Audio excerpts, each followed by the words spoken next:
We're live. This is election 2020 with Greg from HTD.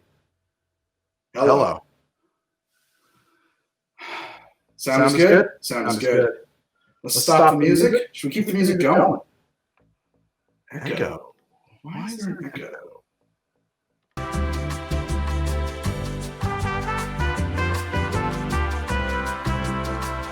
We're going to try something a little bit crazy tonight. How's everybody doing tonight? There's a lag. What the fuck?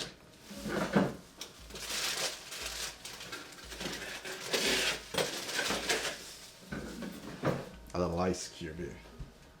What's going on there?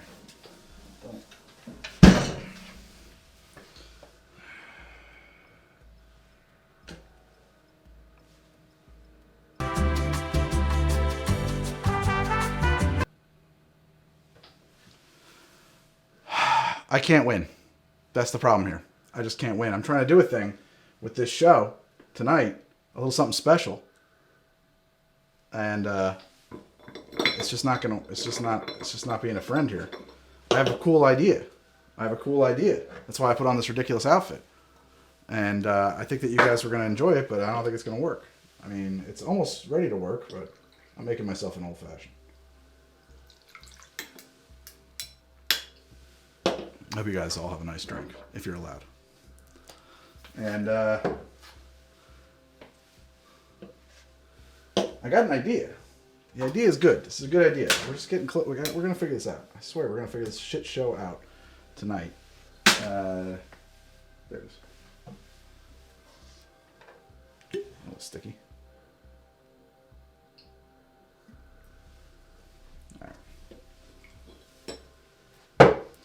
Alrighty. How's everybody doing out there? Everybody's feeling alright out there? I should talk to you guys. I'm sorry. You've been watching me just tech the show, trying to make this thing happen. Sometimes there's these things I want to do and I can't, there's no way to test them except for live. Pour me one, will you? Stressing. What are you stressing about?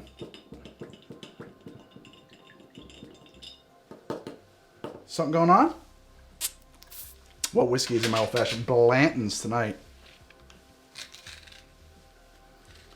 I normally have another camera up here, but I realized too late that I stole wires from it the other day. So, sorry, we're on a two-camera show tonight. What was that? How's it going, guys? A little sweet. Not bad, though. I can deal with that.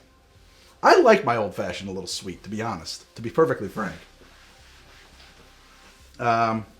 Wow, man, we got a lot of people in here. We got like 400 people watching. This is crazy. We got too many people in here. This is awesome.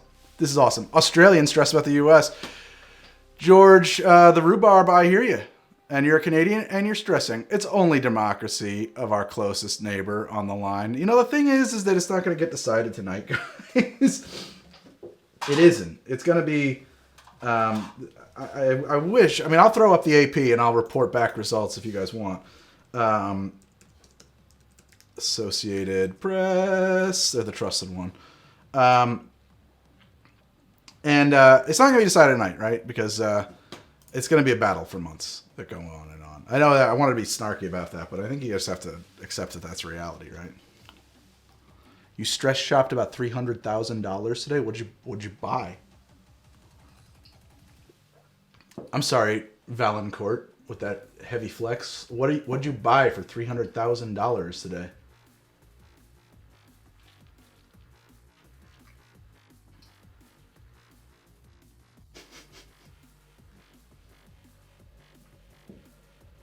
Land way outside the city. Which city? You bought $300,000 worth of land today? Was this like a snap decision? You didn't... Or was this something you'd been working on? Tell me this was something you were working on. If you did this as a Associated Press is snagged.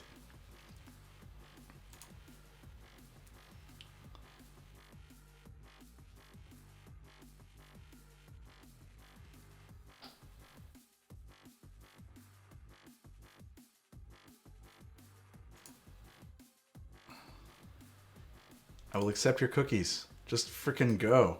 Just go. I think it's just literally crashing. You can't even get it. What I wanted to do tonight is something I've wanted to do for a while. It's an insane idea. But we have a little tech problem here because what's happening is... I see. You know what I'll do? I'll know what I'll do. 1 second. Well, I'll tell you what the plan is as soon as it works. How's that sound, guys? Let me see if the gentleman who designed this, Mr. Steve, will tell me how to fix it. This is exciting for you to watch, I'm sure. I'm sure you're enjoying this. It just says microphone 1. That's not a real source. It doesn't exist. I need real sources here. I swear this show's going to get better in a minute. Gonna get better here. Perfect. So now I'm in there. Sorry, guys. I swear to God, this is working.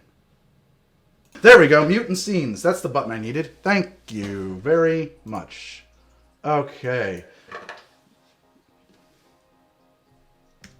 Okay. We've done it. We've done it. We've done it.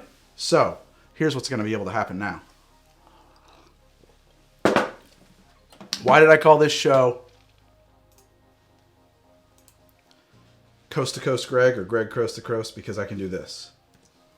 I got 5 lines. Click the link and join me for a call-in show.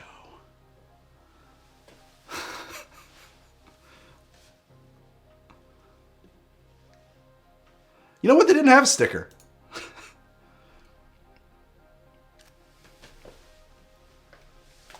Hopefully this is going to work.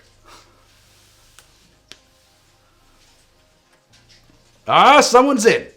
I don't know who you are. I don't know what you're going to talk about. Okay, and it should limit you to 5. It should limit to 5. There's a waiting room, and I'm just going to transfer you into the show, audio only, right now. Please don't make me sorry I did.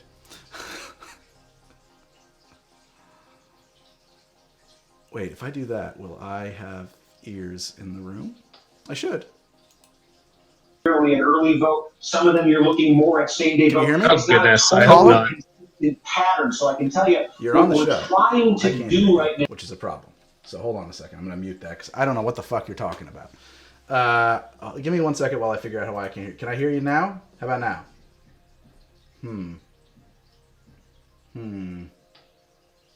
It's interesting. I wonder why I cannot hear you. All right. That's a problem. That's a problem. Can I hear you now? No. We're working this out. We're working this out. We're going to make this happen. Cannot hear you. Why? Is it because... It could be that. Could try that.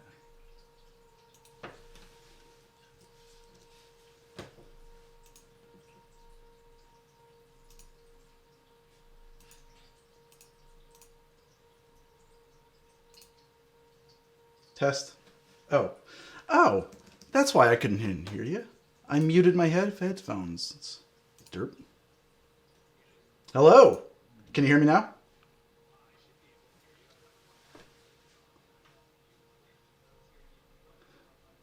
All right. Well, that's going to be standard call-in radio programming. Hey, I'm going to bring you into the show now that we figured this out. Caller, what's your name? You're on live, Coast to Coast Greg. Well, it's so funny because earlier today I tried to call into Cooking Issues, the Heritage Radio program, which I've been listening to that podcast from their first episode. And I don't think they do the live call-ins anymore, so this is kind of exciting. Cooking Issues is that's Dave Arnold, Dave right? Arnold, yeah, he's who I found because of you. Sorry, my name is Zach. Zach, and, nice to meet you. I'm from Greg. Toronto, Canada. Toronto, how's it going up in Toronto? Oh, that's pretty good. I mean, we're all pretty focused down south as we normally are. I got a lot of relatives up in Hamilton. Oh yeah. My roommate from university lives there, so it's a great town. I'm originally from Toronto, although I'm caught sort of in between. And I found her channel because I got accidentally hired as a server, and nobody in the restaurant I was working in was taking a serious interest in doing cocktails, even though we have a huge set of liquor, and we will serve whatever people order. But we were serving like really half-assed versions because nobody knew what they were doing. Oh wow. So I mean, it happens, right? I mean, if you don't know anything about wine, you're like, yeah, here's a red. I don't know anything And, about wine. right, and neither do I. I mean, I'm trying to learn, but if you don't know anything about cocktails, you'll be like, yeah. Here's a martini. I put the 3 ingredients in the glass and I stirred it with some ice. Yeah, well, I mean, when I said, "Oh wow," it's whenever I hear about people using my show as a roadmap for how to do their job professionally, I get a little queasy. Well, no, I hope that works out well for you. I have concerns. That's all I'm saying. no, well, I mean, it has because I mean, your show is not the only one that I've checked out. I've checked out a lot of literature, and I've checked out a lot of just taking my own experience because before COVID-19 hit and all that, I was a professional musician working on cruise ships. No shit. For some reason, I'm not on them anymore. I had a contract, and they just sort of like said, you know what, don't fly to America right now. I don't know what all that's about, but You don't know what it's about? Okay, fair enough. No, yes. I do know. I could bring you up to speed. I was actually going to say, you guys are doing a lot better job with it than we are, aren't you? Well, I mean, we are, although our restaurant is currently experiencing a little bit of problems because we're rocking into the second wave right now with Right. cold weather. So people are getting a little bit skittish. I'm luckily just outside of Toronto, which is, the New York of Canada. Toronto had to roll back their COVID regulations, and so they had to close indoor seating, and it's getting so cold out, you can't really stay on patios right now. That's a problem up there in Toronto, yes. Yeah, so I mean, and we're doing fine. Like I'm not going to say we're doing badly, but we still have a road to go, just like any of the states that are doing well. So, What do you have to say to Americans like me who may be turning their weary eyes northward and considering migration? When will you please let us in again? What I will say to you is good luck. There's a lot of amazing people that I met while touring the States, while working on American cruise ships, while working with an American company. And my dad lives in Florida. He's a Canadian, but he lives in Florida. Okay. And I have nothing but love for America and a wish that we could accept every single person who wanted to come out here for any reason. Sure, of course. I don't have control over that, but come on, yeah. You're a waiter at a restaurant, right? That's you got exactly. a lot of pull. No. So you're watching the American election tonight with Yes. trepidation. How's it going from up there in the Great White North, man? Well, I would like to say that I'm a pretty reasonably educated person in terms of politics. Okay. I know how to watch an election. So my grandfather was actually a member of our parliament under the original Pierre Elliott Trudeau. And so Trudeau Jr. is currently our prime minister. So that's like George Bush Sr. to George Bush Jr., except on the other side of the aisle. So our guys are liberal. Yeah, right, but possibly also more qualified, I'm going to go with? I don't know. More charismatic, if nothing else. Okay. Anyway, but the point is, as we're watching the earliest stages of this election, I don't want to stress anyone. I know some people in chat probably came in here to escape from the election, and this is probably not helping. I'm hoping things go well for the Democrats. It looks pretty okay so far. Yeah. But I know I'm not going to be on video, but you're going to be able to hear the sound of something that you and other people inspired me to get, which is you're going to be able to hear this right here. This is my ISI whipper. Whipping out some peanut butter whiskey foam that I was tempting people with in the chat. Good. I should get mine. I want to make. What are you using? I can tell you the exact spec because I wrote it down. I was gonna guess. Is it? You're using the what's it called? Why can't it screwball? No, I can't get that. Oh, no way. So my wonderful quote unquote ex-wife. We were never married, but it was a whole thing on the ship. We shared a cabin together, which is the ship version of married. Okay. Because cruise ships move faster than real life. All right. Anyway, do you get to nominate that as person who works on a cruise ship, or are they just you guys are dating now? Good luck.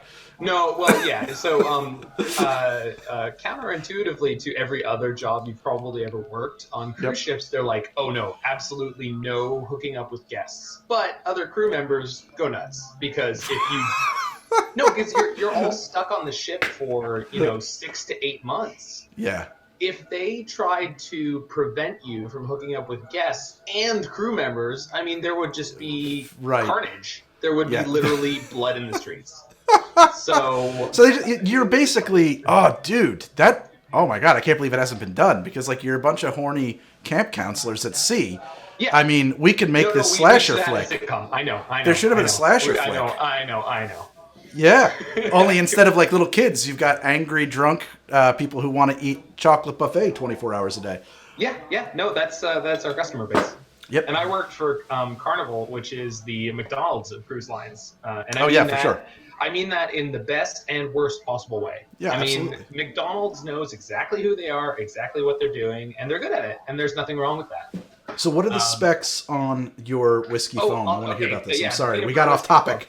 Yeah. I could go get my notebook, but I did it the other night, so I should be able to do this live without looking. And I put it in chat earlier. So it should be 150 grams of smooth peanut butter, dealer's choice. Okay. Yep. So real peanut butter. All right. Yeah, real peanut butter. Well, the first one I did, I put no sugar in, and that was a mistake. Okay. No sugar would be a mistake. Yeah, in my mind, peanut butter is sweet, but it's something about the saltiness I feel like tricked me. Yeah.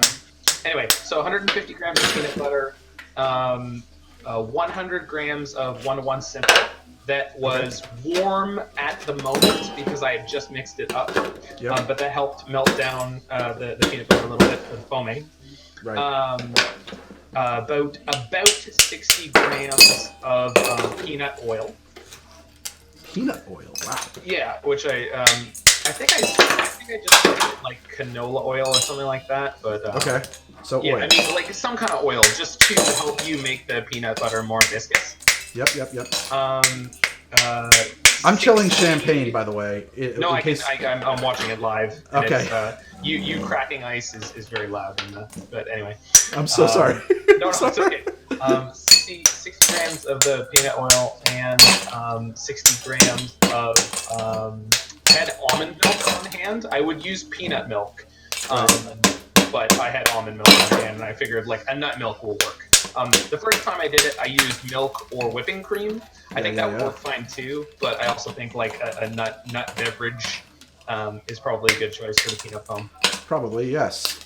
Did we hear a whiskey? I thought you said it was whiskey. Oh yeah, and then 100 grams of whiskey. I used Canadian-made Barn Burner, which, as far as I can tell, is there's a company near me in Oakville that, as far as what they said on the website, it sounds like what they're trying to make is a Canadian version of bourbon, because they're using new fired casks. Yeah. And they're using they didn't say exactly what the spec was, but it's a mix of corn and rye. Obviously, Canadians are very comfortable with a rye whiskey, but they mentioned that there was corn in the mash, which makes me think that they wanted to attract bourbon drinkers. So I will say, I'm not the hugest fan of Barn Burner on its own, in that it's not as spicy as a rye, and it's not as oaky and smoky. But if you want to make as a bourbon, if you want to make a peanut butter whiskey foam, it's the whiskey you're going to reach for because you don't like to drink it on its own. Yeah, well, I mean, it was more that I'm just on a little kick of using Canadian ingredients and trying to figure out where I like them best. That's right. And just because it's not as good at being a rye as a rye, and just because it's not as good at being a bourbon as a bourbon, doesn't mean it's bad at being itself. It just means I'm unfamiliar with its exact qualities. So I want some kind of a beep just came out of my computer. I don't know what it meant. I think it was a highlighted message from Omega Knight. I forget that I can hear those. So I had in-ear monitors that I wanted to use, but I don't trust them.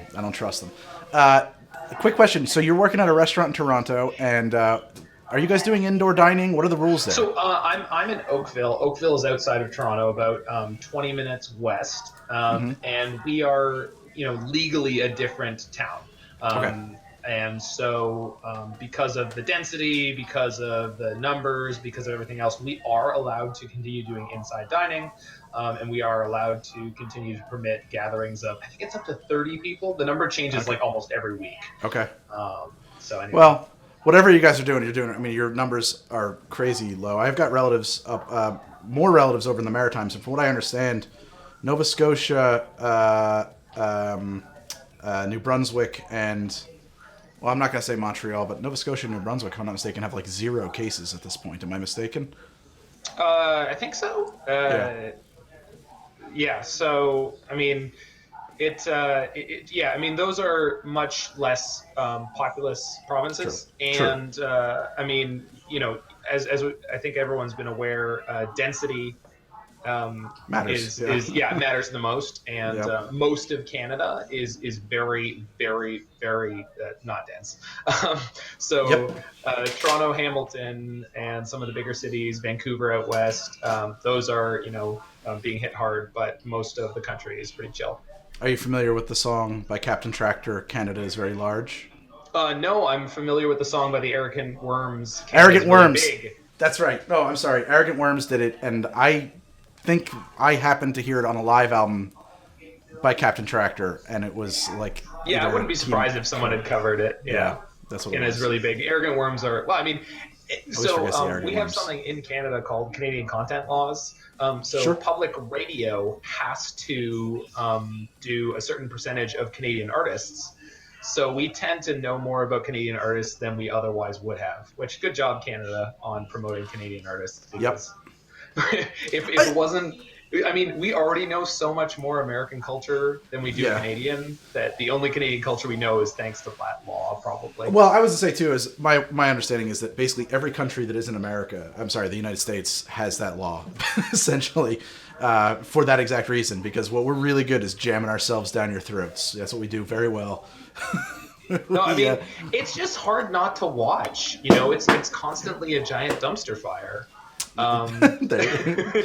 No, but also, I mean, come on, you've got Hollywood and New York. And I miss the days when you guys had, what was that Mayor Ford? Oh, that guy was great for us. That was our brief period, and that was amazing because that was like the preview for the last 4 years of America, and that election went down exactly the same way that Trump's election did. So, where there was a lot of people saying that, there's no way he could ever be elected, and all the people who were going to vote for him weren't speaking very loudly because they didn't think that they were being represented. Turns out that tapping into an unrepresented group is a really solid strategy for politics. But should that group be represented? Well, now listen. I did a project in university where I started out with a satire where I was talking about if you should have to get a license to have children, and the more I wrote it, the less I actually thought of it as a satire. And same with voting. But the problem is when you want to actually do something like that, the ways it's going to happen are probably so biased. Yeah, doesn't work. So, Zach, and also on the Rob Ford point, Rob Ford's brother is the actual premier of my province right now, the most populous province in Canada. So. Oh man! So the Ford legacy lives on. Is he? Was Rob sort of a black sheep, or I mean, is No. They had a radio show together, and I will say he has been doing better with this situation than I thought he would have. Yeah. So, what I'm saying is Rob Ford's brother a clone of Rob Ford, or is he just like, I don't know where that guy came from? Not a clone, but he's not entirely different. So it's gotcha. George Bush Sr., George Bush Jr. They're not the same person. They have some of the same values, Yeah, I don't think George Bush Jr. had any values. I think George Bush Sr. had values. I think they were very, very dark values. I think George Bush Jr. was just along for the ride. That's my opinion. Yeah, that me too. And I have very, very few hard feelings about George Bush Jr. Other than he was manipulated, and he helped America get into some places where maybe they shouldn't have been. But you know what? He was, at least he wasn't a jackass about it. Yeah. Zach, it's been great talking to you, man. I'm going to have to let you go. Thank you so much for your call. You were the first call-in on the How to Drink call-in show. Before I go, I have a question for you to answer while I'm gone. All right. If you would. Which is the reason I was calling in to Cooking Issues before was I've got this banging peanut butter foam, and I want a really good jelly cocktail to go underneath it. Oh, my God. No, you are putting me on the spot. And my pitch is I would use brandy as the base, And Dave Arnold's PB&J cocktail from his book used literally, you take Concord grape jelly, like just cheap jelly, and you shake it into your liquor. So those are the starting point. And if you, with your experience, can take something and go somewhere with that, please go nuts. Take the spec for the peanut butter whiskey. Go with the whiskey gods, and please try to make the best jelly cocktail to go underneath that you can. And thank you so much. When you say jelly cocktail before you go, do you mean like a Jello shot, or do you mean like a cocktail that involves jelly? I mean the cocktail that best represents the jelly element in a PB&J. I see. That this whiskey foam represents the peanut butter of on top of it. Oh, okay. And honestly, I'll tell you what. One thought I would have is I would look at maybe not brandy, but maybe actually like a sweeter sherry. That's literally what I bought today because my brain had finally gotten there, and I was like, oh, because even better than brandy? You're bringing sherry. a plenty. If I'm assuming now. What's the ABV? What's the dose of whiskey that's in your foam? We don't know. It's got to be like maybe 15%, but how much is it? Because it's a lot of air too. Exactly. That's what I'm saying. It's like tough to measure the actual. How drunk does this drink make you?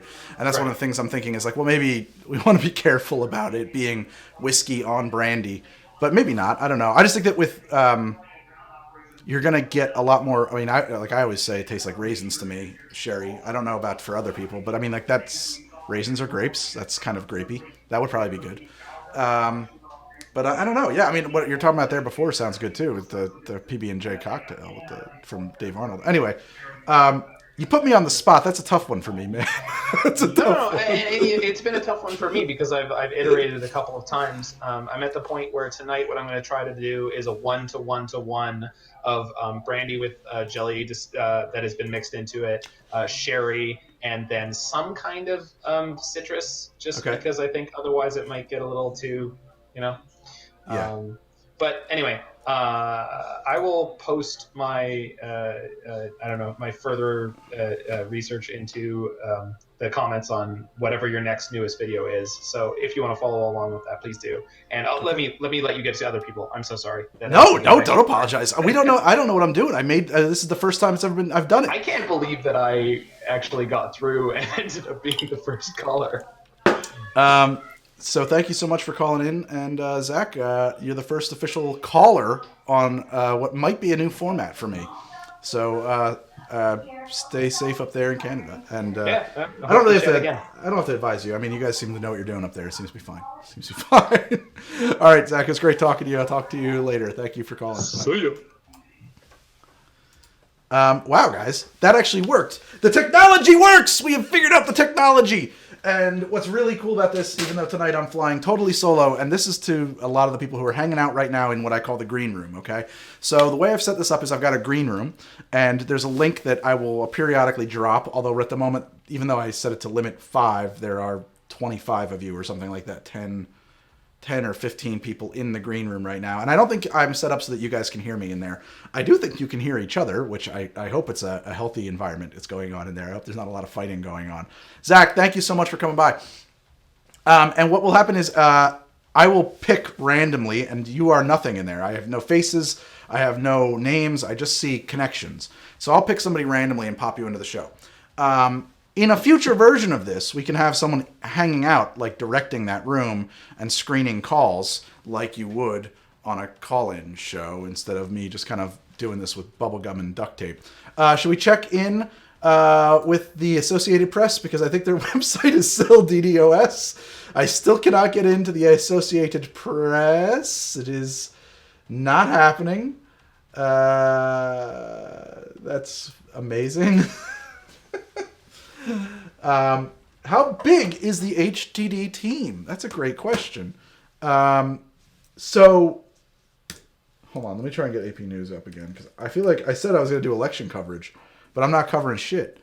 Biden 131 to Trump 92. Cool. All right. Thank you, Mercy Flush. I don't know why I cannot get AP News on this computer.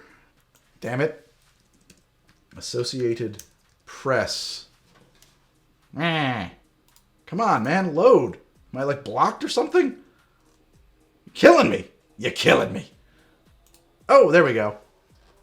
Biden and Trump score wins, but battlegrounds too early to call. Okay, that's our top story tonight on Associated Press, with Biden at 131 and Trump at 92.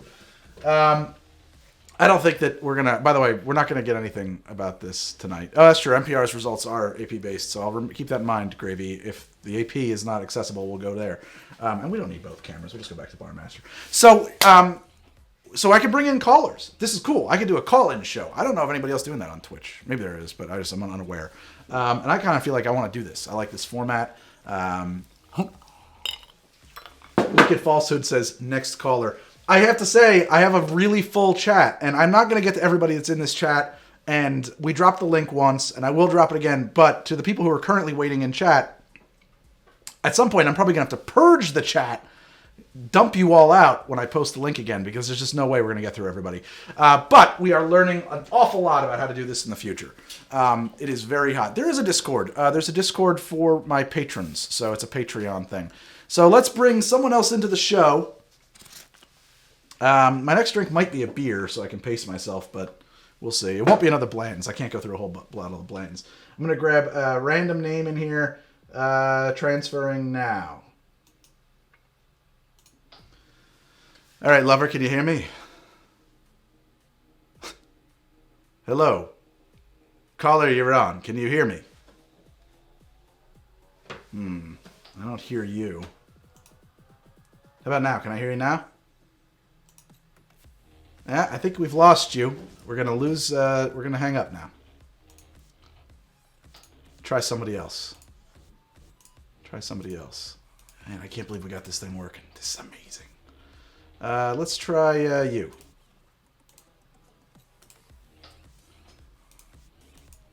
Caller, can you hear me? Hello? Hey, this is Greg. Who's on the line? Oh, my name's Dan. Hello, can you hear me? Hiya. Hiya. Who am I talking to? My name's Dan. Don. Dan. D-A-N. Dan. Oh, Dan. Dan, where are you calling from, if I may? I'm from North Wales. North Wales. The land of many consonants. More than we have people. Yeah, I've never been to Wales. I've always wanted to go to Wales. Wow, man, are you a fan of the show from Wales? That's amazing. This is...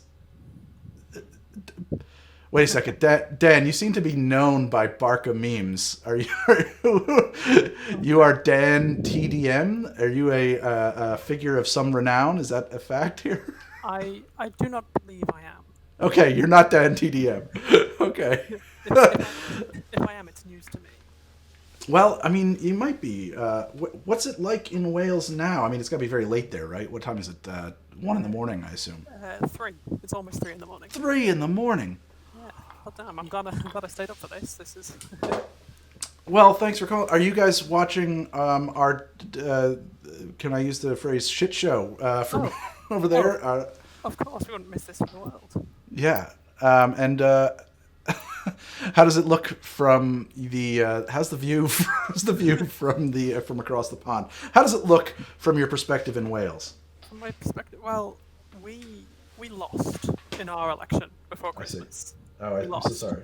Yes. So I'm hoping it's a bit better this side, but I'm glad to be looking at it through the pond rather than be as close to home as you guys are. The weight of that, not I lost, not my party. Now I'm understanding. No.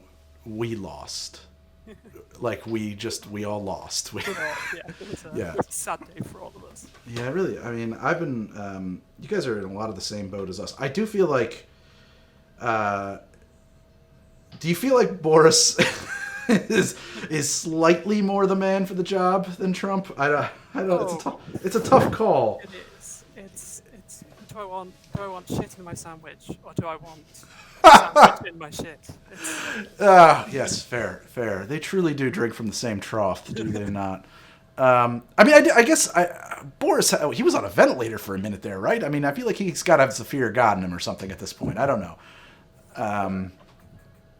You know, it's when you dance that close with the devil, you get a bit cocky. You get used to his icy cold talons being buried deep into your soul, just ready to snatch you down at any moment. Oh my god. He's not scared of riots now. He's scared of riots, is he? No, he's not. He's not scared of riots. He doesn't care what happens. Oh wow. Okay. He's dodged death. He'll do it. Yeah, he stared into the abyss and defeated it. Oh shit. You guys are in serious trouble. Oh my god. Stared into the abyss and the abyss stared back. Yes.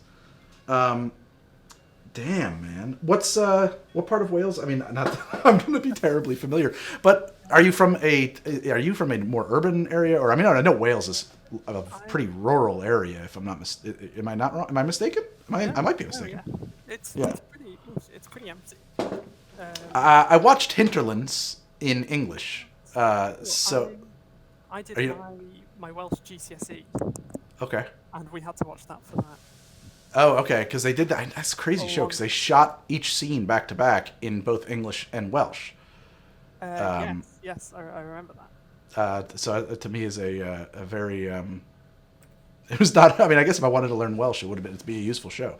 But yeah, so that's what I know about Wales. I saw Hinterlands. So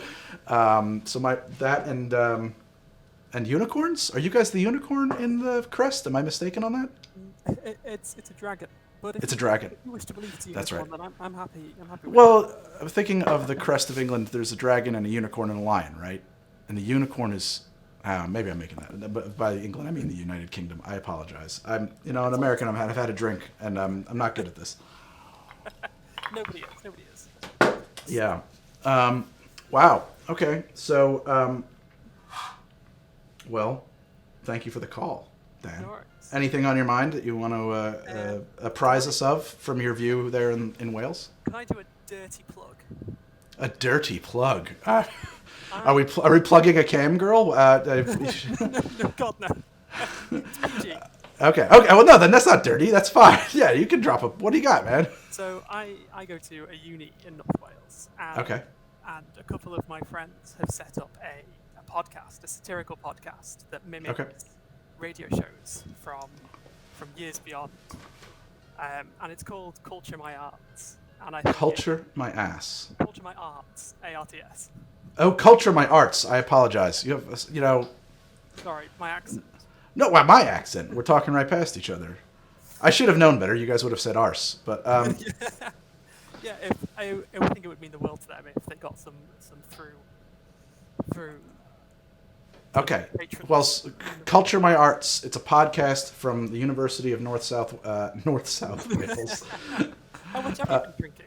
I've had one old-fashioned, but, man, like, New South Wales is just as relevant in my mind as Wales, and so I have, my wires cross, okay? So, North Wales University? Is that correct? Yes. Oh, wow. The University of North Wales? It's called Bangor University. Bangor? Bangor. Yeah. Oh, like Bangor, Maine, where we have a town in Maine called Bangor. Yeah, you stole our names. No, we didn't steal your names. You guys came over here and built cities and named them the same thing, and then... We're not imaginative people. Yeah, it's fine. It's okay. Yeah.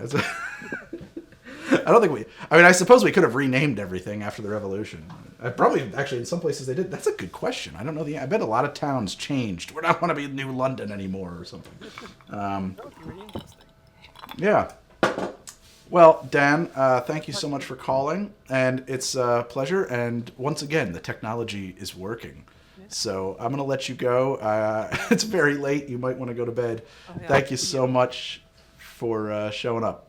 Good night. Thank you very much for having me. Have a good one. Oh, thank you. Okay, wow, guys. It worked twice. It worked 2 times. 2 times it worked. Holy heck. It's working. I want to, what we should do is we should have a topic.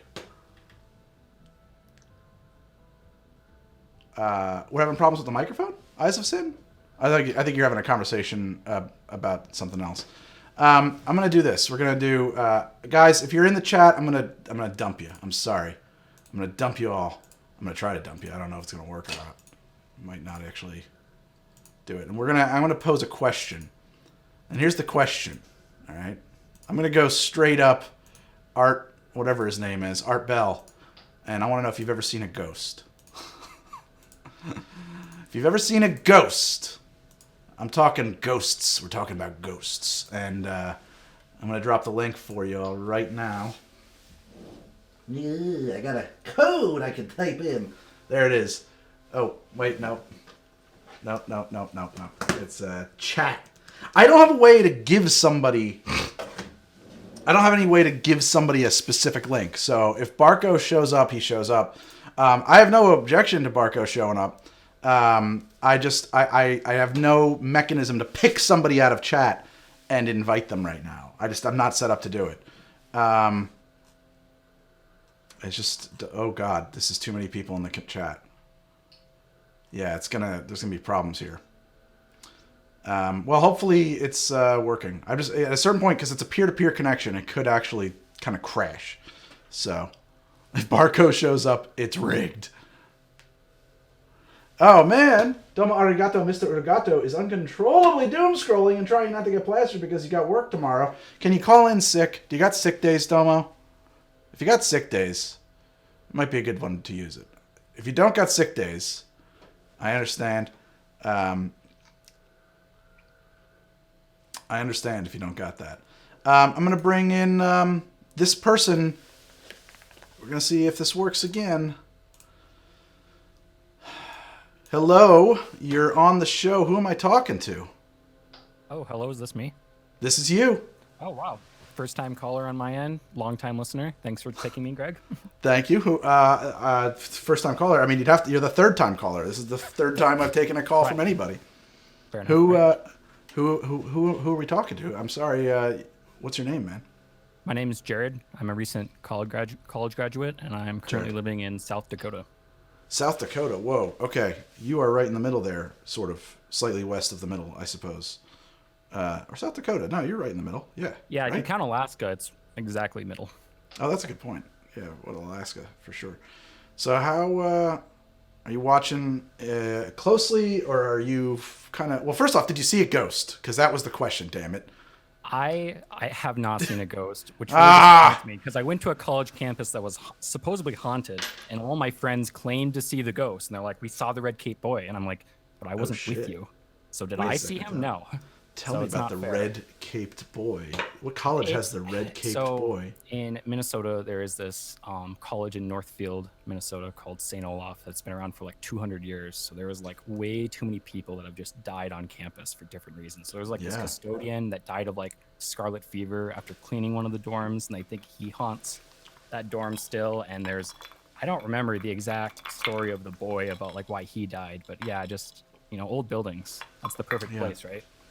Let's go with yellow fever. I mean, it's got to have, it went right through that.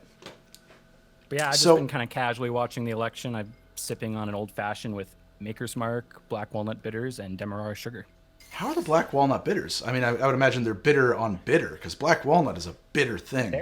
I put a lot of sugar in my old-fashioned, so I feel like it balances it out. But yeah, they're fun. Yeah. That's interesting. Oh, man, I bet that's cool. So are you attentively watching this election, or are you trying to avoid any information about it? I'm watching, and I'm not trying to avoid it. I know some people are going on like airplane mode, but I'm not afraid to. I saw at least one account that I follow. I think it was what's his name now? Oh, well, I can't remember names. I got a brain bug about that. Breaking news: Democrat John Hickenlooper wins election to U.S. Senate from Colorado, beating incumbent Cory Gardner. Breaking news. We're doing election coverage.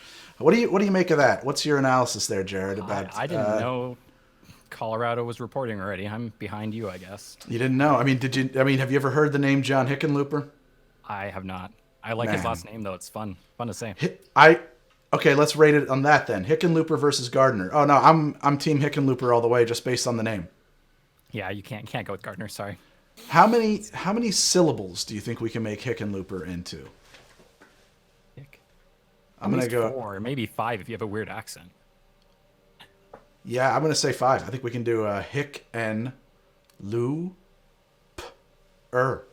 Hickenlooper. Nah, that was like 4, maybe even 3.5. I don't know. I might have failed myself. I bit off more than I could chew there. What's the weather like in South Dakota? Is it? I mean, are you freezing? We got a ton of snow, and then it all melted, so I don't know what season it is anymore. Like, it was like 77 today. So What's a ton of snow in South Dakota? it was like well, I mean, a ton of 4 or snow. 5 like, inches. like probably more like feet, at least for the drifts. It's really windy. We're like a keyhole to the Rocky Mountains. But for like we've had Halloweens that have never had any snow. So like weeks before Halloween, you're like, surprise, it's gonna snow next week. It's a little early, yeah. Yeah, I wasn't prepared. We had some crazy flash snowstorm last year that like where nobody was prepared for. It was like it caused like 100 accidents. It was crazy. But then same thing. It just melted almost instantly.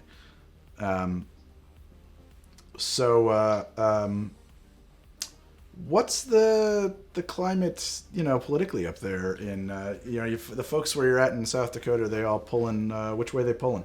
This is a very traditionally conservative state, so I mean everyone knows it's going to vote red. I think they just mark it ahead of time. What is interesting, South Dakota is voting on something that's not considered very conservative is legalization of weed, and they might jump immediately to recreational. Oh wow! Which would beat Minnesota, our more liberal neighbor. Is there a lot of competition between you guys? Between Minnesota Not really, and but South I was Dakota? like, come on, Minnesota. Like, aren't you guys the blue state? Like, what have you guys been waiting for? So, that's one of those issues that has a lot of crossover, though, because it can marijuana legalization that can easily. I mean, certainly libertarians who are more likely to vote red than blue are going to be on that. So, if you're of a kind of a libertarian stripe of the republicanism, then I suppose you'd certainly vote for weed legalization. I guess there's also an argument, fiscally conservative argument to be made there as well, right? Yeah, they're hoping it could bring in a lot of money to the state, especially like tourism's tourism's been down a little bit, not as many people traveling, so. Right. Yeah. Less of that.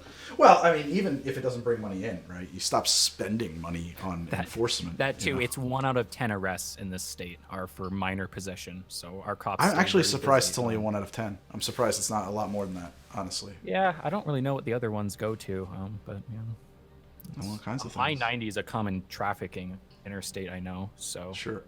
I think the highway patrol stay pretty busy. For sure. But, well. I can't say I've ever been to South Dakota. Are you the one with the... Sorry, you go. No, go for it. I would say you're not missing out on too much. I think the Black Hills are really beautiful to see at least once, but sure, you don't have to live here to get that. Okay, yeah, fair enough. And South Dakota is showing my very good sense of American geography. South Dakota, that you guys got the mountain, or is that North Dakota? Nope, that is Mount Rushmore in South Dakota. Yeah. South Dakota. Yeah, I've never been to North Dakota. That's my guilty confession. Why is that a guilty confession? Are you guys unified, like North and South Dakota? Are you guys like a team, or are you guys kind of enemies? No, I just feel like it's like neighboring states. Like I've been out of the country, but I've not been to a state right next to me. So I just that's okay. There's a lot of states right next to you probably haven't been to. Well, there's probably 5 states right next to you that you haven't been to. I think Iowa's the only other one that I haven't been in for any reason. Do you feel guilty about that? I don't know. Maybe not. You just got to lay this Dakota in the name, so. You just got to lay this guilt down, man. You're carrying around this guilt for nothing. It's not doing you any favors. You just got to let it go. I tell you, I'm giving you permission right now to let go of your North Dakota guilt. You just got to. You can actually kind of continue the streak. I am also a Canadian citizen, so you have a lot of Canadian fans. The funny thing is my dad's a Canadian citizen, and I thought for damn sure that my paperwork would come back that I could be a Canadian citizen too. But apparently I cannot. My dad was born the wrong year for that to work out for me. That's brutal, because I have that through my mother is completely American, so I'm just I'm a half-breed. But I won't lie. I applied back in 2016, and I waited 2 years to find out that now you can't move up here. And I was like, God damn. That paperwork. I missed the cutoff for doing national IDs. They moved to provincial IDs that they don't give dual citizens. I'd have to go get a driver's license. So I have a passport, I have a certificate, but nothing for my wallet, really. Interesting. Well, that's you're just kind of making fun of me, though. I'm really sympathetic. I think it's a bummer they cheated you out of it, so, yeah. I always joke, 2016 I got a lot of marriage proposals, and I was like, maybe I could haul someone home. Hey. But I think you're taken, so we'll have to, offer to other people. I am spoken for. Dang it. It happens. Yeah, it happens. Darn it. So, yeah, we'll see. Barco has let me know that New Jersey has approved medical marijuana, but I thought we were voting for full legalization, actually. I mean, that's what's more fun, obviously. Like, there's plenty of places that will let you, if you're, like, terminal. I thought we already had medical marijuana. I think we were voting... I mean, the question number one I voted on was about legal... It just was legalization, but I could be mistaken how they're going to interpret that. Whatever. Yeah, that's good. That's fine. I don't actually smoke weed, but, like, go for it. Yeah, maybe I will now that it's legal. I'm a big square. Yeah, it's hard to, like, reconcile, like, blatantly breaking the law. But if it's legal, then maybe it's more on par with alcohol. I don't know. It shouldn't be hard to reconcile. I'm just a big dork. That's what the problem is. Anyway. Well, Jarod, I'm going to let you go. Thank you so much for your call. I'm reaching for the wrong button. This button will not help me. I need this button to let you go. Thank you so much. And this has been a lot of fun. Thanks. See you around. And I hope you stay warm up there in South Dakota. Oh man. Guys. Whew. How's everybody doing out there? How's it going out there, lovers? How to smoke, second channel. Literally just Greg learning how to smoke. Like, so I inhale it? Ow. I did a CBD infused drink. I've never done the bot commands for this channel are available at Nightbot commands. That's interesting. No, I mean, I'm a big square Modi. I really am. Yeah, I ate a pot brownie one time. That's my whole experience with the marijuana. I'm going to switch to NPR News because AP is going down. I think people are just like spamming the shit out of it for info. I think it's like a DDoS thing. I might grab another drink. I might take 5 minutes here.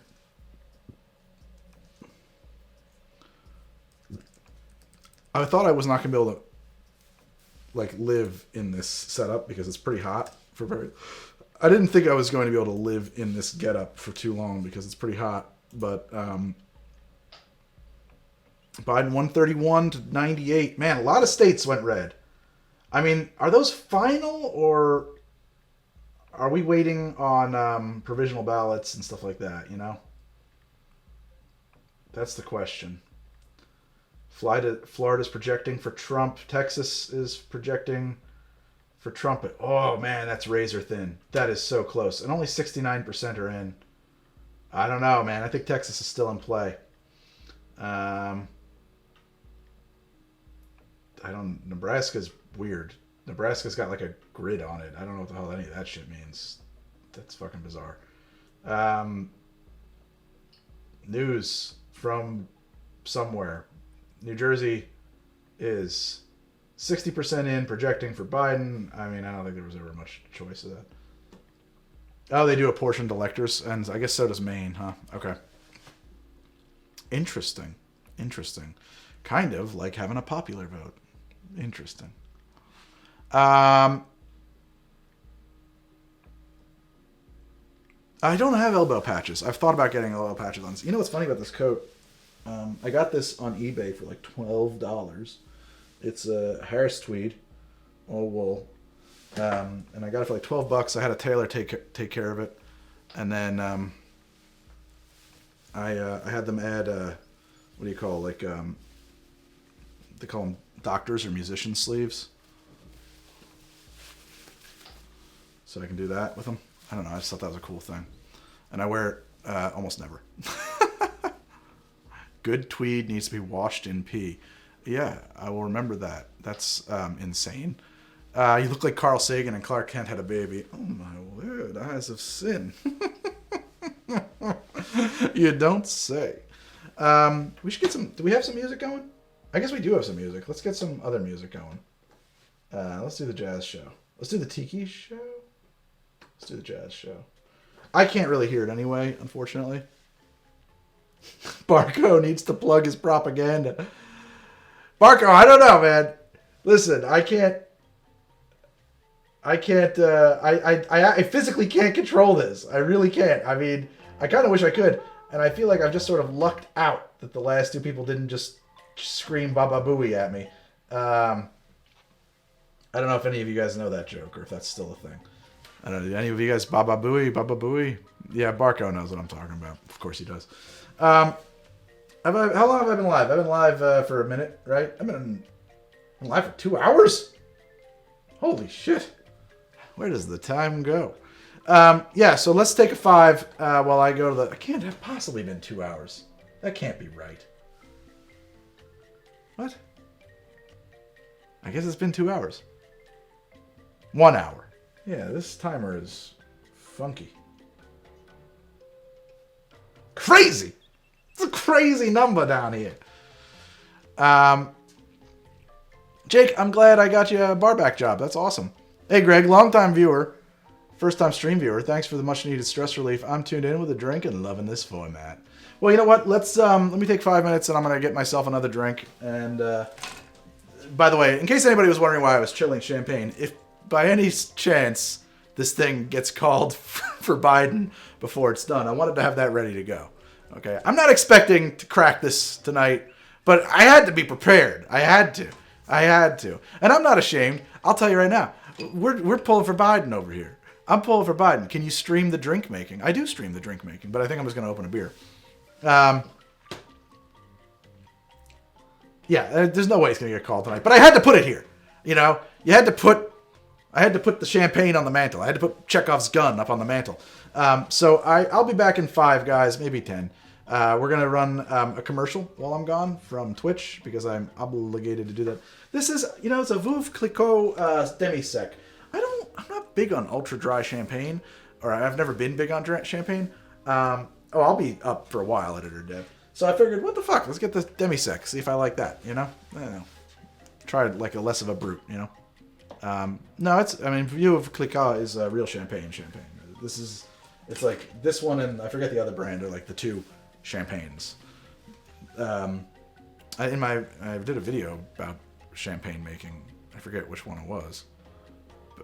The history of champagne. I talked about it a lot. And Madame Clicquot, she invented riddleage, or she's credited with inventing riddleage. So she's credited with inventing the technique that allows champagne to be crystal clear and not cloudy and nice. Okay. It might be Moet is the other one from France. There's a couple that are from France, honestly. I want to hear some ghost stories. I want to do some weird shit. We'll talk about anything you guys want. I want this thing to go completely off the rails. We'll do relationship advice. We're going to talk about aliens, both ancient and modern, abduction. We will talk about ghosts, whatever weird ass shit you want to do. That's what we're going to do when I come back. So give me 5 minutes to take this coat off and breathe for a second, and I'll be right back with more of this. I should have had the button ready with more of this.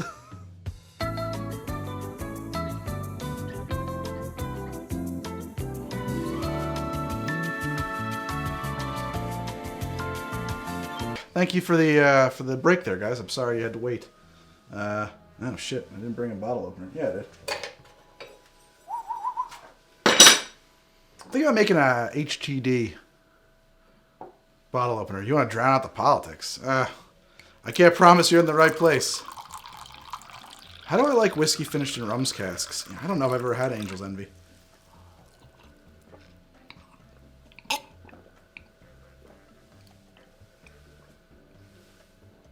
Is there something in there?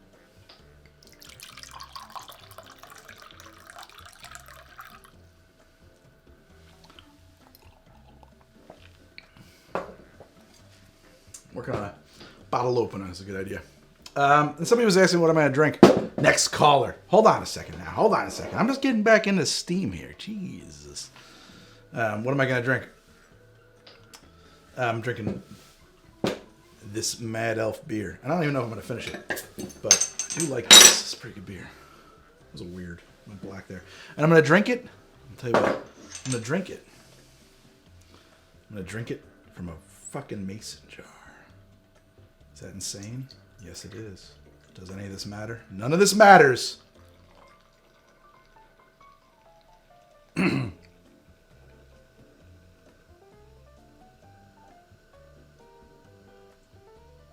I bought a shit ton of beer for an episode I just shot that I can't talk about.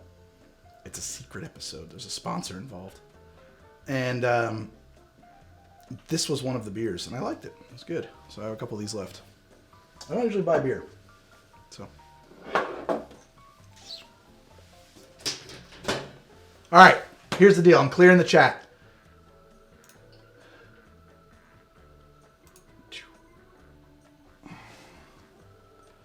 Now, we're doing topics, guys. You got some weird shit going on? You gonna need love advice? You want to talk about ghosts? You seen some aliens? You've been abducted? I want the crazy stuff, man. Bring me the crazy shit. So I've cleared the lines. I'm dropping the link. Bring me the crazy. Bring me the crazy.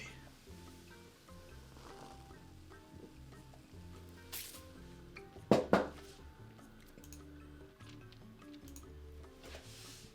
me get my headphones. I need these.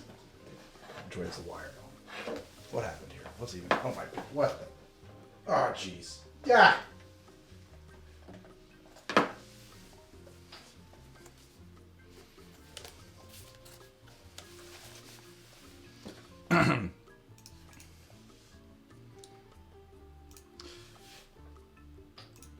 All right, caller. Who am I talking to? Hello? Hello. This is you're on Greg Coast to Coast. I'm hearing you doubled. Hold on. Oh, you got to mute the. You have to turn your radio down, friend. Yep. Sorry. Okay. Can you hear me? I can hear you just fine. How you doing? Wow. Good. How are you? Who am I talking to? Michael from Northern Illinois. Michael from Northern Illinois. Are you drinking a beer by any chance? I am drinking some of the Screwball peanut butter whiskey. How you taking that? Just straight? I was gonna do it with Coke, and I realized I didn't have any, so I'm trying it with some of Sprecker's Puma Cola. It's interesting. Sprecker's Homa Cola? What's that? Puma Cola. It's their I don't know, vanilla, honey, cinnamon, whatever cola. Cinnamon cola. It has cinnamon flavor. I don't know if it's a lot of cinnamon, but it's mostly like vanilla and honey. That doesn't sound bad. Yeah, it's all right. Yeah. It's an interesting combo with whiskey. And you said you're in Illinois. Am I mistaken, or did I hear that wrong? Yeah, Illinois. Illinois. What's the situation in Illinois? You got any ghost stories? No, I had just joined the chat to hang out. I was saying, have you been abducted by aliens? Come on, what are we doing? We're doing a thing here. I'm trying to bring back Donahue. That's the look. You remember Donahue? Am I 1,000 years old? Nope, sorry. Phil Donahue was the guest speaker at the thesis film. He spoke at my college's thesis film presentation. He was irrelevant by then too. I don't know why we got Phil Donahue. He was a talk show host. And that's fine. That's all you need to know. He would just have people on, and he would ask him questions like, "So why are you doing that? How you doing?" You know, it was just, "Let me ask you a question." I don't know. This is a disaster. So you got some peanut butter whiskey, and you're in Northern Illinois. Fervently watching the election, hoping to God that Trump loses. Okay. All right. I wasn't going to ask you which way you... I feel uncomfortable asking people that question. Maybe I shouldn't. Maybe I should be a pit bull about it. So you're hoping he loses there in Illinois. I'm reasonably certain he'll lose in Illinois. I don't know what the makeup is of Illinois. This is just me being a coastal elite. I would have assumed he would do well there, but that's not the case.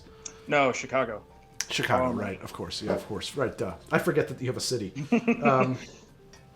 And also a coast, sort of. Yeah, sort of. Yeah. It's like a sea. We call them lakes, but those are big seas. Did you hear a loud noise just now? No. Something in my room just made a loud noise. I don't know what the hell it was, I think. Do you have any ghosts? I might. Sometimes people show up in my stream and ask me, "Who's that dude behind you?" And it fucks me up, man. I'll ban you for that shit. I'll ban you for that. Start talking about the people standing behind me in the camera. The closest I can get to any ghost stories is I recently moved out outside of the city that I was in my apartment. I bought like a small farm, and I swear it's so dark out here. Oh yeah, man.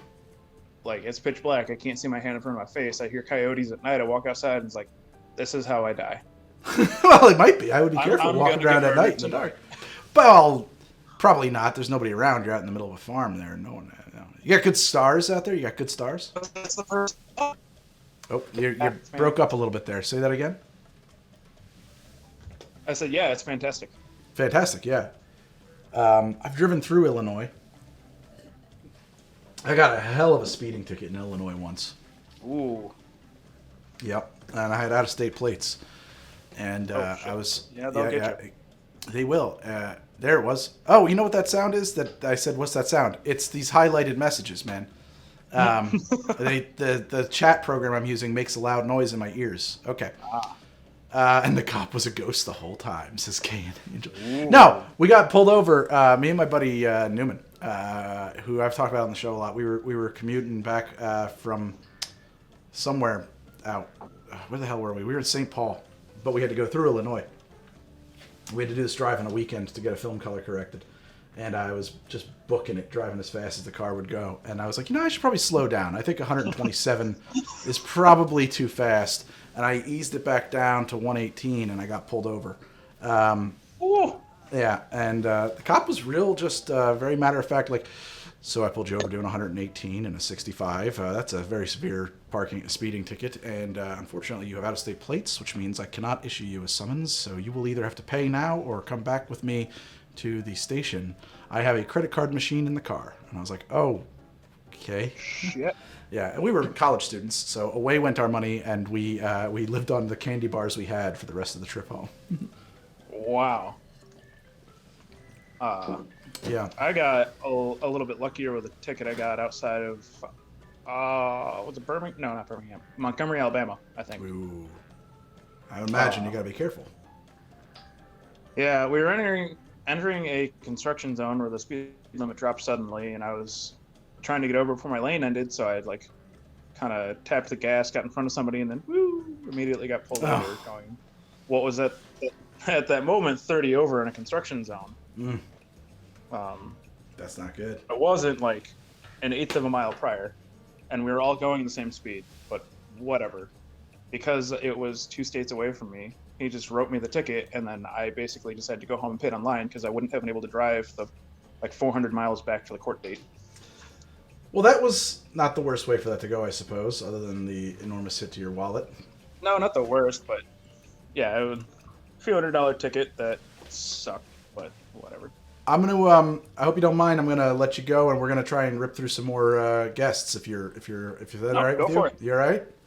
All right. Yeah. All right. Well, it for was it. great talking to you Enjoying watching. and sharing these parking ticket too. stories. All right. Driving ticket stories. These are moving violations we were discussing. Only moving violations. All right. See you around, and thanks for calling in. All right, you're up. Who am I talking to? Hello, caller. You're in the show. Who am I talking to? Hello. Hello, can you hear me? Can you hear me? I can hear you. You got me? Oh, no way. No you way. will never guess who this is. Is this Barko? Is this the voice of Yes, Barko? it is, sir. Oh, you made it! Finally made it in. We got Barko. Wait a second, though. I'm waiting for chat room confirmation because God. anybody could impersonate Barko right now. It could be anybody. Barko in chat, confirm I'm talking to you. You are 100% talking to me right now. No. You have to confirm it in chat. If I don't see shit, I know you're gonna claim. Okay, this is me. Okay, that's all I need to know. Barko. Greg, oh Barko. my God. We had a bit of a Twitter spat today. I hope there's no hard feelings. It went well. I mean, we may not agree completely politically. I don't think we agree very much at all, I'm guessing. Just a hunch. I don't know. But I still love you, Greg. I love you with all my heart. Barko, I love you with all my heart. Thank you so much for calling in. What a joy to finally talk to you after exchanging many For those of you who don't know, Barco is a what we would call a free code flyer. You show up for a lot of the shows. You were very interested in the Cyberpunk crew blowing up a house, and then you missed it. You went to bed or something. It wasn't I was a just little. house. It was a building. It was a whole ass like skyscraper, and it No. just fell It to was the a three. ground. Oh my god! It just fell. I had to watch it back, and your description, I was like, yes, it is falling. It is just destruction everywhere. It was a 3-story brownstone. That is not what I saw in my house or in my brain. I understand. Well, then I'm doing a piss poor job. I'm doing a terrible job. I got to do a better job at this. Everybody calls you Barkov. I refer to you as Barco. What do you prefer, Barkov? Actually, like the story behind that is Barkov. Alexander Barkov is a professional ice hockey player for my favorite team. Which player? Which team? The Florida Panthers. I live in South Florida. I love hockey. I used to play ice hockey.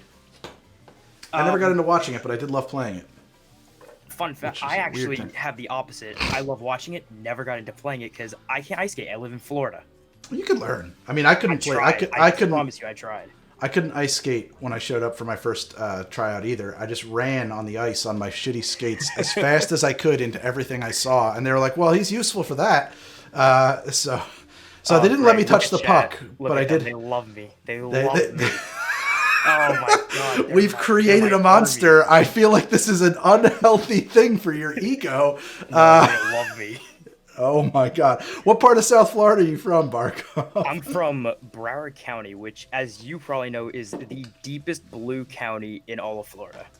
Broward is, probably about as blue as it gets, right? I keep thinking about moving to Florida, but then I'm reminded that it's Florida, and, Florida.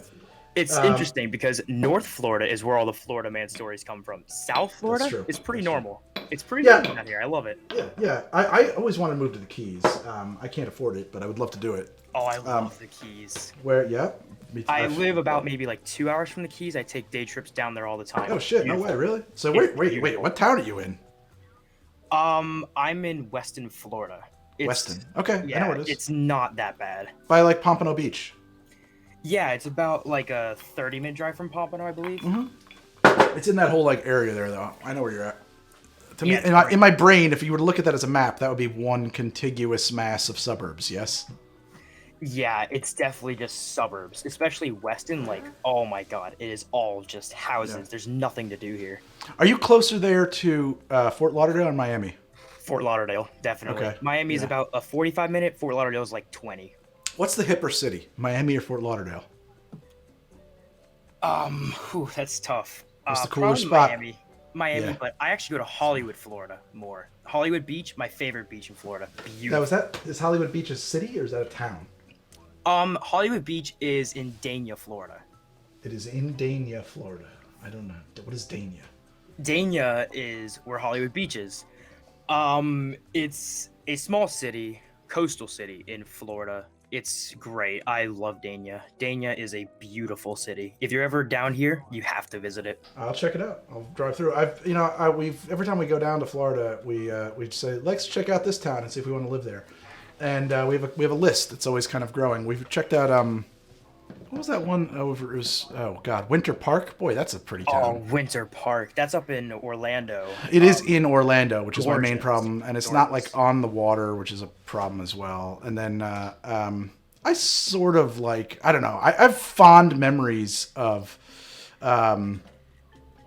what's the place with the this is my name access brain problem. I got a thing they call an aphasia. I can't remember names. I can remember them. I just can't get my brain over to them. The town with the water with the fountain of youth. Where's that town?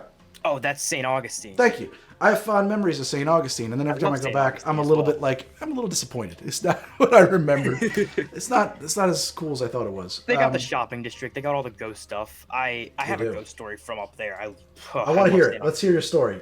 This is what I want. This is what we're here for. We want to hear the weird ass shit. Bring me your ghost stories. You can ask me any question. I will answer it. I have, as you could probably tell by just the way I talk in your chat, I live a very weird life. Uh-oh. I spend my time at night talking to fucking people I don't know online. I mean, how much weirder could it get, right? It's not that. I mean, I don't know. I think that. I mean, there's a lot of people who do. This is a. I think this is a quickly growing and mainstream form of entertainment. I don't think it's that great. weird. I lead an army. Oh, I have to give a shout out to Super Junior. I promised him I would. Okay, Super Junior. I don't know who Super man. Junior is. He's just another. He's a frequent flyer in your chat. Okay. I love him. So St. Augustine, right? He's got a St. Augustine ghost story. I've always been into ghosts. I've researched the science behind it. I've researched everything. So I finally get up to St. Augustine, ghost capital of Florida, right? So many ghosts there, so much history. I mean, I went on the ghost tour there. Yeah, I actually went on a ghost tour too, and I bought my own EMF detector. I was gonna ask if we're doing EMF up here. Okay, let's get serious. Yeah, okay. I got an EMF detector, and I still own it to this day. I love it. I use it around my house all the time, and I get freaked out sometimes when it does light up because I don't want no ghosts in my house. Nobody wants them in their house. I'm going around, and my thing just starts bugging out, like it's going crazy. And I'm thinking, oh, well, maybe I got a text or something, because apparently when you get texts or calls, it actually it disrupts the electromagnetic field, and it lights it up. But I look at my phone, nothing there. Like I have no notifications. The thing's still bugging out. My God.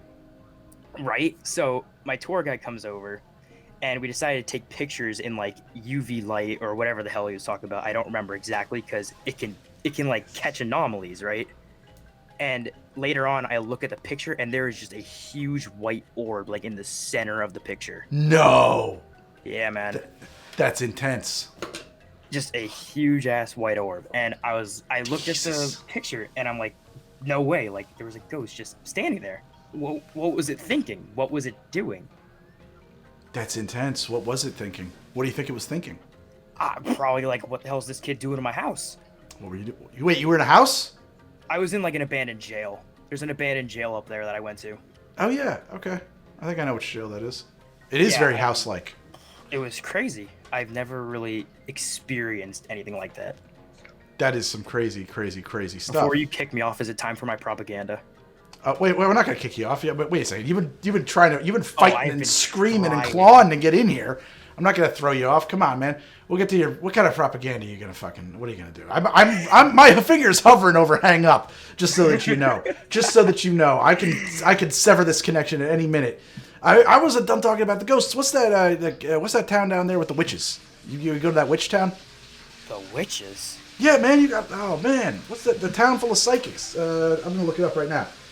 Which town? Full of psychics in Florida. Yeah, it's so we think DeLand. Definitely Salem. That's not in Florida. No. You got one in Florida. There's one. It's in Florida. I think it's DeLand. They're all telling me to plug my. Casadega, Florida. Casadega, Florida is it's a place where you can go. There's it's all spiritualists and mediums and all kinds of shit. Casadega. Yep. That's like what it's famous for. There's a place like that up in New York too. I forget the name of it. But yeah, where it's just like it's a colony of psychics and stuff. All right. Oh, that's up by that's up there. Like even past Orlando. That's crazy. Yeah, if you're into that kind of thing, it might be worth a trip for you. Oh, definitely. I'll have to check that out. I'm up in Orlando all the time. It's probably where I'm attending university, honestly. Are you a Disney file? You go to the parks? Yeah, a little bit. Me too. I love it there. My wife and I go to the Disney World a lot. Not right now, but we were going pretty frequent. Yeah, I haven't been in a couple of years, or a year, I guess, and a half. We took my 3-year-old down. It was like the best thing ever, man. It was just so good. It was such a good trip. We were very nervous about her not really digging it or not being a fan about being in a car for 18 hours, but she was such a fucking trooper. It was so good. Yeah, I mean, it's definitely better living here. I live 4 hours away from Orlando. I'm there all the time. I go back in 2 weeks. Like, the parks right now, I just have to say, I have to plug this a little bit. The parks are so safe right now. I feel safer there than my local grocery store. That makes some sense, though. I mean, I feel like Disney is probably doing a better... I mean, certainly you're better off staying home, but I would trust that Disney is doing a better job of masking and social distancing than your local grocery store. I mean, you got no argument from me. I just don't know that... I mean, should they be open at all? I don't know. Yeah, I mean, I think it's good for, like, the jobs, people, and they're still laying off, like, thousands of workers. It's insane. It was like 28,000 entertainers just the other day got laid off. I have family that actually works at Disney, and I'm just, like, very lucky that they didn't get laid off. Like, they're still working. Yeah. And it's crazy. And I mean, right when you step on property, they take your temperature, your masks at all times, hand sanitizer before and after every ride. Like, I've never felt this comfortable, like, anywhere, really. Well, that's something. Good for that. All right. Yeah. I'm ready to dump you. What's your, by that I mean, lay your propaganda on me. I'm going to hang up if I have to. Let's go. I promise it's nothing bad. Let's go. My cult, we are going to rise up, all right? This chat is ours now. This is our chat. Greg cannot do anything to us. We own this, all right? This is That doesn't ours. sound good. Wait, you just said it was a bed, and then you said you own my chat. What What? 2 will happen, all right? We're getting it done. This is my time to plug it right now. I am speaking. I'm no longer just a text and chat. I am a voice. Perca-Colas 2 is real. I see chat. They're supporting me. They are my people. And also, I've been told to give you a good old Baba Booey as well. Baba Booey, guys. Baba Booey. You're a monster, man. Thank you so much for the call. I enjoy being the antagonist of your streams, as I like to say. You're not, though. That I'm the antagonist here. Barco, we're going to, oh my God, man. Yeah, look at chat. Look at chat. Well, let me tell you, it was a pleasure actually finally getting to hear your voice and speaking to you, and I'm really... we will definitely do this again, and we'll figure out in the future. We'll have like a secret call in for like Oh my God! Can we please have a secret call in for Perca-Colas too? Well, for VIPs, for people who friends of the show. Can I please either help plan Perca-Colas 2 or get a notification when we're doing it live on stream? I want to see you make those drinks. I don't know. That's something I'm going to do live on stream, but you can definitely give me your ideas for it. I'm all ears. So many fucking ideas, Greg. Just 4 drinks. Just four. Just 4 drinks. I'm good getting just them. 4. Oh, just chat, 4 is a lot to shoot for me solo. You have to understand. So here's the problem with Perca-Colas. I'm just going to explain this to you. I had a crew of 7 people helping me do episodes back then.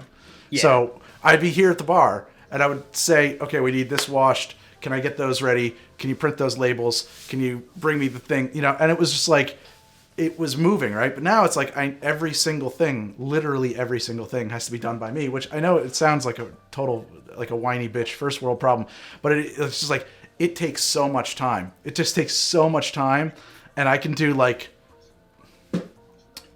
there's also, it's a bad excuse. The other reason I haven't done it is just because there's been a lot of more topical seasonal stuff going on. Of course, like the Cobra Kai drink that I saw you make the other night, and all the other drinks I saw you make because I'm on your streams every night. It's good to know you're there, man. It's good Somebody to know. just asked in my Q. I'm not Q. I'm good. That's good. I mean, we are, of course, referring to Q from Star Trek The Next Generation. Oh, of course. Yes, Q from Impractical Jokers, There's so many Qs. So, I like my propaganda.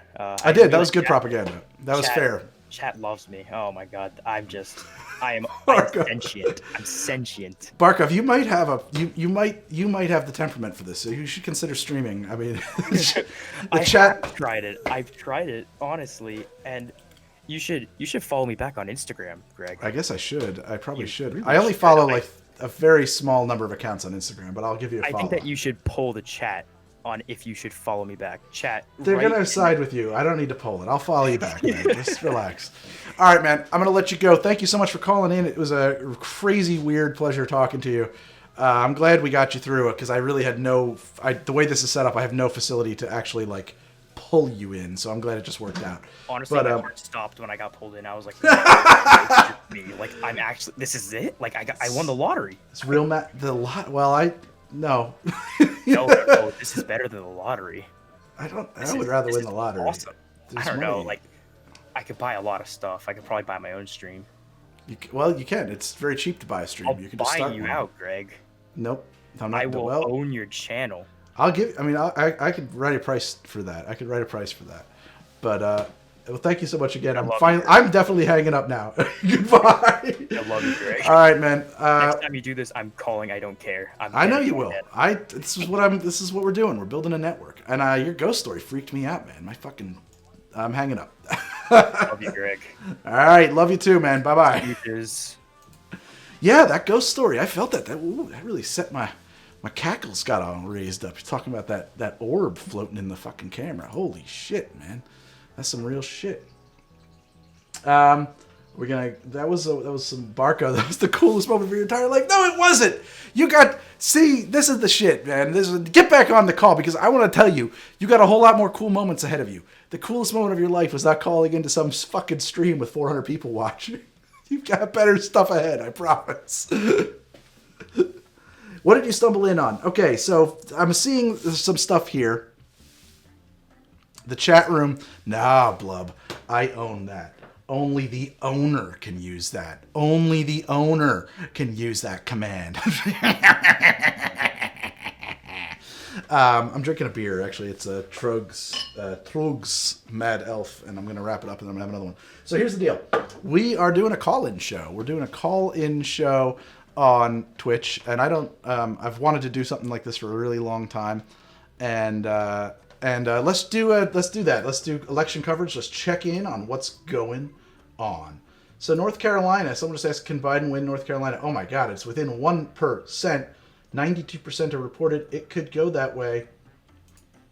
It could be a Biden thing.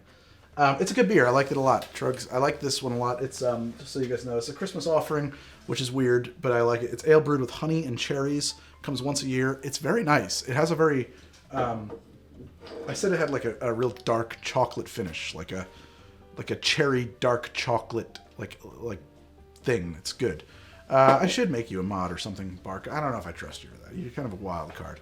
You're a wild card. You need a steady hand to be a mod. And so we're doing a call-in show.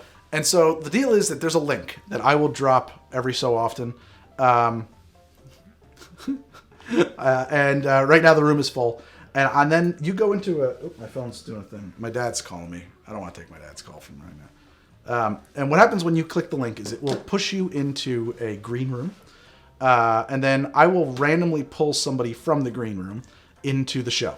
I don't know who's in there. I just see lines, blinking lights, basically.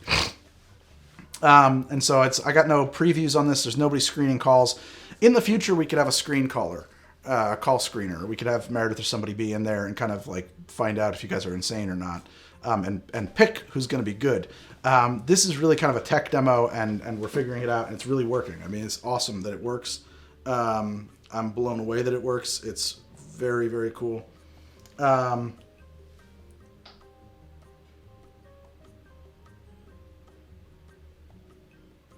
Anyway, whoa, Mod and Zeus is giving out those subs. Thank you so much.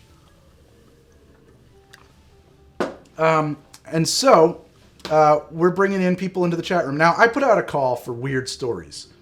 We're not just hanging out. You got a ghost story. You want to talk about crazy conspiracy theories. You want to talk ancient aliens. You want to talk modern aliens. You've been abducted by aliens. You've got amnesia. You are time-traveling, cybernetic, sapphic nuns from the future trapped in a body here in the present. That's the kind of shit that I want. Bring me your whack job. Whoa, amazing stuff. That's what this chat is about. And I'm going to pick a caller right now. You are on Coast to Coast Greg. You're on Greg Coast to Coast. Who am I talking to? Hello. Hello. I'm the Eyes of Sin. What? Eyes of Sin? I thought I recognized your voice because I've heard you a couple times. What a very... I mean, that really is crazy. Back to back. Barco shouts female. That was my first thought, too. We're lucky to not have a total male show. But, yeah, wow, that's crazy because I just pulled you at random. And I was wondering if that was going to happen, but it did. And now no one, of course, believes me that this is random, but it is truly random. I wish to hell I had control. Eyes, how you been? I've been doing all right. You are asking for strange stories, and unfortunately, being the skeptic that I am, I don't believe in ghosts. However, when I was a teenager, I did watch a meth house burn down with my friend Stacy. Well, it sounds very romantic the way you describe it. Please tell me more. I mean, I did have a very big crush on Stacy. She was... we were in like high school at the time, and I hung out with her brother all the time. And for some reason, she came over to my house and knocked on my door and was like, "Hey, there's a fire going on over there. Want to go check it out. Like, you know what? Sure. Cute girl asking me to go to a fire. I thought it was like a big bonfire, not a meth house on fire. And there was screaming and there was police. Oh my God. Was anybody hurt? We got to know. We're not entirely sure, actually. That's the scary part, I suppose. We weren't entirely sure what happened there. Ugh. We don't think anyone got hurt. It was Chino Hills. Like, Chino Hills was mostly old stoners. Like, no, does anyone really, Where is Chino Hills? Where are you at? I'm not in Chino Hills anymore. Well, no, I don't mean that, but I mean, what area are you from? So right now I'm in Illinois. I'm in the Chicagoland area of Illinois, but Chino Hills is in Southern California. Oh, okay. I spent my teen years there. I was born in upstate New York. I've lived in like 13 states, so. Good for you. It's good to get around. That's great. My boyfriend, my partner is behind me yelling things. What's he yelling? He was yelling 14 now because I just moved out here. Where's here? Oh, because you're in Chicagoland area, right? Of course, yeah. Wow. Well, let me ask you a question. What does it smell like when a meth house burns down? Because I have an idea of what it might smell like. It depends on how much meth is in there. I mean, there wasn't a whole lot of meth from what there's some very interesting chemical smells, but it was mostly like just the strong wood and must and very strong wood and must and I heard the fella's name. I heard something from the fella's voice, but I didn't. He asked something, or did it smell like meth? But I don't know what it was. Like sadness. Did it smell like sadness? Oh God. He's a bit snarky, this one. But it's very it was very unpleasant. I mean, I've smelled a lot of unpleasant things in my life. I worked at Walmart for a couple of years in southern Louisiana, so you know how it goes, retail and the corporate overlords. The evil empire. I mean, if there was an evil empire of corporate overlords, it would be Walmart. They're right there. Yeah. So Illinois, I'm looking at you right now. You are called for Biden. Yeah, I mean, I live in a pretty progressive area. 65% reporting, 54% for Biden. How are you feeling about that? You feel good about that? I don't feel good about anything and any of all of this. It's terrible. Oh no. I mean, I like I said, I'm pulling for Biden, of course, because why who else would I vote for? I'm a 28-year-old LGBT woman. Like, of course I'm going to vote for fucking Biden. Right. There's no. This isn't. This is not broadcast. You can say whatever you want. I mean, there's no FCC here. You can drop all the F-bombs you like. Whatever. It's fine. I will say I do introduce your show to people by via the video of you doing the Rodney Marino video. Really? Nobody watches that. Nobody watches that. That's the one I liked the most because it was so kishy and so insane. Funny, and it reminded me of my Uncle Glenn, who has a mullet. I showed that to the man next to me while he was quite stoned. I think he was a little too stoned for that amount. For Marino? Yeah. Okay. Fair enough. I feel like that's the right state to be in. That video got so few views. It was just like it really tanked. That upsets me. It was fantastic. I'm not gonna lie, it upset me too because it was a lot of work. It was a lot of work. There was a lot of render problems getting all of the video noise and everything to look right. But I appreciate that you like it. Thank you so much. Thank you. I've definitely enjoyed tuning into the Cyberpunk. If you guys aren't watching the Cyberpunk streams, you really should be, and you should be watching Ari David too, because his streams are fantastic. Oh, look at you. I'm one of his founder subs too over there. You and me, yeah. I was waiting for it to. I was waiting for him to get affiliate status or whatever, so I could subscribe, and I was trying to be the first one. I don't know if I was the first one or not, but. I don't think there's anything you can, any way you can tell about that. Twitch analytics keeps all that nonsense there, but I think it's like a streamer side thing. I don't know. I haven't streamed in years. Fair enough. Fair enough. What would be the most, other than let's get this dumpster fire of a human out of the White House, what do you think is if you were a one-issue voter, what would be your single issue? Oh, healthcare, certainly. Okay. Making sure people have healthcare that is Sick. affordable. And that what's your... includes mental healthcare. Are you a single-payer fan? Um, We're just going straight politics now. It's just straight politics. I definitely like the idea of everyone paying into, like, or tax money actually going to helping the populace as a whole rather than lining pockets. I think it's really important that we have like proper mental health care. I think tampons and feminine care products should be free because us ladies don't have a choice in the matter. That's fair. I agree with that. Birth control should be free because with free birth control, less unwanted pregnancies, which means that there, more children are cared for properly. Yeah. So a lot of people are having kids that do not know how to take care of them. There's a I think it was Freakonomics, and they did this study. They talked about, you know what's funny? I just realized. Hold on a second. I'm sorry. This is my brain doing 5 things at once. My work light's been on this whole time. It's not very dramatic in here with the work light on. I got to turn that off. But I think it was Freakonomics. They did a study about, the precipitous collapse of violent crime in the 90s. Because in the 80s, everybody was projecting the age of the super criminal. They thought that crime and violence was just going to rampantly increase. And there was all these people who take credit for crime falling, like Giuliani likes to take credit for crime falling for basically turning New York City into a little small fascist fiefdom. But according to Freakonomics, the probably the biggest factor was Roe versus Wade and legalizing abortion so that unwanted children didn't get raised from coast to coast. Yeah, that entirely makes sense because, like, having a good, like, it's not always necessary to have a good upbringing. My childhood was kind of a dumpster fire, but like as was mine.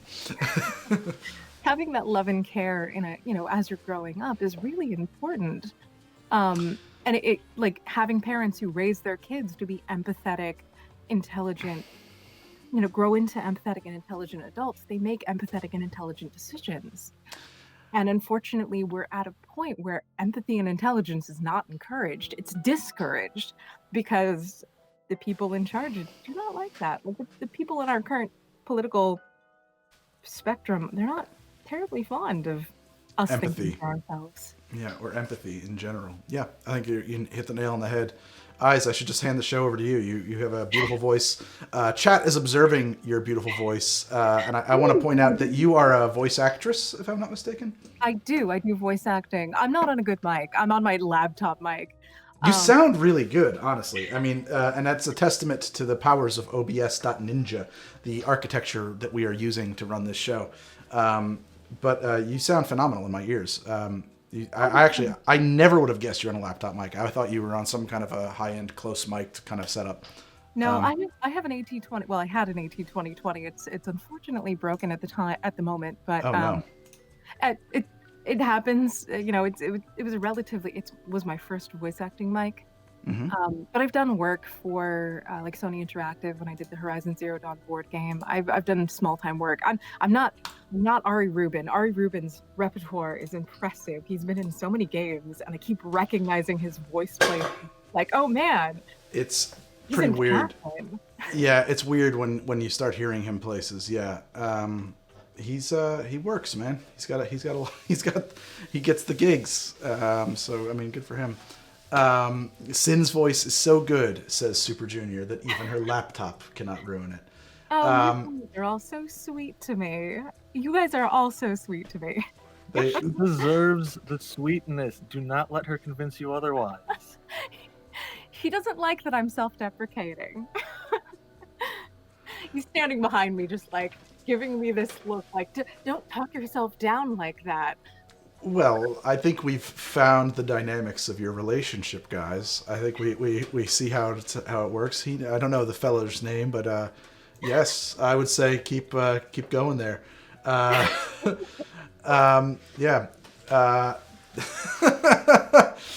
So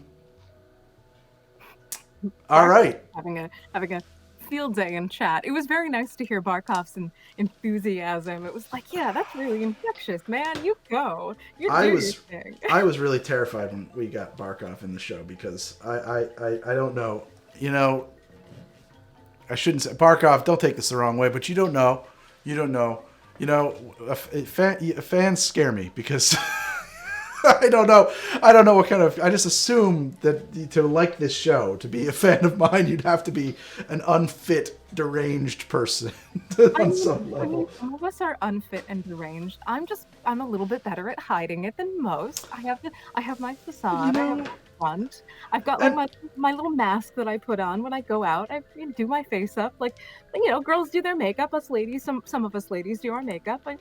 In addition, I've got my face of sanity to get through the world and get through in daily interactions with the. Oh god, there's a lot of people out there that just your retail face. Yes. Oh, I've never heard retail face, but yes, I can relate. I have my retail voice that I used to answer the phone with. What was it? Hi, how can I help you today? A little less cheery than that. That's a little too fake, but it was very similar. Very like. It's a fine line. How can I help you today? What do you need today? How can I help you? What can I do for you? Please stop talking to me. I don't have any answers to anything you want. No, we don't have Hungry Man fried chicken. You know, that kind of stuff. Wait, did you say Hungry Man thigh chicken? Hungry Man fried chicken. A guy. Fried chicken. Yeah, a guy in a hover round tried to run me over because we have a particular brand of Hungry Man fried chicken when I was living in Louisiana. It's like, dude, just leave me alone. Down in Louisiana. All right, nice. Yeah, don't go to Louisiana, guys. No, just no offense to anyone from Louisiana, but right now, just avoid it. Avoid Bluffton, South Carolina. Avoid Laverkin, Utah. Those are places I've lived. Don't want to ever go again. Okay, fair enough. What do you think is the worst place you've ever lived? If you had to pick one place you just don't ever want to go back. And I don't mean like try to separate, you know, from that like your actual, because I've lived in some rough apartments, right? But like I don't mean your apartment, but just like, you know, culturally, the town, the vibe, like I don't want to go back there. I don't ever want to go back there. With the serial killer? Oh no, that was Louisiana. So there was a serial killer in Lafayette, Louisiana that I had to do a police report about because we saw the guy's truck walk by. A woman went missing. We had to, but that tracks. That all tracks. Yes. Yeah, yes, that's not the place. That's not the place I'm thinking of. Lafayette, Louisiana. Lafitte. No, not Lafayette, Louisiana. Laverkin, Utah. Sorry, I got Laverkin, Utah. Cult of Mormons. Interesting. Yeah. Well, no offense to anyone who's Mormon, but offend them. Go for it. Cult of extremist Mormons. Not a big fan. Not a big fan of Lafayette, Laverkin, Utah. Yeah. I will say west, like out here in Illinois. Geographically beautiful, I assume, in Laverkin, or no? Gorgeous. Gorgeous state parks, gorgeous nature reserves. What is it called? National parks? Yeah, is it Zion? Yeah, Zion. Zion's gorgeous. Yeah, sure. But a lot of crazy cults out there. Specifically, the one that passes around a venomous snake, and because they think that God will protect them or something like that. Oh, you got some snake handlers out there? I didn't think so. Oh man, that's like a Baptist thing. That's like a South thing. Yeah. Down in Louisiana, you got that for sure. Well, I mean, it got out west somehow, and the Must whole have gotten around. And his hat full of golden tablets, seeing the angel Moroni, and people getting their own planet. It's all a lot of nonsense that really, and a lot of MLMs out there too. The pyramid scheme folks. Man, so basically, what you've just told me is that Big Love was 100% accurate. Because that's a good show, so even the MLM stuff, they nailed it. Nice. Yeah, and then as far as the best place I've lived, Carlisle, Pennsylvania wasn't too bad because it was really close to Hershey Park, but I lived there when I was a little kid. And Westmont, Illinois is not bad. It's very, very nice state parks out here. Very nice. Very, very progressive. Very, generally pretty friendly. St. Paul is pretty nice. I like St. Paul, Minnesota. I've lived all over. That's why I have such kind of a I feel like I have a non-accent because I have a non-regional dialect. Yes. I have. My mother didn't have an accent, and my grandparents both are from New Jersey, and you have a very similar accent to my grandmother, except you're much nicer than her. Oh well. Much nicer by a lot. Like I'm putting that on a bumper sticker. Greg, nicer than grandma. I mean, my grandmother is a terror, so. But the question is, do you bake better cookies? My grandma. Probably not. I probably don't. My grandma can be. She's a very nice lady, but she can be extremely racist. As can mine, occasionally. Yeah, as grandmas do. And she likes to call me fat ass, and you know, she's a grandma who was a burlesque dancer. And she'll tell you things like, Gregory, we never let him see nothing. You understand? We had a thing you wear. It was Grandma. I don't want to hear about this. No, you should understand. I wasn't working nude. I don't do that blue nonsense. So that's a kind of very wonderful conversations I have with my grandma. My grandmother was former Catholic, and she's very stoic, very brusque, very short, and very angry when she drives. We got pulled over by a police officer because she rear-ended some guy that she was mad at, and the police officer, she's going off on the guy, and then she starts going off on the police officer, and he backs up. He comes in the back seat, sits next to me, and looks at me and goes, "Your grandma scares the shit out of me. Like, imagine being raised by that woman." Yeah. Whereas my grandfather, who adores your show, by the way, my 82-year-old grandfather, who is a self-proclaimed anarchist, it takes on my moniker of being a bisexual dumpster fire. My grandfather, who is a very free spirit, enjoyed. Oh, and he hates trumpets. I don't know why he hates them. The instrument or the kind of the people? No, the instrument. Like, but also yes. He asked.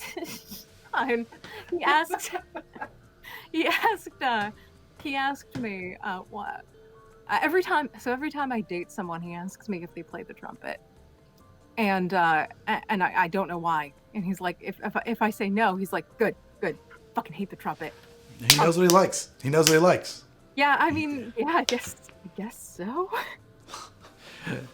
He knows what he likes. He knows what he doesn't like. He doesn't like the trumpet. All right. He also called you a very charmingly handsome man. So my grandpa.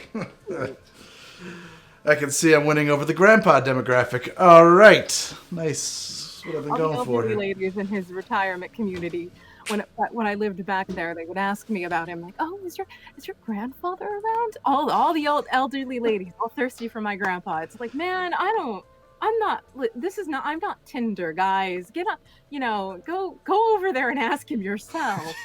Yeah.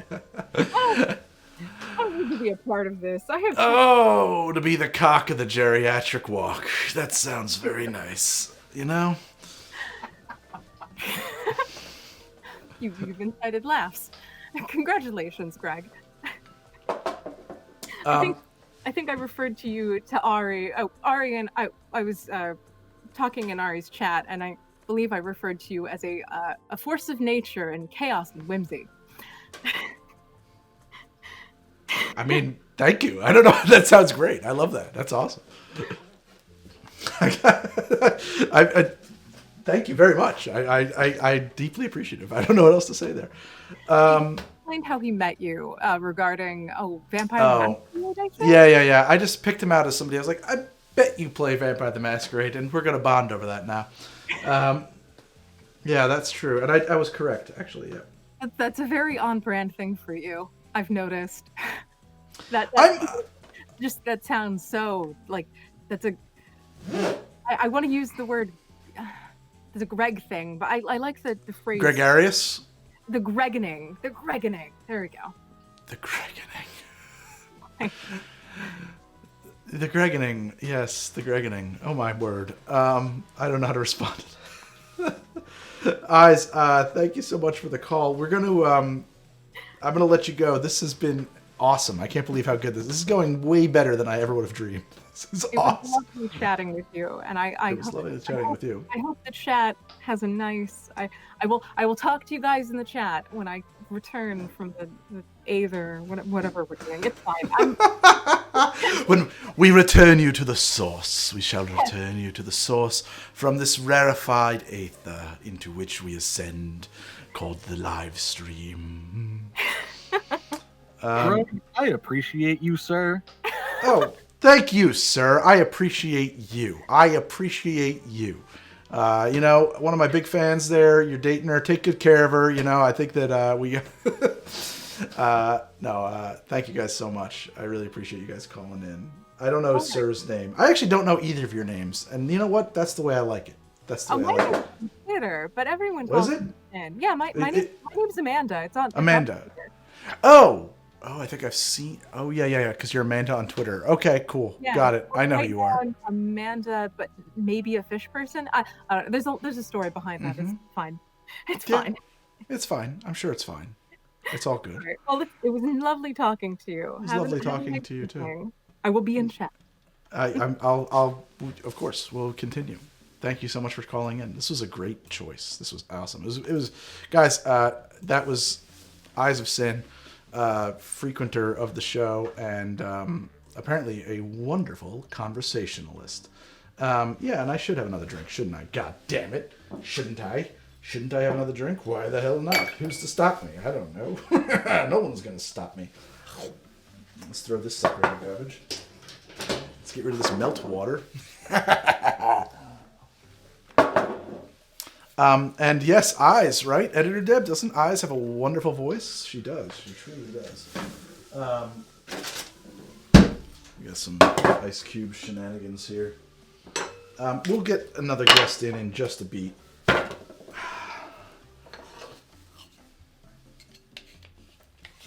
I'm assuming Broke Mofo 1 is Eyes Gentleman Caller.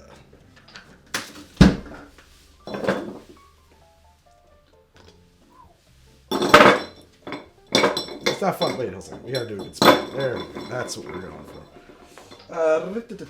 You know what I haven't drank in a while? I haven't touched this Noah's Mill in a century. So let's do one with this. It's a terrible grip. I have the worst possible grip on this jigger, and it's really going to set me up for failure. Apple cider white wine. Ooh, fascinating, fascinating. Eyes, I'll tell you what. People want to know where you're at on Twitter. I'm going to give you the permit. You can drop a link to yourself.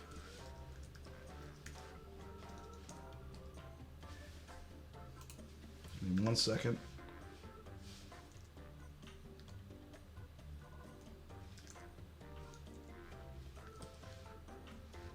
Eyes of Sin. Is it the Eyes of Sin?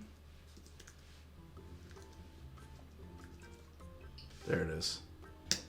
Drop your link, Eyes. You got a minute. A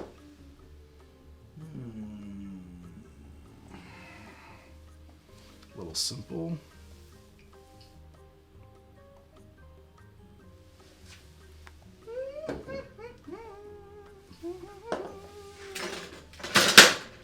Something fell over there. That's not great. That's not what we want. Thomas Olorino making an old-fashioned with Noah's Mill. You know, it's funny, actually, I'm making this old-fashioned, but one of the things I did was I just bought Powers Whiskey for the first time. Because people were asking me what I thought about it a while ago, and I thought about maybe I should just do a quick taste of that, too. So let's do all of it. Let's do it all. Just pull a little rip here of my peel. Bang. Now let's do Hoey Dram of Powers and see how I like it. Greg, look up, says Bark of Memes. Election update. Florida called for Trump. Current score 199 in favor of the Biden. Biden. My prediction right now is that when the states are called, Trump will be at 235 and Biden at 211, which makes it possible that we find out who wins tonight without PA. You think Trump's going to win? That would be... Then we're going to get real wild. If Trump wins, there's going to be a lot of sad drinking, guys. Powers. Yeah, they just got a new label. I mean, it's a great label. It looks fantastic. I don't know. It's an Irish whiskey. And, ooh, malty.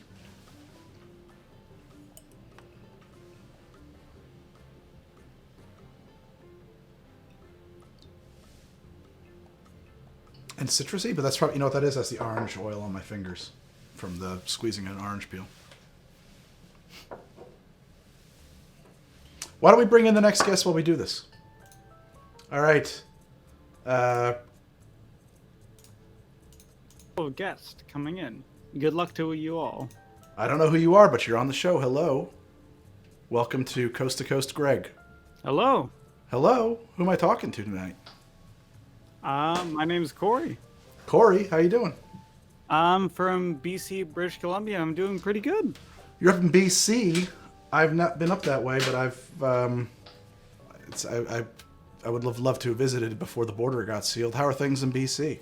Well, it's very beautiful, and personally, I live on Vancouver Island, so it's very good as far as virus goes. Let me ask you a question. I'll answer your question. All right, Vancouver Island. Do you live in Victoria? I do not live in Victoria. I live about 4 hours north of that in a small townish place called Campbell River. I was going to say, it has to be pretty small if it's 4 hours north of Victoria. There can't be a lot of people up there. You'd be surprised. But we are, or at least we were at one point, the salmon capital of the world. Oh, yeah. Oh, exactly. Man. Lots of salmon fishing. And now what kind of, is it like, is this commercial, like harvesting kind of fishing, or is this like sportsmen in a river with like a fly rod fishing? I mean, we have a whole lot of commercial fishing. I won't deny that, but I believe the salmon capital was due to sportsman style fishing. Okay. Because I've been once or twice, and you get some pretty good sized salmon. I'm not gonna lie. Oh, also, I bet. I've always wanted to learn. Further, I do have to shout out to the Green Room Goblins, of which I've been a part of this whole night. So I was gonna say, I'm not in there. There's a whole conversation going on, and is there?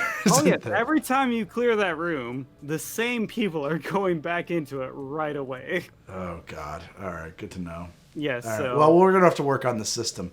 Oh, I'm sure you do, but I mean, it's the first night, so. It's amazing that it's working as well. It is. It's working great. No, it is working great, and I mean, although I do not know their names or their faces, I've made some meaningful friendships tonight. Keep it casual, man. I'm sorry. What was your name again? I don't know if I even got your name.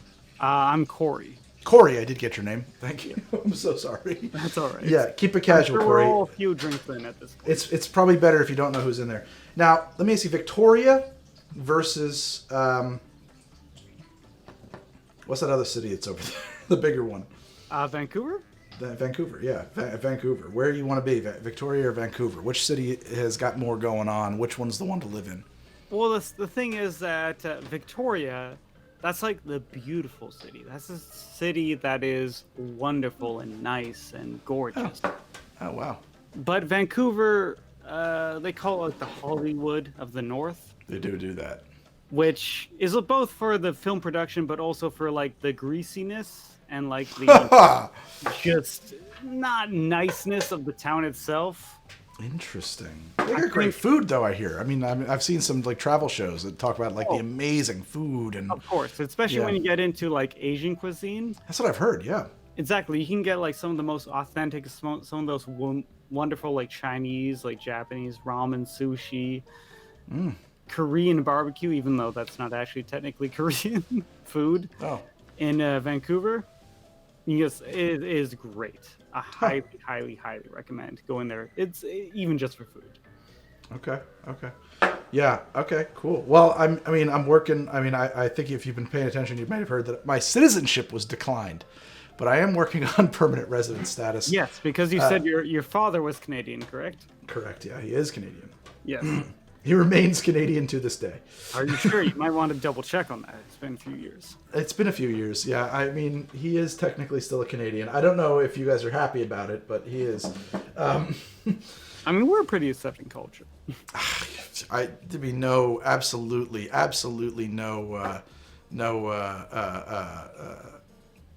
I don't know what the word I'm looking at. No jury would convict you if you decided that we're kicking him out. But yeah, I am working on a permanent resident status thing. It might take me 2 years to get. But the West Coast is a place I was thinking about, but I've never been out that way. I've been up to the East Coast, New Brunswick, many times because growing up we went up every summer. I can say I've been only to Toronto once in my life, out to the Great Lakes and all that. I've never been out that way either. Yeah. And it's nice and all. It's got the rolling hills. It's got the trees every now and then. But the West Coast, that's where you're going to see the beautiful, the mountains, the oceans, the rivers, the forests. Yeah. It looks kind gorgeous. of scenery where you feel spoiled for choice. Like you feel like if you see this every day, you're not going to appreciate any other part of the world as being beautiful because you see this every day. I have a great view where I'm at now, and I think I understand that. I mean, like, I totally get that. Like, yeah, well, where would I go? Anywhere I go that doesn't have this, I'm going to be miserable about. Exactly, yeah. So I totally get that. That's interesting. So you are watching our glorious election from up there in Vancouver Island? Yes, I try to watch a little bit, yeah. Is that sarcasm? Are you glued? Well, it's the sort of thing where, like, I mean, it's not my country. I recognize that it's going to have a good impact on what's going to happen, but ultimately, I pay some respects to my own politics, but not a lot to even other countries. Fair enough. The memes and the Twitters and everything else is telling me everything I need to know. The damn Twitters. The Twitters. What's the? I mean, I assume pretty progressive area, but I don't know. I know Alberta is not, but I think that BC is. Is the general climate up there pulling for Biden or Trump? Do you think? I mean, mostly Biden, as far as I'm aware. I mean, I think most people recognize that Biden's a better choice. It's kind of the someone that spent a few years growing up in the prairies. Some of the trailer park trash. I don't want to say exactly that, but the people that like are more hardworking and in the kind of salt of the earth kind of people recognize with the Trump a bit more. I see. Yeah. What they've said. Yeah. I mean, there's an appeal there, but I don't know. I feel like you almost framed it in a very positive way. Well, I don't know if you intended to or not, but they were just like the real people. The real people. It's the sort of thing where like half my family are very much like the working class kind of family, and they've kind of dealt with the same issues over the years, and I can kind of identify a bit of what they're dealing with and why they think that way. Okay, yeah, well, sure, I understand that. That makes sense. I get you. Yeah. So I can understand why they might vote Trump, but I understand why you definitely should never, ever vote Trump at the same time. Yeah, I get why somebody might, but yeah, you can empathize with their position while recognizing that it is based on craziness. Exactly. Okay, I can dig that. Let me tell you... Anyone that has ever been in a movie should not be president. Anybody who's ever been in a movie should not be president. Well, at least a, full feature, 5 movie kind of thing. So you think the disqualifying factor about Trump is that he was in Home Alone 2? Well, one of the many disqualifying features, let's say. Okay. I like that, though. I mean, like, you really just you distill the whole thing down to its most base principle. Hey, man, policy schmolicy. The guy was in Home Alone 2.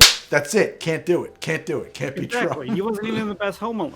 Right. Yeah, exactly. I'm not... Forget about the wall. No. The child separations, I whatever. I'm thinking Home Alone 2, fuck no. He's out. Exactly. Home Alone 1 or none. So in that by that logic, if Macaulay ran, or Daniel Stern, for example, Both Joe names I Pesci. know very well, of course. Or Macaulay Culkin, Daniel Stern, Joe Pesci. Probably, the three leads of that movie. How about Catherine O'Hara? She's a Canadian. I know Macaulay Culkin. Yeah. So you'd vote for those folks if they Over ran. Trump, yes, but Yes. as an initial vote, no, of course not. Sure. I would vote for Catherine O'Hara. Actually, I've just decided that we're going to try to get her to run in 4 years. I think that Catherine... Well, shit, she probably can't. She wasn't born here. She's a Canadian. Damn it. Well, at the same time, Arnold Schwarzenegger wasn't born here, but he's also the governor of Florida. He was the governor of Florida, but our Constitution prevents a naturalized citizen from running, so he can never run for president. Okay, fair enough. Yeah, that is a bit unfair, but sure. It is a bit unfair. Yeah, it is a bit unfair considering the people who wrote the Constitution were immigrants, but they were like, but immigrants, no. That's all North America for you. There it is. So let me tell you a quick story about Vancouver Island. Maybe you got some insight into this. Oh. So I got a last name from Canada, because my family is Canadian. Sure. And we had always heard that, and now these are relatives that I've never met, that it was, there was a lot of unpronounceable letters in the last name. Those guys were from Romania, and it got abbreviated into this kind of name, mishmash of letters that Canada just sort of kind of gave to your family. Okay? I mean, I can understand that a bit, yeah. For sure. And that's, those guys, they were settled up, I think Moose Jaw, if I'm not mistaken. I do know Moose Jaw. I've been there. Wonderful. Yeah. But they, yeah, exactly. They were Saskatchewan, like, hard scrabble farming folk. Now, a little bit west of there, where you're at on Vancouver Island, I got contacted by somebody on Facebook who had the exact same last name as me. And now I had known from a previous internet search that these people had the same last name as me. And I had actually assumed that they were a relative, that one of my relatives, because it's an uncommon last name. And now, not to out you on the whole internet, but what exactly is this last name? So my last name is Titan, Titian. It is a... as in, or Titian, like the Renaissance painter, except that I bear no relation to the Renaissance painter. The people out there on Vancouver Island, I knew that they existed because I had done a search, and I thought, well, one of my relatives must have gone out there and married someone on this. I don't know if a reservation is the right term or not, but the First Nations people. There are a lot of reservations. It's a reservation is the right term, yeah. So it's a First Nations group, and I don't remember off the top of my head which tribe it is. And somebody contacted me on Facebook out of the blue. How do you pronounce your last name? Because I have the same last name. And we had a conversation. And then she said, how did you get that last name? And I told her. And she said, well, because for us, the Canadian government gave it to us when they took our kids away from us and put us in schools. And wonderful residential schools. Yeah, you guys, hey, man, we were worse. I mean, neither of us did. Has its own checkered past. Oh my God, yeah. And Americans don't know that. I mean, when I say Americans, I apologize, but Statesians, I don't know what you'd call us. The USians. USians. I know that there's a lot of umbrage with us calling ourselves Americans because we all live in the continent of America. But on the other hand, as a Canadian, I view you as Americans. I'm a Canadian. People that are from Mexico are Mexicanians, obviously. Mexicanians. My relatives used to be like, hey, Greg, you're not a Canadian, you're not an American, okay? You're from the States. Just let's get that straightened out, okay? We're all Americans. They would be really pissy about that. See, I understand that a little bit because a while ago I did a search of my own last name. Which is quite rare itself. What is it? I think there's like maybe 30 of us in all of North America. Can you out yourself for me since you've put me on the spot? I will say my last name is Paloud, although apparently I pronounced that incorrectly since it's French. Oh. To some degree. So Palot. Palot or some. All I know is that my family originally came from France. Settled somewhere in Manitoba in a French-speaking country, and now I'm here. There you go. And there's only about 30 of you think? In about North America, yes. There's a lot of us in France, and strangely enough, I think either Sweden or Switzerland. Yep. Interesting. There's very few people with my last name in there's my family, which is up in Hamilton and here in New Jersey, and that's it. And then and then there's these people on the reservation. Now, here's the thing. And this is what I'm thinking about, too. I got to get a blood test done because... So, I got these relatives from, quote, Romania, right? Mm-hmm. I look at the pictures of these people from the reservation, like, you know, we kind of look like we might be related. And if we had the same last name, both of which the claim is that the name was made up by some naturalization office from the Canadian government back in the 1800s or whatever, right? Yeah. I wonder if a couple of brothers from the tribe didn't move inland and tell all the yokels there, we're from Romania, because of tensions with the First Nations people, and that I'm not actually related to this tribe out here on Vancouver Island. I mean, it's perfectly possible. I mean, I have friends where they have documented history saying that they are, 100% native, but back in the day they just said they were native to get on all of these like special like lands and whatnot, and they're actually not native in the slightest bit. So it could work the other way. It could work the other way. That's true. I know that there's been a long history of strife and racism towards First Nations people in Canada. Yes, unfortunately. And of course here in the U.S. as well. And that I could definitely imagine being like, it might be better if we just told people the weird stuff we were saying to each other when they weren't supposed to hear was Romanian, because they're never going to know the fucking difference. Exactly. I mean, Romanian is so foreign and abstract. Like anything, of course, you'd be like, "Oh yeah, of course that's Romanian." That's obviously, whatever you say. I don't know. I wonder. Well, Corey, it's been a joy to chat with you. You got a ghost story? You got an alien abduction story? You got some crazy crackpot conspiracy theories you want to lay on me? I'm trying to do as a much whole. As I'd love to. I've been to many abandoned houses out in the prairies, out in abandoned asylums. I've unfortunately not encountered any ghost-like properties in my life. I'll tell you what. I'm going to tell you my ghost story. I'll tell you this and everybody else in the chat. All right. I don't believe in that shit at all, honestly. Sure. But yeah, I'd like to believe, but I'll tell you flat out, man. One time, I was driving home from a friend's house late at night in the woods, and way out ahead of me in the car in my high beams, I'm driving through kind of like, country roads, right? Yeah, take me home. And the country roads of New Jersey, which, we kind of have. I mean, there's a concept. It's not like wall-to-wall houses, right? It's not. So, and someone out ahead of me steps out off of the into the road. Spooky. About like a half a mile ahead, and they're just kind of like milling around in the road there, and their clothing is super reflective, like just like super illuminated off of my high beams. This is the thought process, and I am 100% certain that I'm going to hit. I had to slow down because like there's a person in the road. So I lay off the gas, I'm laying into the brake, decelerating, and then with a blink, gone. And there's nobody in the road at all.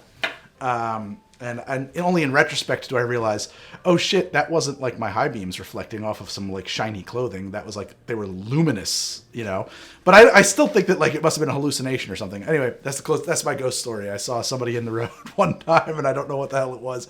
And it was really weird.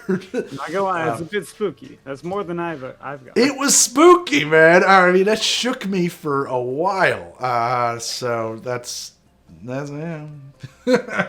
That's my story.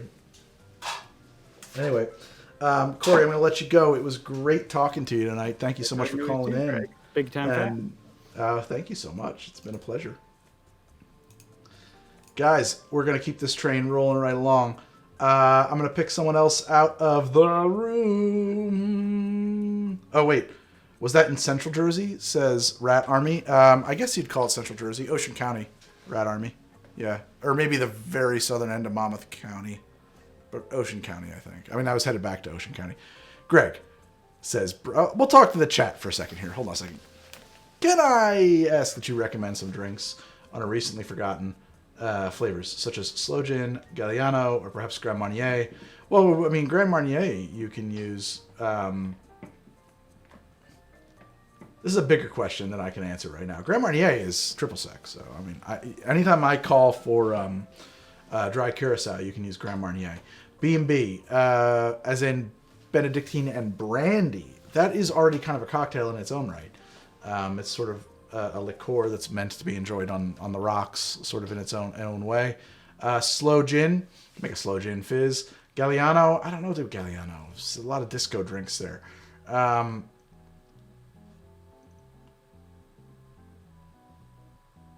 Yeah, it really wasn't the Pine Barrens Red me. I wouldn't say the Pine Barrens. Legalization in New Jersey. Wistig. So it was a question on the ballot, a referendum, and so it was, should we legalize weed? And apparently it's passing. So that's good, right? Let's refresh NPR and see if we get an update here. Biden is at 209 votes, with Trump at 118, 270 to win, and there's 211 yet to be called. California, of course, went for Biden some time ago. Texas still in play with 77% in.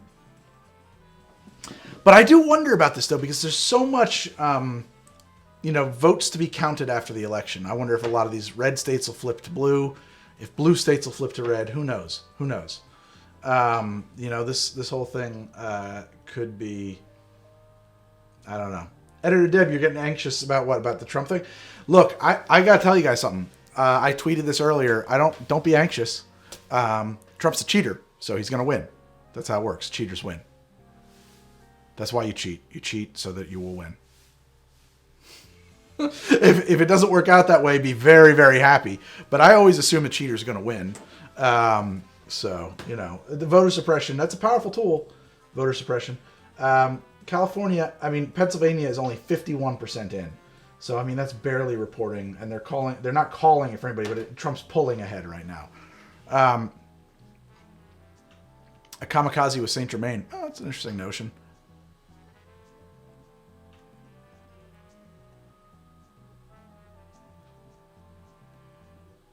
It doesn't make you less anxious. Yeah, I hear you, Edit Deb. I hear you.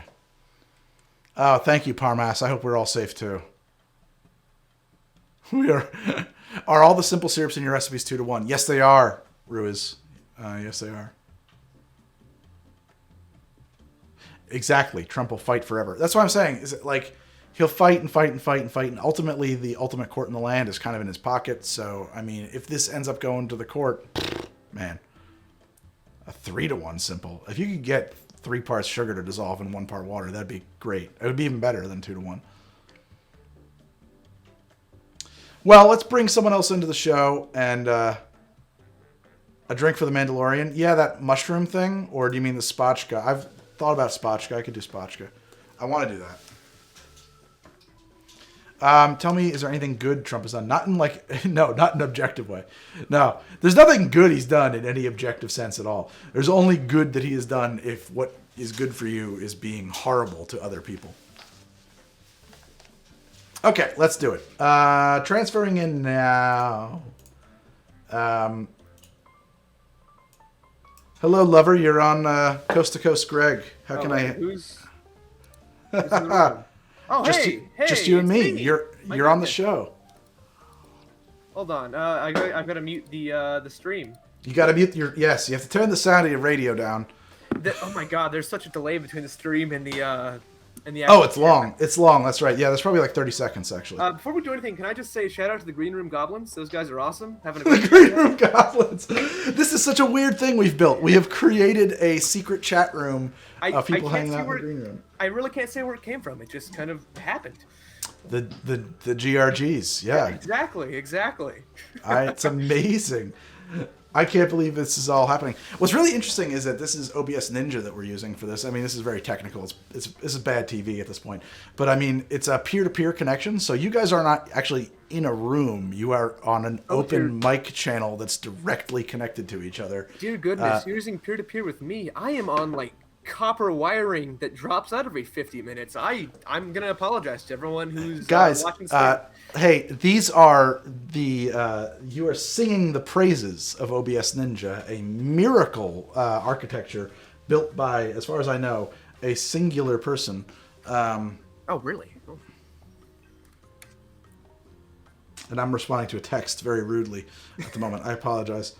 No problem. But well, who am I talking to? I haven't even gotten your name yet. Oh, Hello. my name is Cole. Cole, how you doing, Cole? Where are you calling from? DFW, Texas. Dallas Fort Worth, Texas. DFW, Texas. Yep. What's going on in Texas? Give us the lay of the land in Texas right now. It's what is it? It's 9:40 p.m. down there. 10:40, yeah. 10:40. Okay. That wonderful central time where you don't fit into quite either side of the coasts. I'm actually surprised Texas is on Central, but okay. What's the word in Texas? What's happening down in Texas? Well, that depends what we're talking about. As far as electoralism, I'm pretty surprised, in a very pleasant way, that it's been kind of a swing state. Yes. It's a much closer race than it's ever been. Texas is in play this year, yes. Is Ted Cruz up for re-election? He was with Beto O'Rourke a couple years back. Okay, so he's not up now. No, he's not. We're not getting rid of the weird evil spider from Mrs. Smiley's or Mr. Stunny's, whatever the hell it was, spider show. Oh, okay. I always think of him as being... Zodiac Killer? Or... Oh, that too? Yeah, I was actually going to say Eddie Munster. He looks like Eddie Munster all grown up. To be fair, he also looks like he's built out of Crayola model magic sometimes. Oh, yeah. I could see that. He's definitely a model magic man. Hell yeah. Yeah, you guys are kind of in play. And what's your gut thoughts? What are you going to make a prediction right now? Where's it going? Texas is going to swing for the Trump or for Biden? I think it's still going to swing Trump, but not Damn it. directly. I do think that just... Damn you! Damn you, my Cole. fault. I am the one pressing the buttons at all the ballot machines. I do apologize. I think in a few years it could absolutely go blue, but And demographically, I think it's a thing that's going to happen, and then when it happens, it'll never go back, right? That's the whole thing. The whole country is shifting, and the stuff that the GOP is about, the future just isn't about it, right? I hope. I don't know. But to be fair, I don't see a future for the Democrat Party either. They Oh. are holding back a lot of progress, in my opinion. Oh yeah. Well, that maybe that is me projecting onto the country. I'm not going to say that it is an absolute fact. Cole, you are a man after my own heart. Let me tell you what I think. I think that essentially the Democrats, and I'm probably the chat's we're at 430 watch. We're gonna lose 100 people right now. I think that the Democrats should aim for single party rule, and to basically make it, do what the GOP did, gerrymander the shit out of it, eliminate them from electoral politics, and then the Democratic Party will split into two reasonable left-right parties, right? Because the party. Oh, it's authoritarian right, and then a bit more towards the center authoritarian right. But Yeah, I would argue Fair enough. personally. I don't know how it would work in the American system, but personally, I don't want another two-party. I want as many. I want coalition governments. Yeah, we would need to switch. We would need to. We would need so much. A constitutional convention. Essentially, we would need to basically reform around a parliamentary system, or possibly with ranked choice voting. You would get there, but I don't think that there's just it behooves you to form a coalition before the votes are tallied in this system, and so therefore nobody would ever not do so. It's a what's the expression? It's a solved game. You know what Mancala is? No, I'm not familiar with it. Mancala is a board game. It's an ancient board game from Africa. You got these little buckets, and you got to move stones around. And I don't know anything about it except that it's a solved game. And so once you understand Mancala, every move is decided for you, and you just go through the motions of playing Mancala because it's these are the correct moves. There's no question, right? And so it's in the same sense, when you have a first past the post system like the U.S. does, it's a solved game. These are the correct moves. You form a coalition before the votes are tallied. You would never do it any other way. Say again? I was gonna say I really want to see stuff like Bernie Sanders be able to run under a independent ticket or AOC or any of these other these different politicians who I don't think belong in the Democrat. Kind of dogma. I think they should be able to actually live out their ideals and go for them instead of being heavily limited by these career politicians who've been incumbent since what, like the 80s, 90s? I mean, oh, dude. Yeah, absolutely. But I mean, and to their credit, right? Like, so that's the thing. Like in American politics, they don't run on their own ticket. They run on the Democratic ticket, and they pull the party left. And that's the tension that's happening there too. Is that like the party is moving leftward? I mean, evidenced by the fact that Bernie Sanders is I think the most popular politician in America, even though he doesn't actually win these primary elections. And AOC just handily won her re-election, and Presley and Omar and so on and so forth. I think that all of the reasonable positions are kind of covered by the Democrats. So what needs to happen is the Democrats need to be in a position to fracture. Right now they can't afford to. They can't afford to fracture. So they have to ultimately have I mean, and I hate to put it in these terms, but like a stranglehold on the GOP so that the Democrats can then fall apart into two parties. And it won't happen until we have that happen. But that's what the GOP wants to do. They want to make sure that the Democrats never win an election again. They don't win. They don't run to win this election. They run to destroy the enemy. And they'll do it by any means necessary. Voting. I mean, the fact that their main strategy is voter suppression, which kind of tells you everything you need to know. Sorry, I've had a few drinks and I'm talking over you. Oh, this is not how you do. Trust me, while in that green room with the goblins, shout out again because they're some fun people. Are they? Oh, lovely. Yeah, it's been a really fun. I hate to say I've been listening to them a bit more than the stream. Hey. A little shameful on my part, but don't be shameful. That's how it goes. That's fine. All right. But I've gone through a few good glasses of rye, and now I've moved on to trying to finish a bottle of Smith & Cross I've been working for on a good while. Ooh, man, you gotta be careful. I think Smith & Cross is over. They don't make that anymore. It's a Navy proof, so I do have to be careful with that one. I'm saying, like, you know, that's a rare breed. It won't be bad. Really? I didn't think it was actually like not in production. I think Smith & Cross is out of at the big boxes near me. Yeah, buy it up, man. I think they're done. I haven't confirmed that, but people have told me that. Now I'm looking. Oh God, if that's the truth, I'm gonna feel awful. I know. There's only a couple centimeters of liquid left in this bottle. Yeah, I don't know. I'm trying to find an answer on this right now. For some reason, it's harder to find an answer on this than you would think. I understand. A lot of these companies are very, very good at obfuscating what they do. I mean, oh yeah. For example, actually, the rye I was drinking, the whiskey I was having. What was it? A bullet rye. Yeah. So MGP is what you're drinking. Exactly. Indiana. A lot of people don't realize a lot of these ryes they're drinking are MGP ryes. Yeah, for sure. It's a lot of the same stuff. I forget which one it is, and I always get this wrong, so I'm probably going to besmirch somebody's name. And I wanted to bring it up before when I was talking to another Canadian, but I don't think it's High West. I think it's High one West of. Is an American. It's a blending company, I believe. It's one of the big ryes. Is actually. This stuff, it's actually in Canada. It's sold as Alberta Mist. Whistlepig is Alberta Mist. It's made in Canada, and I think it's bottled somewhere in. God, now I'm gonna besmirch someone else here. It's okay. Somewhere up in the Northeast. It might be made. Sure. I mean, where it's bottled doesn't matter. The point is, it's Alberta Mist, and you can buy Alberta Mist for like $18 a liter, and you can buy Whistlepig for like $60 a $7.50, or $50 a $7.50. I might be wrong on the Whistlepig front. I think it's Whistlepig. I think it's a Canadian-made whiskey that is bottled here for a significant markup. Yeah, exactly. That's exactly what it is. So it's just like it's that kind of thing. It's that kind of stuff. If anyone in chat knows who's listening, I'm sorry to cut you off, but I do want to know if I am right or wrong. This is something I am very interested in.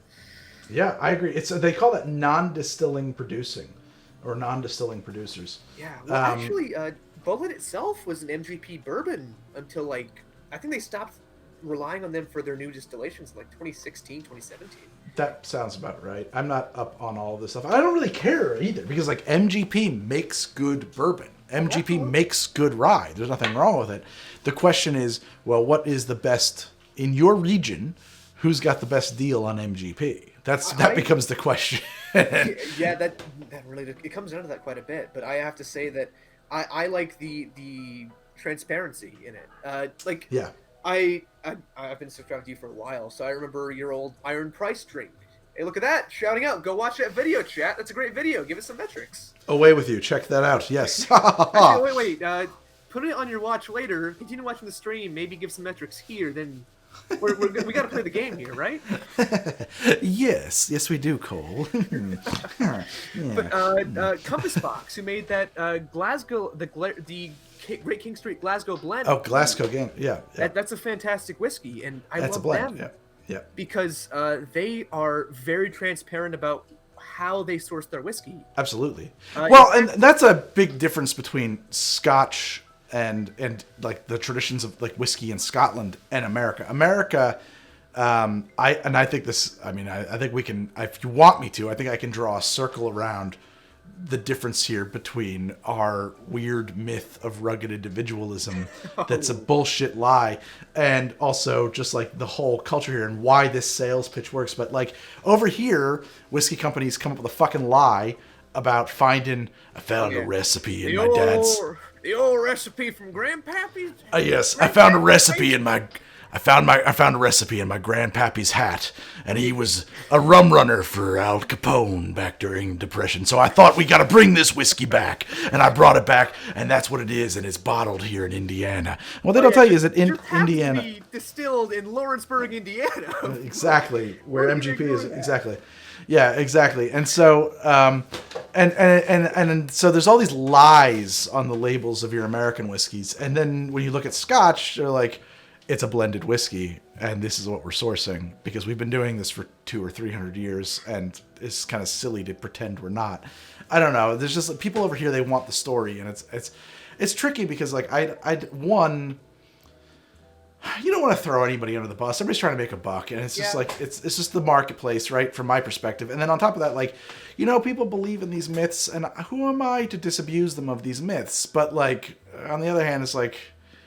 Because these are harmless myths. I don't know. I feel like I choose which dragons I tilt at, if that makes any sense. Yeah, no, it is most important to buy based off of what tastes good to you. I think that the most... There's if you like it, you like it. That's all there is to it. I watch. A lot of people in chat might know about them. Their motto is, the best whiskey is the whiskey you like to drink, how you like to drink it.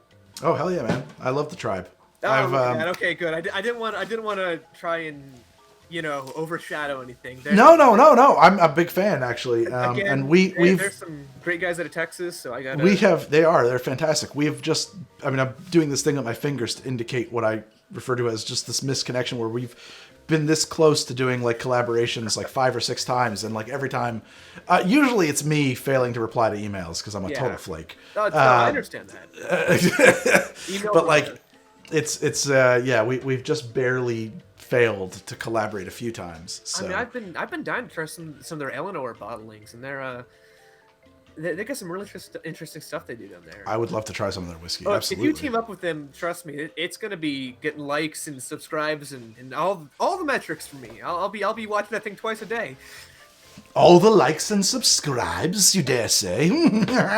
I'll make some sock puppets for God's sake. Sock puppets. Oh, you mean accounts? I thought you meant literal sock puppets. Oh no, I'll make a sock puppet version of it. Trust me, I'll get a lovely mustache on your sock puppet and a great beard on both the other guy on Rex and Daniels for them. And that's awesome. Cole, what do you do for a living, man? If I may ask. I'm a student right now. I don't do anything full time. That's great. Do nothing. Oh my God, the less you can do, the better. Where do you go to school? UTA, University of Texas, Arlington. It's cheap. Okay. It's relatively near where I grew up, and it's you're saying all my favorite things. You're going to a cheap school and you're doing nothing. These are my favorite things in life. I'm not even exaggerating or lying. Like I feel like this is what we should all be doing. We should all be in the process of going to a cheap school and doing as little as possible.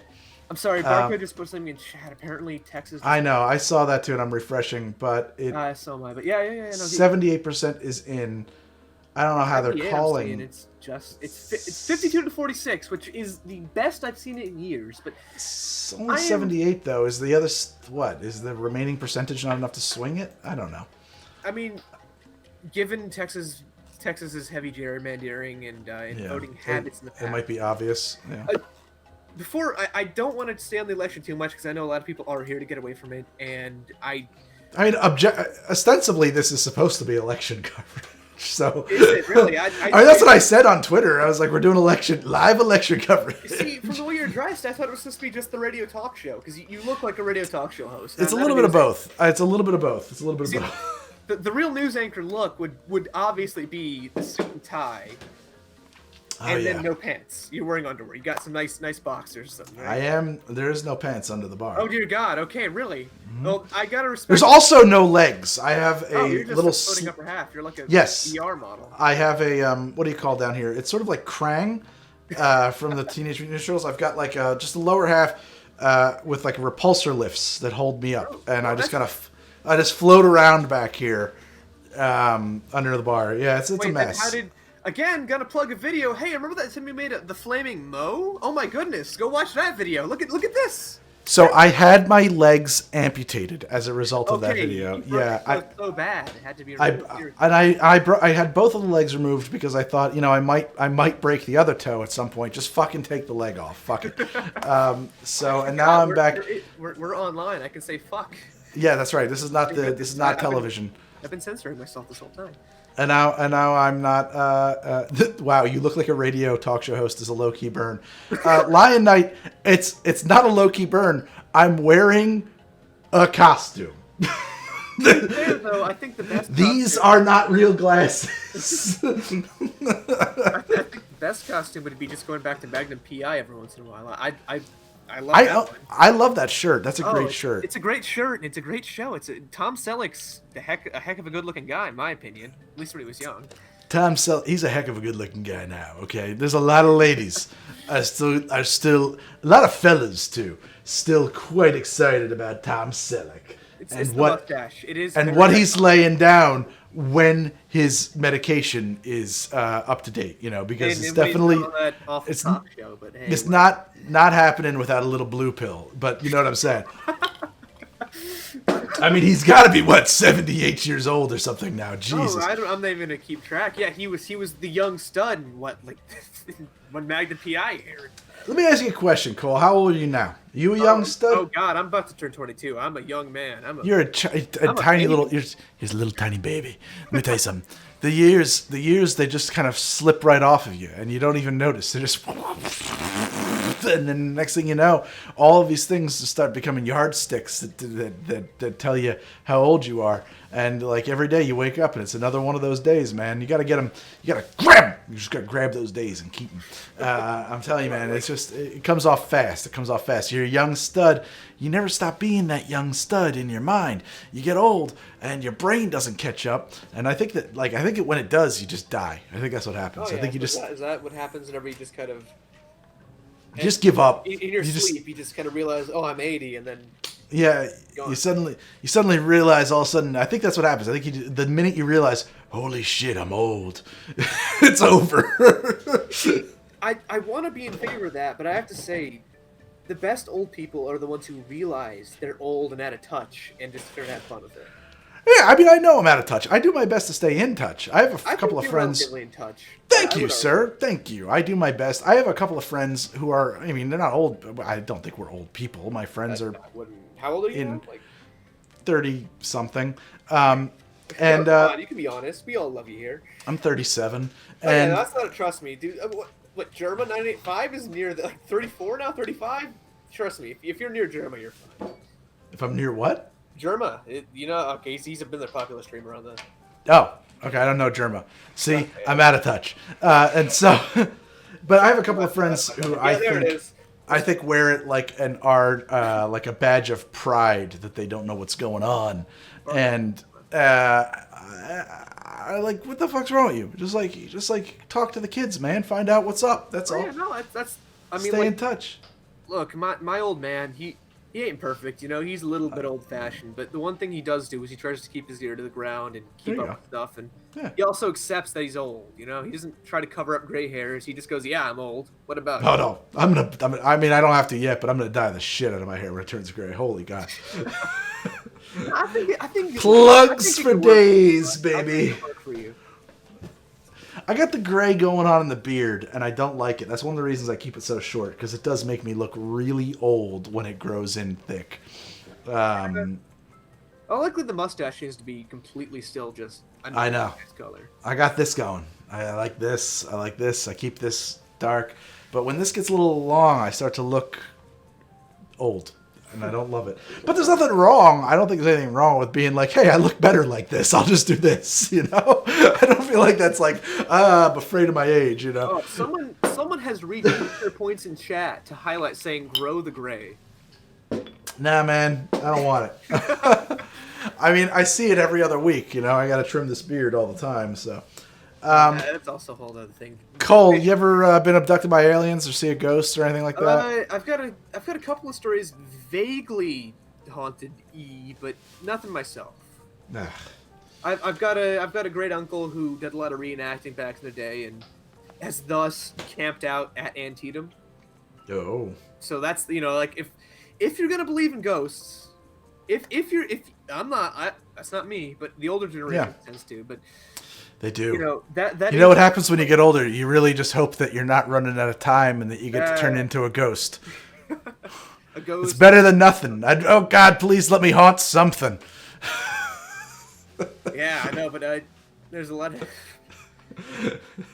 It's the best I got. I gotta haunt something. Let me haunt this stupid garage. I got a lot of friends who like cryptid hunting. You know, my girlfriend and a couple of her friends, there's a supposedly... demon-infested bridge in the DFW area in a town called Denton. And it's Goatman's Bridge. Oh, that's a classic. I like that. Yeah. It was on a certain BuzzFeed show. We got a couple of haunted bridges up in here too. Yeah, good old bridges. Bridges are good for hauntings, I guess. Huh? They're good for hauntings. People jump off of them. Accidents happen on them. They're spooky places, bridges. Every time I go over a bridge, I feel like someone walking over my grave. Let me just tell you, those bridges, they send a shiver right up my spine. You know, this is something I'm thinking about too. Dallas-Fort Worth. You guys have had a lot of problems. Is that right? Dallas-Fort Worth, where the flooding, right? You've had a lot of like serious climate change impact over there. Am I mistaken? It hasn't affected my area directly. I think. Am I thinking of Houston? I'm thinking of Houston. It very well could be Houston, because I'm thinking of Houston. Houston has a lot. Well, Houston has a lot of problems outside of just flooding. Again, you could. Oh, we're gonna touch. It all comes back to gerrymandering when it comes to talking about Texas. It's a big thing here. You probably haven't seen it, but there's electoral. If you look at electoral maps of Texas, of Houston specifically, there is an elective area. Around Houston, where it's got a big chunk here on the west side of Houston, and then a little narrow strip goes over the top of the inner city, and then another reasonably sized chunk on the east side of it.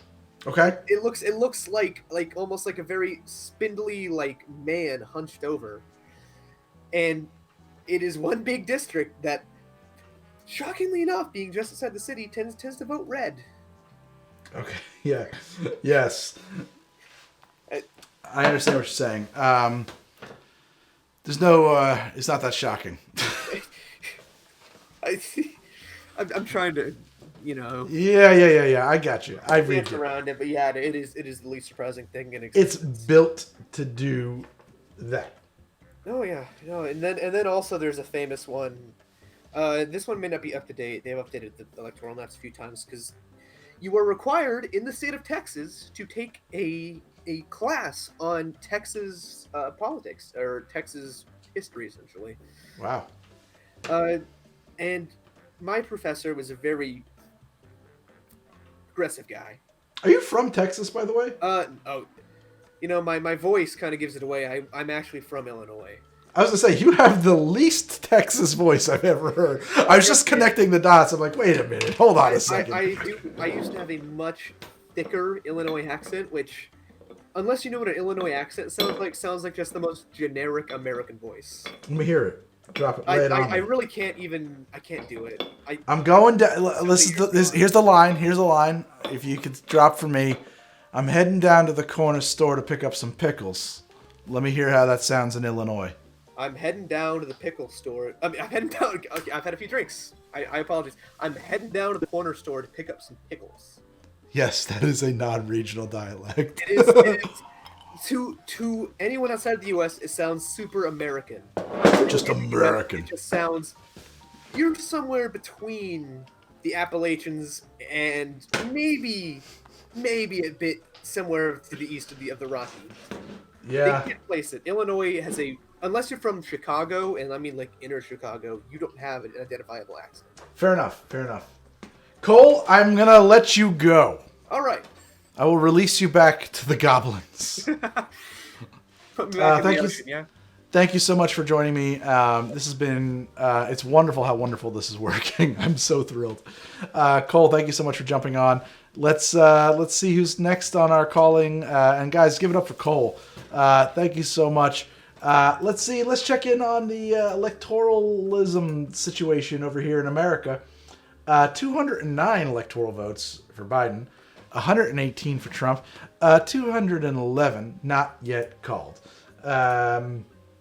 We've got Washington, Oregon, California, Colorado, New Mexico, Virginia, Illinois, Maryland, Delaware, New Jersey, New York, and a bunch of other stuff up here in the Northeast. Just a big old mishmash going for Biden, according to NPR. And by NPR is an extension, the Associated Press. NPR just gets their info from the Associated Press. Texas, currently leaning to Trump, but not yet called officially for Trump. Neither is Florida, Georgia, North Carolina, Ohio. Pennsylvania is leaning for Trump. That's not great for people who don't want Trump to be president. Michigan, Wisconsin, Iowa, Nebraska, Montana, and Nevada is kind of up for grabs, leaning for Trump. But apparently Idaho, Utah, Wyoming, South Dakota, North Dakota, Kansas, Oklahoma, Arkansas, Missouri, Louisiana, Mississippi, Alabama, Tennessee, Kentucky, Indiana, West Virginia, and South Carolina have all been called for Trump, at least according to the Associated Press. But we've all got to keep in mind here that these votes will not stop counting. And so none of these numbers mean anything. Okay? This shit is nothing. This means nothing. Ultimately, this election will probably be decided by the Supreme Court, as much as I hate to admit that. And then we all know what that means. Okay. So, don't get your panties in a twist, and don't think too much about it. Have a nice drink. Hang out with me. Let's all have a nice time. Who's on? Let's bring someone in from the Goblins. Hello, caller. Hello, lover. You're on the air. Who am I talking to tonight? Anybody there? No? Hello? Hello? 5, 4, 3, 2. Okay, we're going to disconnect from you, I'm sorry to say. Hello, lover. That's Debbie Harry in that movie I like. Maybe it's time to refresh the goblins. Okay, Modi, yes, let's do it. Let's dump all the goblins. We're going to dump them.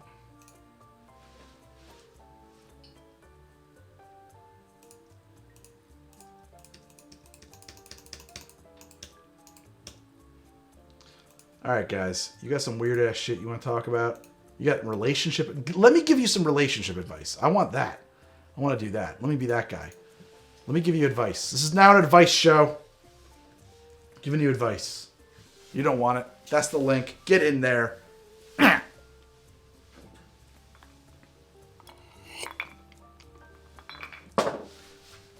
Advice from a man who've had a little bit too much to drink in a wool jacket and a turtleneck. Oh, I'm so glad this is working as good as it is. Let's bring you on to my show. Hello, lover. You're on the air. Who am I talking to? Is this working? What's going on here? Hello? 3. Hello. Oh, sorry. Oh, we've got you. Who's on the show? You want to take a guess? Is this Barko? Yeah, it might be. Barko. Yeah? I gotta hang up on you. I gotta let you go. No, wait. Give me a chance.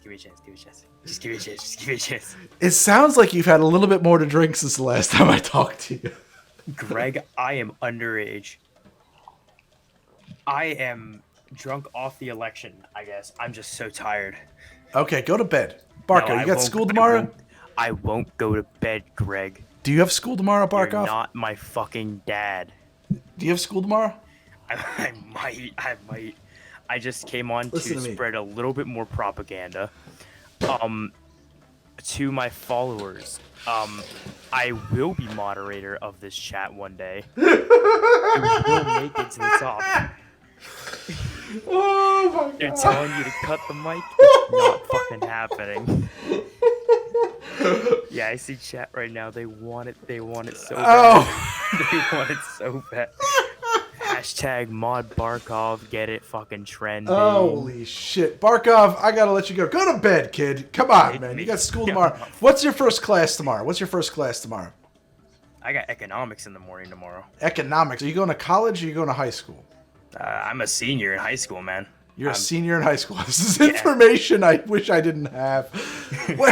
Do you go to school from home or do you go in person? I had the option, and I cheated on a lot of tests. So Yeah, cheating. I decided to just stay at home. I mean, I got my notes propped up behind me. It's great. That sounds awesome. Don't let your teachers hear this stream. There's a good chance your teachers are into this.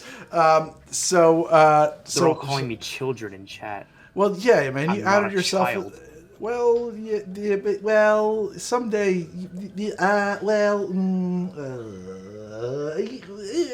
kind of a little. You're not, but from perspective, maybe sometime in the future you would feel this way. What I'm gonna say is take your studies seriously. Definitely cheat if you can get away with it, though. Because there's absolutely no reason not to. Yeah, there's absolutely no reason not to. You're playing for keeps. Good night, Barkov. Go to bed. Mod me. I love you, baby. Greg. Good night. Mod me.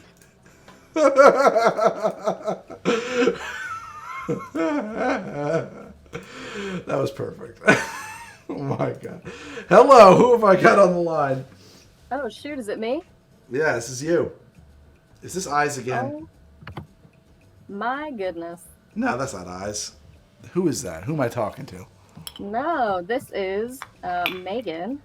Meagan? That is me. I have to figure out muting the chat room or muting the video. There we go. Yeah, you got to mute the stream. It'll feedback. Okay. Lady number 2 on the air. That's me. How's it going, Meagan? Is it Meagan or Megan? Dealer's choice, really. My dad calls me Megan. My mom calls me Megan. Okay. And my chemistry teacher in high school called me Meagan. Meagan. Ugh. Yeah. Ugh. Do you like that? Do you prefer to be Meagan? It was fine. My name has a funky spelling, so. Meahghan?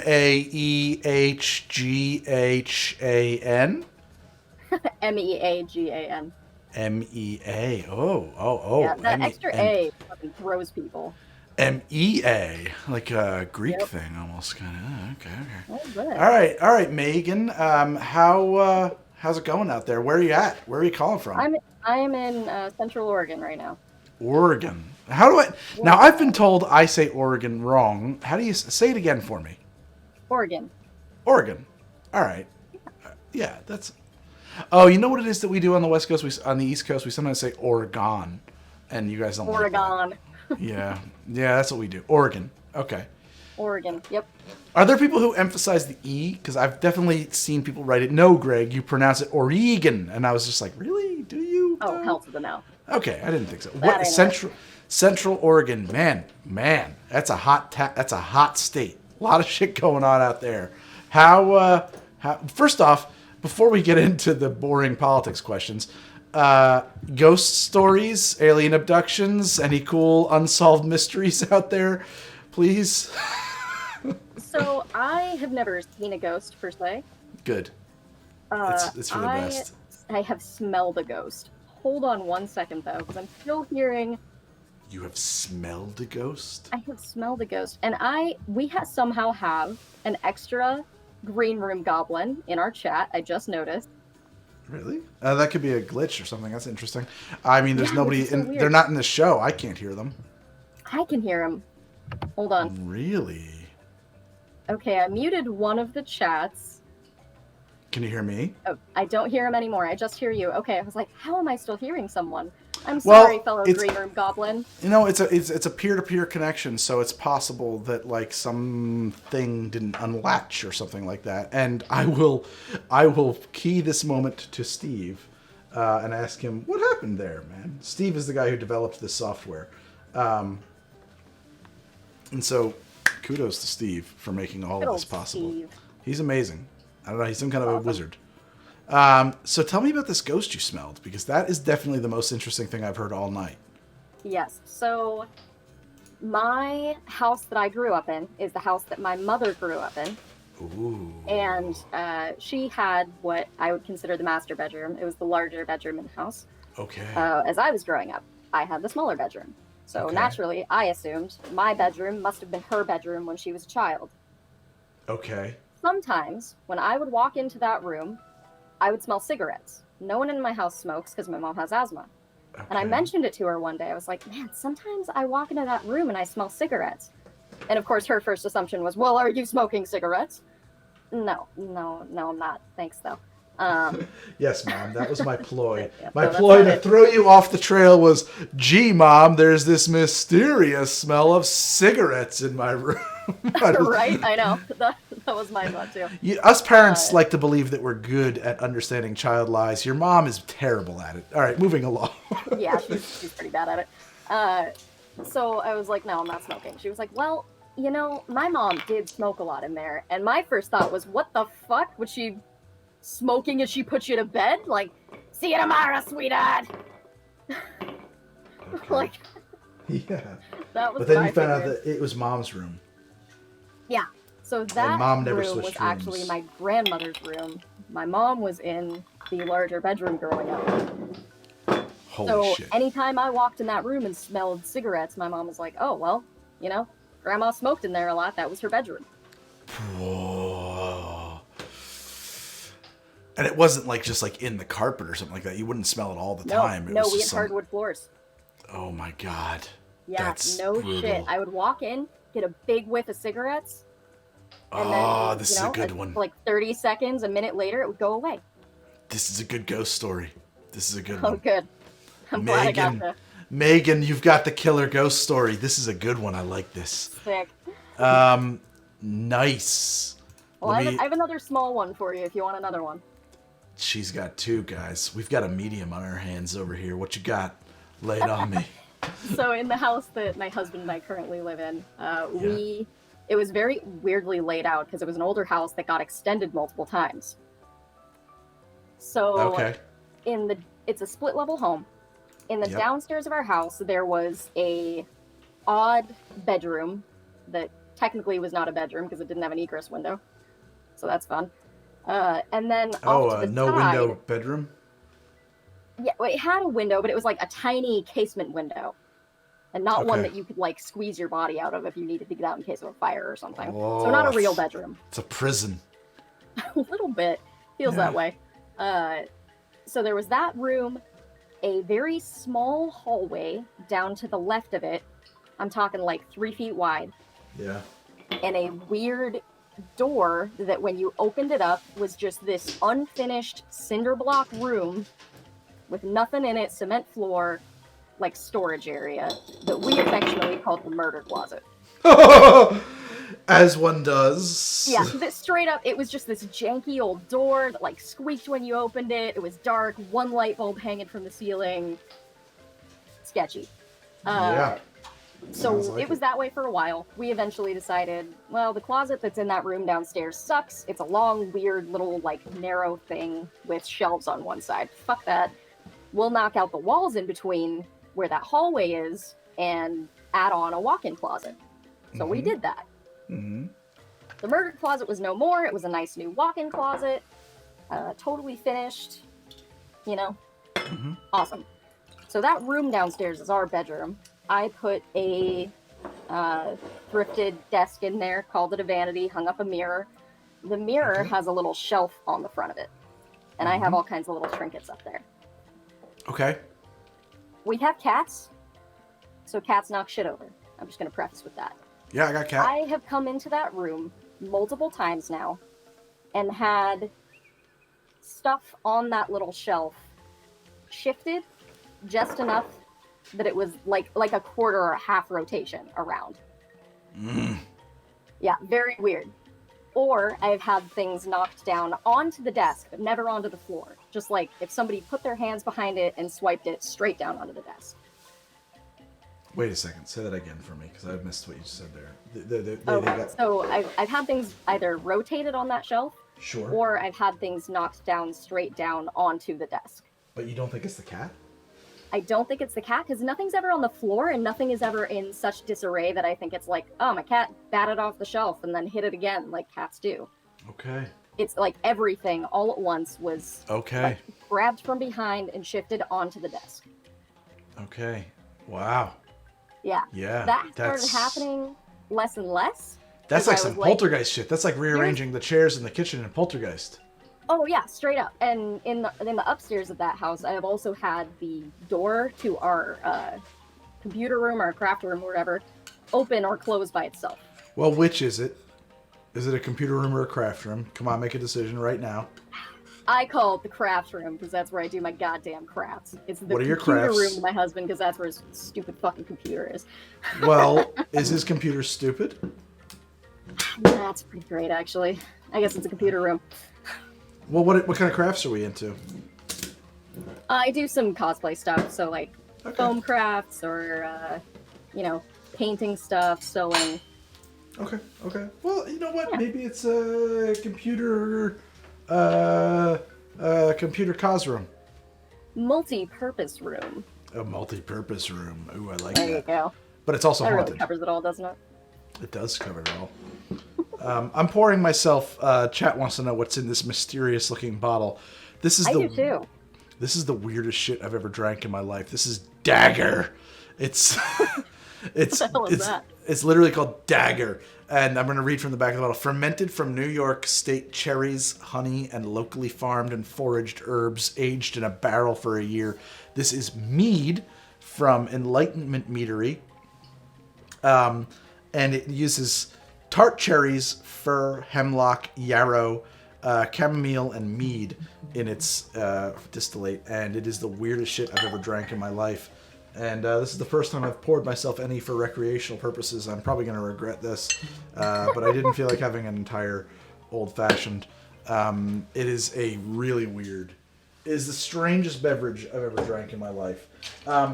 So you got a cigarette ghost, and you've got somebody moving stuff off of the shelf.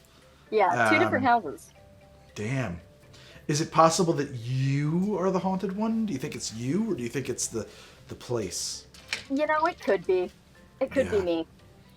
Jeez, that's intense. Have you ever thought about seeing like a spiritualist or medium or something like that to have your aura cleansed? I don't know what the terminology is here. I have not, and mostly because I listen to this lovely podcast that I'm sure many people in this chat have heard of. It's called "And This Is Why We Drink." I don't know that one. And you would like it. It's all it's part true crime, part paranormal, and it's all like the terrible, weird stuff that happens or that has been reported to happen, and that's why we drink. Okay. And does sound good. if they're always like, if something that bad was happening supernaturally, like, why wouldn't you just get the fuck out of that house? Right. If something that bad was happening, I would get the fuck out of that house. It's just like you just living with it. Yeah, so since, it's pretty minor stuff, and this sounds real hippy-dippy, new agey, but No, go for it. I kind love of decided to acknowledge whatever was in our walk-in/murder closet. Yeah. And was like, hey, I know you're here. Like, you can move my stuff, just like if you could not break anything, that'd be dope. And when I was sitting in there, like, doing my hair and my makeup or whatever, I would light a candle for it and say, hey, no, that's for you. You do what you will with that. Have you considered giving it a name, Meagan? Because when we name things, we have power over them. Give it a name. You are not wrong, but I don't know its true name. No. This is old goth Greg is boiling through my pores now. Name it, and then you will own it. Do a naming ritual. I'm so here for old Josh Bragg, by the way. I grew up immersed in all of that. I was a young Gothman, I believe you said. I did describe myself as a young Gothman. My mom is a witch, a non-denominational witch, and so am I. I was the tarot guy in my high school, and I'm still the tarot guy, although I haven't done a tarot reading in a very long time. I just did a tarot reading for somebody the other day. You know what I started doing? I started telling people, so this is a trick. What I'm going to do is called a cold read. And I just like lay it out for people. And they kind of roll their eyes. And by the time it's done, they're like, you said that so that I wouldn't freak out. That you said that so that I would not think that you have magic powers. And I'm more convinced than ever that you know what's in my soul. But it is like I don't have that. I don't have those powers. I used to think I did because I was a young Gothman. But no, that's we not. all did. We all thought that about ourselves. We all thought we were special indigo children, did we not? Yeah. Of course. So you got ghosts. Can I tell you a ghost story? Oh, please do. My aunt bought it. You talked about buying a house that has been added upon for years and years and years, correct? Yes. How old is the oldest part of the house, if I may? Oh, goodness. When we were renovating, I think, people back in the day, as they were adding on to shit and putting walls in, would just say, I don't care about insulation, put some newspaper in there. They did. And they did. I think the oldest newspaper clipping we found was from like the 40s. Oh, okay. Okay, yeah, newspapers was a common insulation, and that's a great way to date the house. My grandmother had a house that I live near, and I see it all the time. It's a kind of a legendary Victorian place, but yeah, definitely the most haunted place I've ever set foot in my life. But the newspapers in there was like 1820s and stuff inside the walls when I would pull them out. Shit. Yeah. So, but my aunt, her daughter, she bought a place that has been added upon many, many times, and now they've added their own additions. And the oldest part of the house was over 300 years old up here in the East Coast. It's one of the older places around. It's kind of it was like a one-room kind of place. And there was a swimming pool in the backyard. And, of course, it had been added on many, many, many times. And when they moved somebody's in... drowned in there. So this is you won't believe what I'm about to tell you. I promise you won't believe what I'm about to tell you, but it's true. It's 100% true. It was true when they bought the place when I was 11 years old, and it's been true ever since. So this house had been added on many, many times, and there's a swimming pool in the backyard. I mean, the swimming pool was probably built in the 70s, right? So it's like not an ancient swimming pool or anything like that. It's just a regular swimming pool. But when they bought the place, it was abandoned. It was owned by the bank, and it was all boarded up. And the pool, actually, somebody had built a deck that covered the pool. A wooden structure that covered the entire pool, just sealed it up. Forgot that it was there, okay? Huh. So my uncle, by marriage, right? So I'm married to my aunt is my blood relation. He pulled the deck apart, found the pool. The pool's filled with mud. They drained the pool. And what do they find at the bottom of the pool? They find a pair of Ziploc bags, one inside the other, further sealed with duct tape. Inside the bags are bottles of champagne and tape recordings. There's a cassette tape inside there. Oh my God. They immediately, and this is just my aunt, she burned the fucking tape. They kept the bottles of champagne. And she got a priest because she's a little bit religious, but not enough. And she had an exorcism performed on the house because like she was a little bit freaked out about that and some other stuff that just the other things. And I'll tell you what, I've got a bottle of the champagne here, covered in its original dust. I'd have to walk off camera to grab it, but I don't know. I guess I could, but it would be weird. I would be so wildly honored. It'll be a weird show, but okay. Can you vamp for me? Just keep these people entertained for 1 second. Just for 1 second. Oh boy, I sure can. It's your show now, Meagan. I'm trusting you. Oh, fuck yeah. Alright. What's up, guys? So, this is less a ghost story and more one of my favorite stories from when I was staying the night at a former best friend's house growing up. I think we were probably 15 or 16. We were wanting to go somewhere, do something, maybe go down to the local Safeway, pick up a Red Box or something, but we were like, should we ask? Your dad's asleep. I was at her house, her dad's asleep. He was sleeping upstairs. We're afraid to go wake him up, because that kind of like, if we wake him up, is he going to be mad and say no? Thank you for vamping, Megan. I'm so sorry. Oh, totally. For I'm going to finish the story real quick. I'm very sorry to abandon you there. We decide we're gonna wake him up, but like gently. The TV is on upstairs, static on the TV. It's behind us, lighting us from the back, and we kind of do that like, hey, Corey, are you awake? Hey, we finally get him to wake up, and he does this. Jesus Christ, what do you want? We scared the absolute shit out of her dad. We were the ghost story that evening. I missed the beginning of that, but I assume it was a very good story. So this is a terrible bottle of some kind of sparkling cider or champagne. I mean, you can tell it's terrible because of its delicious plastic cap. So it's not terribly old. I wish I could tell you that it was terribly old, but it is terrifically rusty and covered in dust, and there's no value in opening this whatsoever. But this was found at the bottom of the pool. Oh my god, that's so cool.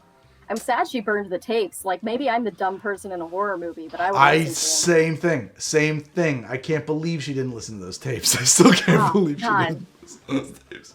Man, what would you give? It was probably just some. Give to listen to those. Not much. I would give nothing because I guarantee what was on there. I guarantee that what was on there was nothing but some really terrible jam band. It was just terrible. Somebody's unnamed indie band. Yeah, exactly. It was just like, all right, guys, this is Garage Sessions, Volume 7. Here we go. And it was just like a 40-minute rendition of like some Doors song or something, probably. We're not opening that bottle. I will never open that bottle. Would you consider doing the occasional streams where you read Poe and other interesting short stories or poems, preferably by a fire with a smoking jacket? You know, I was actually doing reading streams, Ulrich Mazzino, and I'm being very rude right now to Meagan. No, I'm here for it. But we were reading. We were doing, we read a whole novel in parts, and it was not... It didn't seem terrifically popular, but I would definitely do that again. It's rough on my voice. I get like the next day it's a tough day to like read a book. Last Christmas I read in one sitting the Christmas Carol by the fire. That was a great Christmas stream. We did that. I will do that again. You know, I wonder if something like that wouldn't be better in a shorter format. That could be posted to your channel or maybe a second channel. Mm-hmm. You know, readings by Greg or some such thing. Readings, recitations. Yeah, something a little more bite-sized. Yeah. That might get to a larger audience for people that don't watch your streams. Do a radio play with a few buddies, says Cat. Oh my god, I would love a radio play. Well, okay. I'll keep that in mind. That's a lot of work, but it's something to think about. So, yeah, they are definitely a lot of work. You are in Oregon. Oregon has been called, according to the Associated Press, for Joe Biden. How are you feeling about the situation out there in Oregon? Man, you know, either way, I feel like the candidates are rough no matter who wins, for a variety of reasons. Sure. I feel like at least we'll be trying something new if Joe Biden wins. At least we'll be trying something new. You heard it here first, folks. At least we're trying something new. At least we're trying something new. Definitely, I'm not super surprised that Biden was the candidate for Oregon. Sure. I was actually with the Green Room Goblins. We were discussing some movements from Idaho and Oregon to create their own separate states. I don't know about the Idaho movement and what that's all about. I know that the Oregon movement, so there are some people in Southern Oregon that would like to create the state of Jefferson, which is encompassing Southern Oregon and Northern California. And where does it get the name Jefferson from? I don't know, honestly. Okay. The reason being that a lot of people in Southern Oregon and Northern California are very conservative, and feel underrepresented due to the large population in Portland, which, you know, fair enough. I understand. Not like you feel underrepresented. You don't feel heard. We just go to we get rid of the electoral college, and then they have everybody has equal representation, and that's fair. Yeah, precisely. Yeah, and that would to me be easier than creating another state. But you know, people are chanting. I'm seeing GRG. Oh, Green Room Goblins. Right, of course. Green Room Goblins. Yeah, no, good people in there. We were having a good time chatting amongst ourselves while we were waiting. Okay. I see. Yeah, Eyes, who is also a Green Room Goblin. Yeah, lived in Klamath Falls for a while, which is where I come from. Shockingly conservative, full of meth and spiders. Really decent Chinese takeout, though, and you are not wrong. That's an accurate assessment. Wow. Like, I don't mind it there. That's my hometown. That will always be my home. Oh, really? No matter where you go, you always come from your hometown. I guess you do. I'm living in Eugene right now because I'm going to school. What are you going to school for, if I may? I am going to school. I'm majoring in marine biology and minoring in Japanese language. Those are awesome majors. Thank you. I love that. Too. And I don't want to put you on the spot, but what's the post-college plan for? What's your you're working on your undergrad degree right now? Correct. So you get your undergrad degree. Do you have a plan or do you not have a plan? Both are viable answers. I am 110% winging it. Great. I'm open to kind of whatever comes my way. I would love if I could get an internship doing, I would like to work with marine animals. That's my ultimate goal. Okay. In whatever form that comes.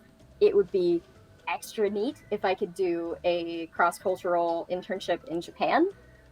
That would service both my major and my minor. That's the dream right there. But they eat a lot of things you probably wish they didn't. Animals. That's where my interests lie. That's awesome. That's beautiful. I love that. I think that you sound like you got a great head on your shoulders there, Meagan. A lot of people think that it sounds like you're studying what interests you, and you will go where it leads you. And that is such a that's the way to live, man. You know. Yeah, most definitely. You've got the beginning of the story written. You don't know where it ends. If you try to write the beginning and the end at the same time, you're going to be unhappy with the result. I think that. Yeah, I couldn't agree more. And a lot of people have asked me, like, oh, well, that's a really interesting combination. What do you hope to do with that? And I'm like, I hope to do something that makes me happy in the end, and something that I can be proud of when I get to it. There it is. I hope to. I'm not worried about what that is right now. The only door that will ever, you're going to hope to do the thing that can only be opened with a door that is, unlocked with a key of marine biology and Japanese studies. There's only one path that can really be arrived at from there. I think that's awesome. I think that's fantastic. That's great. You shouldn't go to college to get a job. You should go to college to become, to learn, to become a well-rounded individual. And it sounds like that's what you're doing. That is, I definitely feel like I am a super privileged individual. That feels kind of terrible to say in the current climate, but I acknowledge it all the time. It's not terrible to say that at all. It's a fact, right? Like it's terrible not to say it, because you either have privilege and there's nothing you can do about that, or you don't. And if you recognize that you do, then you're ahead of the game. No, there's nothing terrible to say about that. You're fine. You're doing great. I definitely appreciate it. I definitely feel very grateful and very overwhelmed sometimes with the opportunity that I have in front of me. That I feel like I get to go to school to get an education and enjoy that education, and not necessarily have to find a career that correlates with it. My husband is actually in the Air National Guard, and he is allowing me to. Essentially, I'm able to go to school because he has transferred his post 9/11 GI Bill to me. Oh wow! Yeah, well, it's mighty big. Incredible gift. Like he takes care of me in the best of ways, and that I'm very, very grateful that I get to be in this position. I get to go to school and do something that I'm excited about. Well, I mean, best of luck to you in your studies and your future and your ghost adventures. It's been a pleasure chatting with you, Meagan. and have a beautiful night. And I hope that the future is bright for us all, and that whatever is happening tonight is. Oh man, Biden is getting close to getting it called for him. He's at 223, and he's only got to go to 270. Oh, It wow. could get called tonight. I did say if it gets called tonight, I'm cracking that champagne, so that could happen, guys. Ooh. I'm gonna, Meagan. I'm gonna say to everybody. I'm gonna take a break. I'm gonna take a 5-minute break here. All right. It's Take a a bio break. break. Yeah, Take just a another short green one. room goblin. Yep, that's right, Meagan. Thank you so much for jumping on the show, and it's been a great time talking to you. And best of luck. Thank you for calling in, and have a beautiful night. Have a beautiful. You too. Hope to talk beautiful again. It's everything. been great. Yeah, absolutely. Well, guys, that was Meagan from Oregon. And I gotta pee, as some of you guys have put together. I've drank a lot of stuff. I do want to talk about this briefly, though. This is Dagger, and I described it as I was pouring it. I don't know what the hell inspired me to pour this stuff. I bought this for the same episode I bought all the beer for. And it is tart cherry, fir, hemlock, yarrow, chamomile, and mead. A lot of people talk about gin tasting like pine trees. Oh, gin tastes like pine trees. No, it don't, man. Gin tastes like gin. This tastes like pine trees. It is like sticking your face into a Douglas fir and drinking it. It is absolutely crazy intense, despite the fact that it has a pretty low ABV. You know, it's a mead. You don't taste any honey at all. It is tart, sharp cherries. I mean, you smell it. It smells like pine trees, like artificial, like it smells like Christmas. You know, it smells like something that you would, like scented pine cones you would hang on your Christmas tree. It smells a little bit like the pine trees that you get when you're riding Soarin' at Epcot Center. I mean, it is piney. It is just like absolutely a deep, dark forest. It's called Dagger. It's called Dagger. And it is produced by the Enlightenment Wines Meadery. Mead made with magic, says the thing on the tag here. I got this from Astor Wines. They deliver to a number of states, so you will be able to order it if you are in many states. I'll tell you what, in a small sip, it's fine. If you sip too deeply, it overwhelms your senses in a really unpleasant way. And I'm not going to ignore it. I'm not lying. It's nice. In a little sip, it's tart. You get a little bit of the hemlock, a little bit of the pine. Hemlock, of course, is poisonous, so I don't know how I'm drinking it. A little more, gets bitter. A little tar. Ooh, it's intense, man.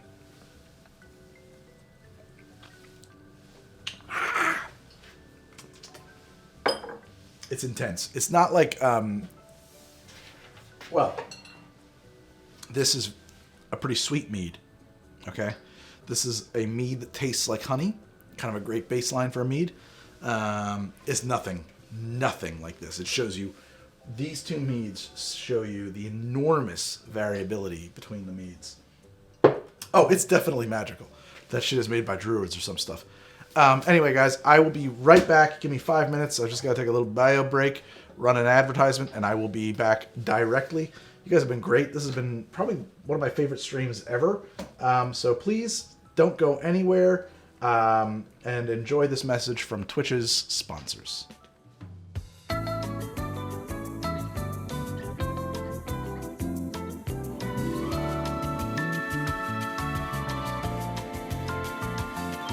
All right, I'm back. How's it going, guys? I'm sorry I took a minute. I had to just take a breather. You know, you just had to take a break.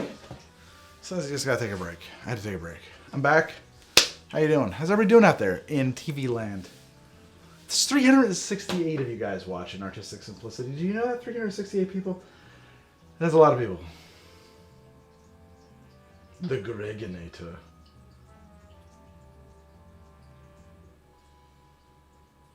This is some great glasses. These are like $7 on Amazon. But thank you. I think they're great too. We're going to purge the room. We're going to purge the room. Goblins, you're getting the purge.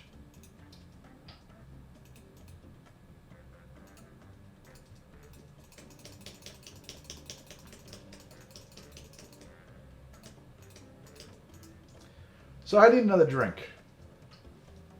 What should I be drinking? Should I drink, you got two choices here. Okay, chat, I'm leaving this to you. What do you think it should be? Top shelf, supposedly. Bottom shelf. Peanut butter whiskey time. I do have a bottle of that somewhere around here.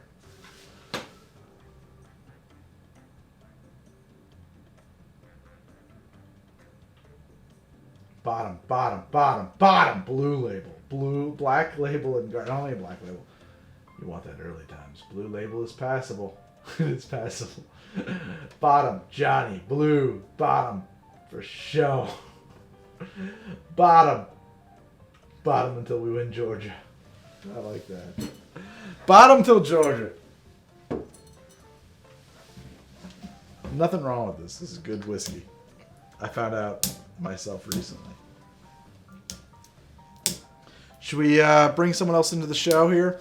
So I gotta do this again. I'm gonna hang up again on everybody in the chat. I want to post the chat link again before we let everybody else back in.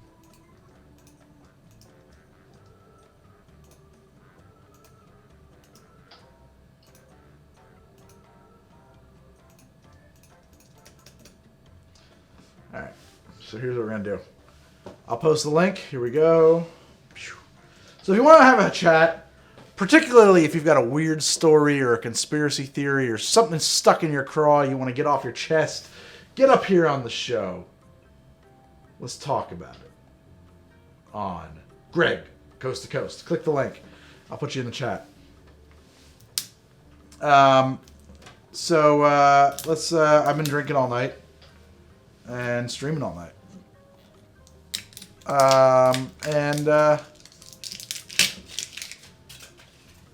Any recommendations for a budget bourbon? Well, my personal favorite is Old Grandad, bottled in bottomed. That is my jam for what you would call a budget bourbon. And I do think it's a budget bourbon, you know? I think that that's an acceptable bourbon on a budget.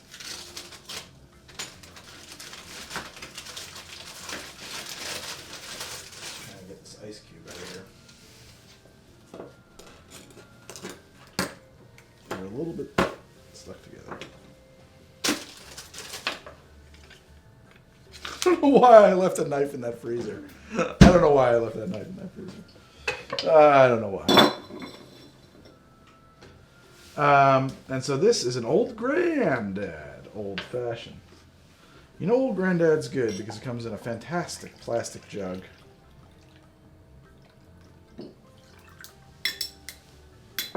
Two ounces of Old Grandad. A couple of dashes of bitters. Going heavy on those pours lately, haven't I?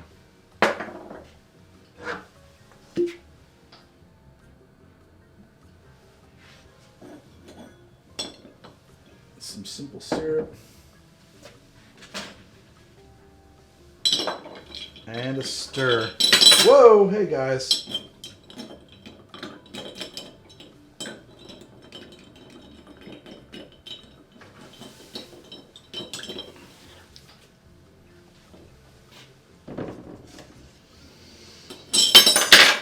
I've been drinking all night, so I no longer have control over the spoon. I mean, I have been drinking all night. That's a fact. There's nothing to be ashamed of there. I've been drinking all night. I've had this is my third or fourth Old Fashioned. Plus I've had some mead. Plus I had a whole beer. You know, not sober, guys. I'm not gonna even pretend to be sober. Boy, I got a lot of bananas on that little spoon taste. Love banana. It's kind of interesting.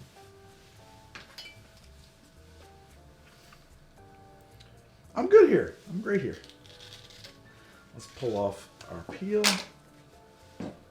And a little spritz. Let's get someone on the show.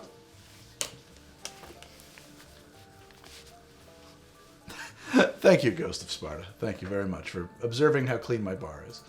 Okay, whoever you are, let's have a chat. Hello, how are you doing tonight? I'm Greg, and you're on Greg, Coast to Coast. Who am I talking to? Hello, Greg. Can you hear me? I can hear you loud and clear. If this is me, it is Paul. This is Paul from Oregon. Paul from Oregon. We're talking to Oregon again. How you doing, Paul? Paul, can you hear me?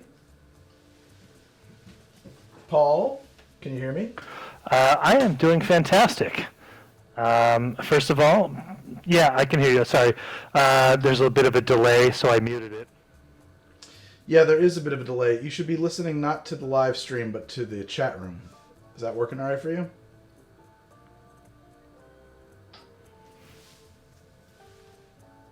Paul?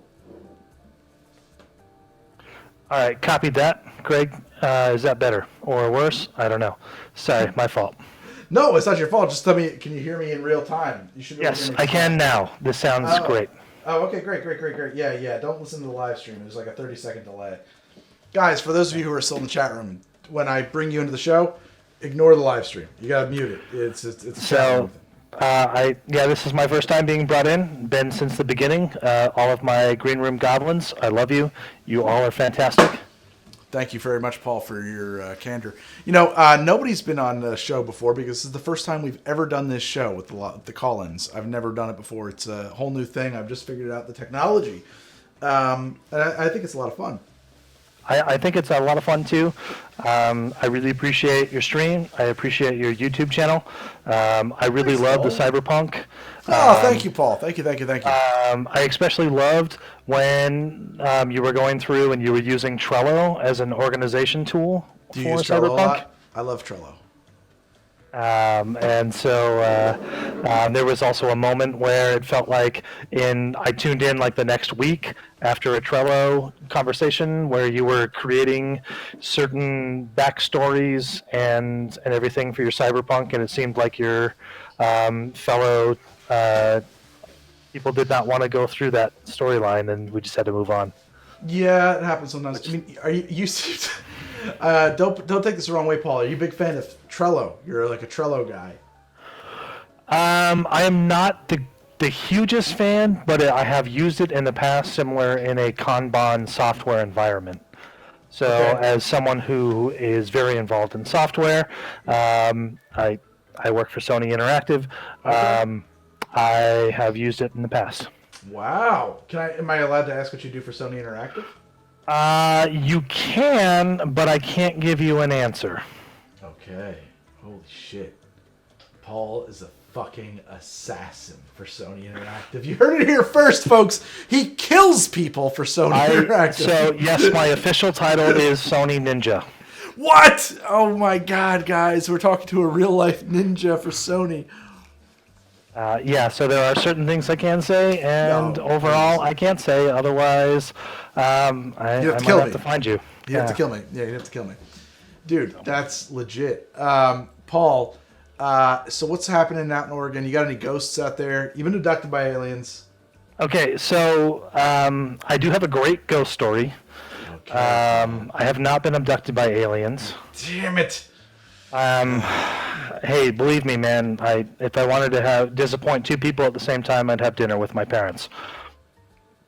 Damn, Paul, that's cool. No. So, I mean, you're a ninja for Sony Interactive. They should be extremely pleased. Yeah. Wrong. So, I actually lived in northwestern California, very, very close to the Yosemite Valley. Okay. And there is a small ghost town that's a couple hours away called Bodie. I'm actually familiar with Bodie. And so in my senior year of high school, after I graduated, I spent a summer camping with friends near Bodie, and we would drive into Bodie and we would just basically get into areas that we should not be into. Oh yeah. And so this was way back in the day. Way back in the day, like 2012? No, so I actually graduated high school in 2001. Oh, we're the same age. Okay. I believe we're the same age, although my birthday's in August. So I think I'm a little younger than you are. About a couple of months. Okay. Yeah. But I had this boom box, which had a cassette player, CD player, and radio on it. Is that made by a Kai? Is that a Sony? Actually, it was a Sony. Yes, it was. Okay. And it had a rotationary dial on it that if you put it into the tape position, it was off. Whereas if you moved it to AM, FM, or CD, then it would turn on and you'd have power and whatnot. And it took 6 D batteries. And I don't think anybody knows what a D battery is anymore. No, they do. I know what a D battery is. Okay. Well, if you own a mag light, if you ever had a mag light, you still need a D battery. But go on. Yeah. So we were effing around in Bodie. And I had the boombox with me because I was recording using a cassette player because it wasn't good enough to record to CD. So you were recording for electronic voice phenomenon? We were just recording because we were idiots and we thought maybe we had something cool to say. Oh, okay. Gotcha. I gotcha. So it was basically a podcast before a podcast because nobody was going to listen to it. A podcast for no audience. Yes, exactly. Yeah. And so we were going through a town that was basically, or a part of a building. I guess the best way to describe it is a brothel. I like where this is going. It was an old brothel. Nice. And so we were going through Bodie and everything starts to feel weird. There's weird writing on the wall. There's like red markings through drawings and stuff. And we're like, what is happening here? And then somebody says, hey, if there's any ghosts here, you can go fuck off and we will kick the shit out of you. And then immediately the Sony player changes from tape to FM radio. What? No. Yeah, no, I'm serious. Holy shit. And it immediately is playing some music around the frequency of 99.6. I don't know. I don't really remember. It was, almost 20 years ago now. But I do remember that because the radio station that I normally listen to was 94.9 or B93.1 based out of Modesto, California. Yes. And so the dial would have been around 93.1 to 94.9. And it was up at 94. And it was in the middle of 99. 99.6. Yeah, and it was just noise, and all of us at 18 years old, scared shitless, didn't have any idea, we didn't know what to do, immediately turned it off, and then we ran out and we went back to the campsite, and all of us just sat there in silence for a good while. So that is my ghost story of somehow our little Sony boombox turned into... That is an intense story. Can I ask you one question about this, Paul? Yes. Were there mushrooms involved in this event? At this time, no. Okay. All right. I have to ask, I got to ask. No, as someone who has been on mushrooms and LSD, yes, I agree that is a fair question to ask. It's a fair question. It's got to be said, Okay. Paul, I'm going to let you go, man. Thank you so much for your call. That's a great story, man. That's absolutely. Hopefully you'll put me back into the room with all of the Green Goblins because... You just got to refresh the link. It doesn't work that way. When I hang up, you get disconnected and you get sent out to nowhere land. But, All right. I want to go kick it with my friends. All right, Paul, thank you so much for joining me on the show. That was a killer story, man. Thank you so much. Oh my God, let's bring another caller in. Let's just get through them quick. Let's just bring you guys in fast. Who are we talking to? You're on Greg Coast to Coast. Who am I talking to? Who's on the show? Hello, can you hear me? Caller? Hello, lover. Anybody getting that lover reference? That's a. Sorry, I was still muted. Can you hear me now? I can hear you now. Who am I talking to? You were talking to Michael, or in chat, I am Modiensis. Modiensis. Yeah, how are you doing? Hello, Michael. Michael, where are you at? You sound, and don't take this the wrong way, you sound slightly Canadian. Are you Canadian? I'm currently living in Washington, but I was raised in Virginia, so I have no idea what my accent would sound like now. No, I'm way off base. I've had a few drinks, and there's a lot of Canadians around. So what do I know? I'm wrong. I have bad accent drifts, so my accent is probably from all over the place. I'm sure there's certain things I say one way and certain things I say another. So you just wobble around. You sound like you'd be from anywhere. Yeah. So you're in Washington State, or when you say Washington, do you mean the district? State. Up in Seattle, to be specific. In Seattle by the Space Needle. How's things up there in Seattle? Pretty calm at the moment. I mean, all things considered. I mean, don't know of anything crazy going on right now. Any alien abductions going on up there? No alien abductions, but I do have a few stories from when I was out in Virginia. Damn it. I gotta tell you, I just, in the 90s, people were getting abducted by aliens all the time. It doesn't seem to happen anymore. I don't know if they've gotten their kicks and we're not that interesting to them anymore. I don't know what the problem is here, but, we gotta... People used to just there's all kinds of lost time syndrome. And people were just getting abducted left and right. All right, tell me what you got going on up there in Virginia. Well, I have a few stories from when I lived in Virginia, because like I said, I was raised over there. You were. So, would you want the stuff... I'll start with the ghost stories. Start with the ghost stories. So, yeah, I grew up as a youth in Virginia, specifically Richmond, Virginia.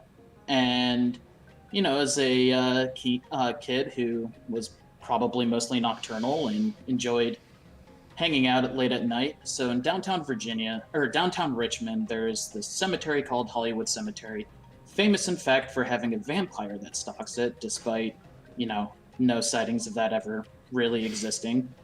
But there was a row of apartments that predominantly college-age students would live in, with a hole in the fence that would lead you into that cemetery. So me and a friend of mine would often go drinking at one of these apartments, get bored with the scene, and wander off into the cemetery at, 2, 3 in the morning.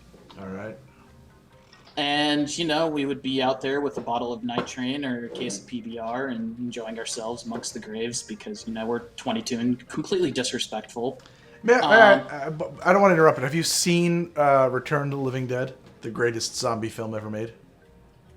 No, I've seen the one that is... the one with the stripper who's dancing on the grave. No, that's Return to the Living Dead. That's Return. That is. Okay, send more paramedics. Yeah, the greatest zombie film ever made. Yes, yeah, okay. That is the one I have seen.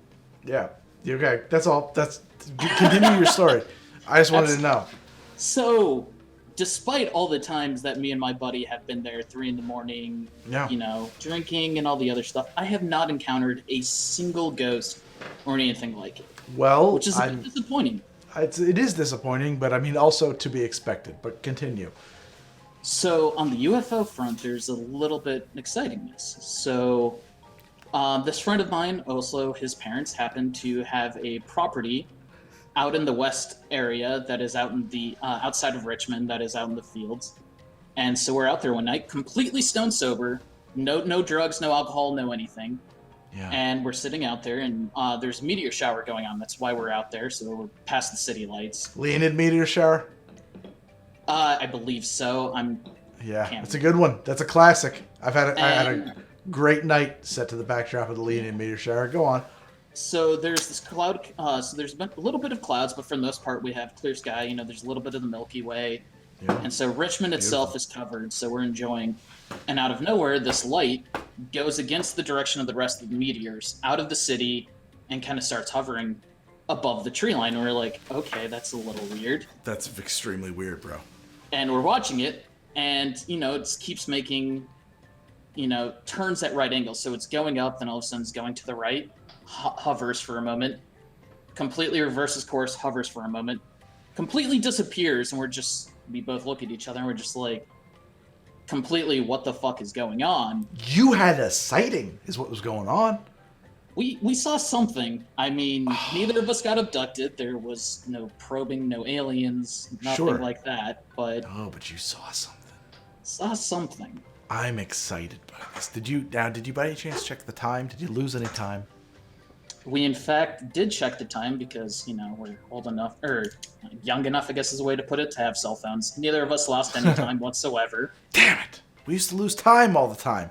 Back in the 90s, lost time syndrome. That's how you knew you had an alien encounter. You'd lose time. Be like, oh, it's 4 hours later. What happened? Oh. All right, you didn't Nothing have that. so exciting. Nothing so exciting. But you did see some lights. Oh my god, that's awesome. That's amazing. Did it? What happened? How did it resolve? Did it just sort of jet off, or did it vanish? So there were moments where it grew brighter and larger, smaller and darker. I mean, it was. I felt like it was about 30 minutes of it being up in the air, doing all sorts of things, just hovering around, and then it disappeared. Nothing weird, you know. We're both looking at each other like, yeah, we both experienced this, we've both seen this, but no way. Don't know.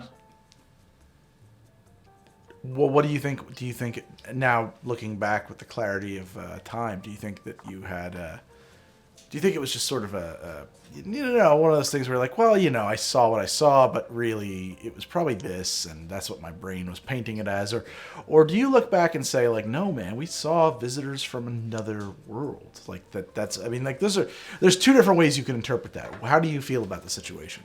So I've had plenty of times where I've been out in the middle of the night and have seen something through, you know, night vision, and, you know, you see something moving or waving and you're like, no, my brain and my eyes are just looking for a predator that's not there. It's the way our brains are wired. But this felt completely different than anything like that. It was very real. Something in the sky. It was moving. It was clearly a light. Like, I mean, you can say something like maybe it was a laser beam bouncing off of a cloud hitting our eyes in a weird way, but like, I don't know how you take it. All I'm saying is I'm very much a skeptic. I'm not one to be like, you know, whatever, but say no more. I saw what I saw. I mean, so sure there's a good explanation somewhere, but I saw what I saw. But one of those explanations would be visitors from another world. Which, I mean, let's take it. Let's be go honest. with that. The galaxy Let's is go an with that. incredibly large place. You know, that's true. It's not outside the realm of possibility. It's extremely within the realm of possibility. Let me ask you a question. You think those aliens in that flying saucer you saw, you think they were chowing down on some Red Hot Cheetos? Look, if they're coming all the way to the Earth, there's a very few possibilities of the things that they're coming all the way here for. And between anal probes and mutilating cows, Red Hot Cheetos sounds like the most plausible explanation. I think they so. Would come all the way here. Were they disappointed, or do you think they were satisfied with the Red Hot Cheetos that they found here on Earth? I mean, the fact that they've been coming here consistently for at least, 60 years. You're right. That's it. That's proof. They're into the Red Hot Cheetos. That's right. It's the only reason they keep coming back. It's Red Hot Cheetos. I mean, maybe at one time it was Twinkies. You know, you're talking about 60 years, but now it's the Cheetos. They've moved on. Damn it. We figured it out. There we go. Case closed. That's it, everyone. Case is closed. I mean, go home. Aliens are here. Red Hot Cheetos are here. Aliens are here for Red Hot Cheetos. What more do you want? I mean, that's it. This is obviously the greatest invention of mankind, so... Fact. Absolutely a fact. I mean, personally, I have never tasted a Red Hot Cheeto, but I know that they exist, and my time will come. I will eventually. I will have my moment in the sun when I can taste a Red Hot Cheeto. I guess this is technically election coverage. You're out there in Washington State. And Washington has been called for Mr. Biden. It looks like only 58% are in, but they're calling it for Biden anyway at 61%. How do you feeling about that? How do you think? What do you think? So that's a little curious that we're only at 58% because I'm pretty sure the news was a few earlier last week, we were already at like 60 or 70% with just mail-in ballots. So it's Yeah, I think that the whole, I wonder how like any of this means anything at this point because of the mail-in ballots and the virus and so on. But let's assume you're at 58%, but they're calling it anyway. 58% is enough to interpret. We got Biden winning 61% of the vote in Washington. How are you feeling about that? I mean, it doesn't surprise me in any way, shape, or form. If you look at Seattle and the area, it's large, dense. It's been that way for years at this point. It doesn't look like it's changing, regardless of how, the eastern part of the state feels very differently. They are, unfortunately, relatively few in numbers, so... The eastern part of the state feels very differently. The coast feels different and is unfortunately... No. The not coast. Oh, the not coast feels different and is unfortunately few in number. I mean, just comparatively to, the urban area of like Seattle, Tacoma, and other areas. It's just heavily populated versus the rural eastern parts. If you drive around in the greater part of Washington, you'll see signs all over the place, which, from my experience in Virginia and other places, are a little bit more balanced than I was expecting. Because I've been here relatively recently, moving out here for work. What do you do, if I may? I'm a database engineer. Okay. You engineer the databases. Gotcha. It's an incredibly exciting and sexy profession, let me tell you. I have been told that. I heard you guys lay some serious pipe. That's what I've been told. I've been told that you show... I'm thinking of some pornos. So you're out there in Oregon and... Washington. I'm sorry, Washington, you're right. Do you think that the eastern part of the state should Washington split? Should it be multiple places? What do you think is the solution if the eastern part is not being accurately represented in the electoral system as it currently stands? Well, I have a lot of thoughts about that, but to answer your question directly, so there's always the joke about the eastern part of the state being part of Greater Idaho.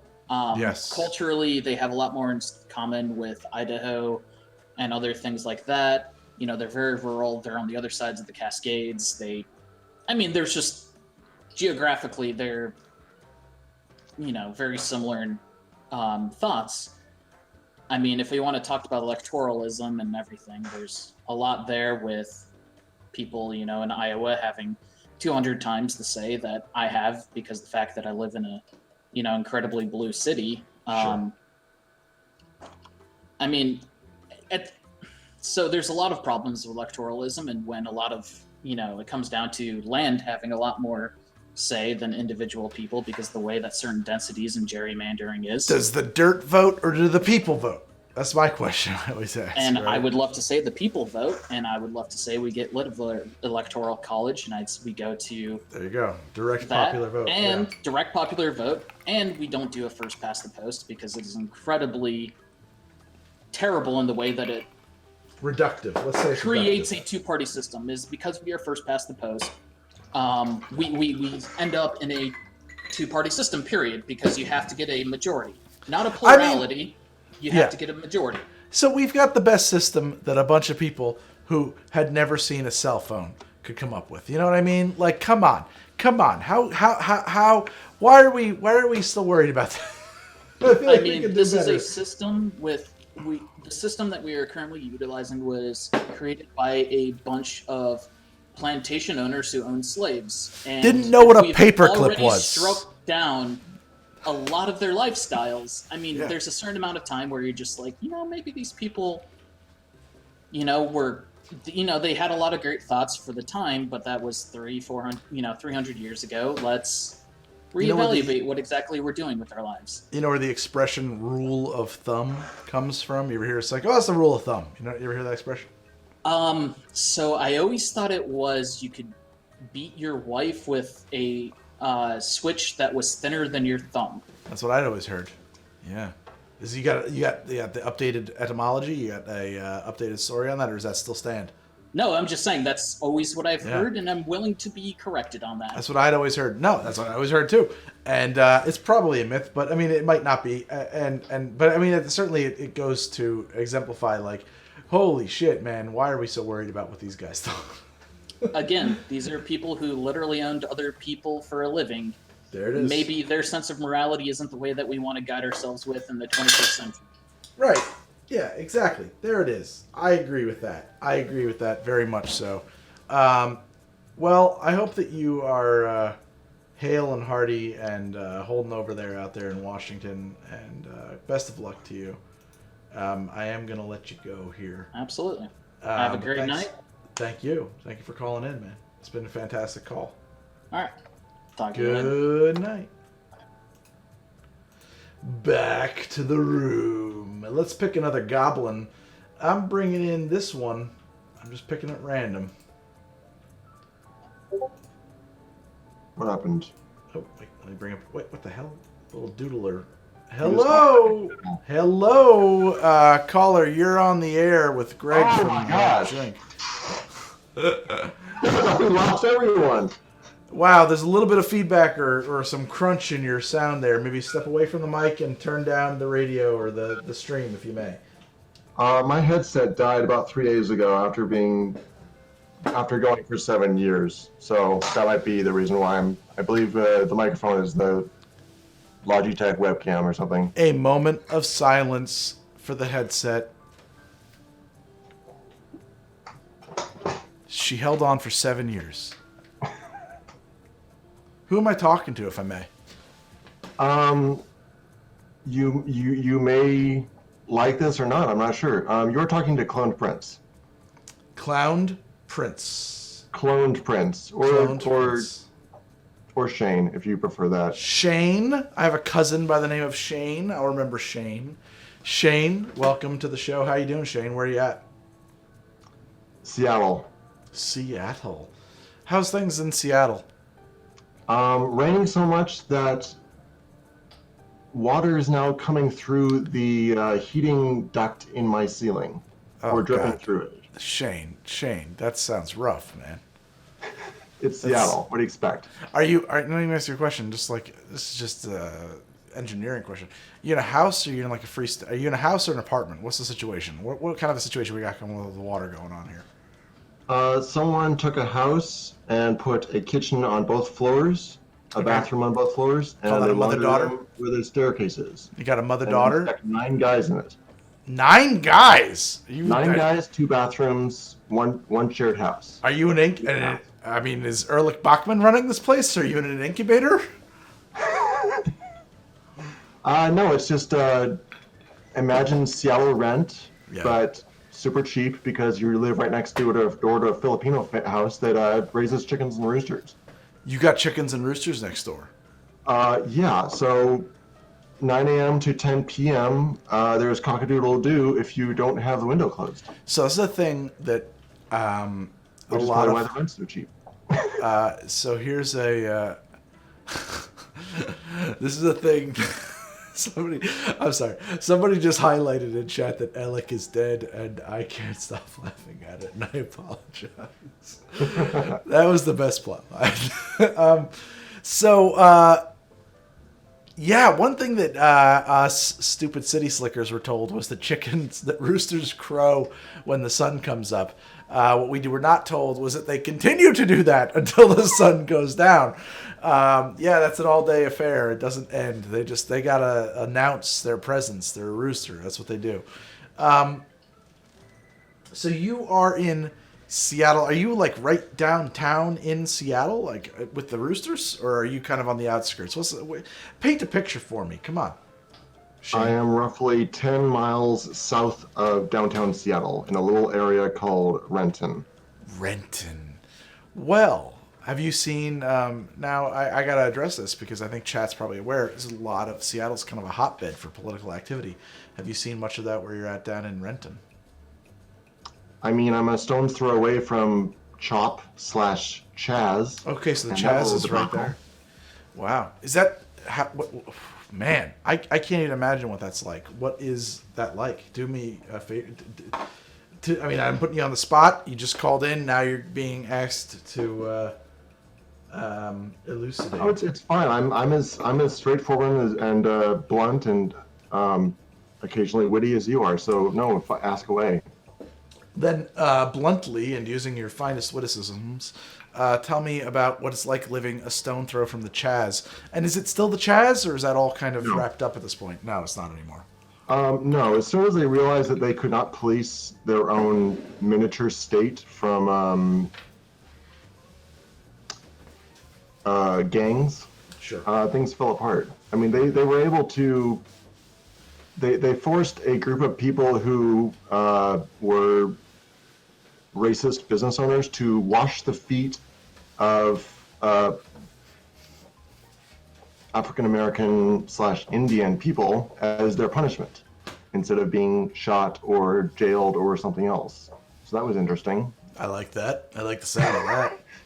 I think the best thing is that they tried to become autonomous and build their own little garden/farm. The problem is that these people who, I'm guessing, smoked a lot of weed, forgot that it takes more than 30 days to grow certain vegetables. So you can't really be autonomous and turn your Central Park-ish area into a garden and sustain yourself.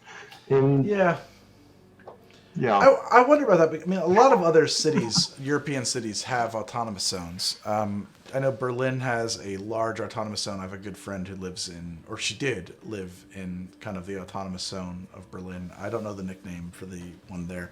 And I think that, if I'm not mistaken, is it Amsterdam has the Christie, which is a huge autonomous kind of anarchist zone. And then there's Exarchia in Athens as well.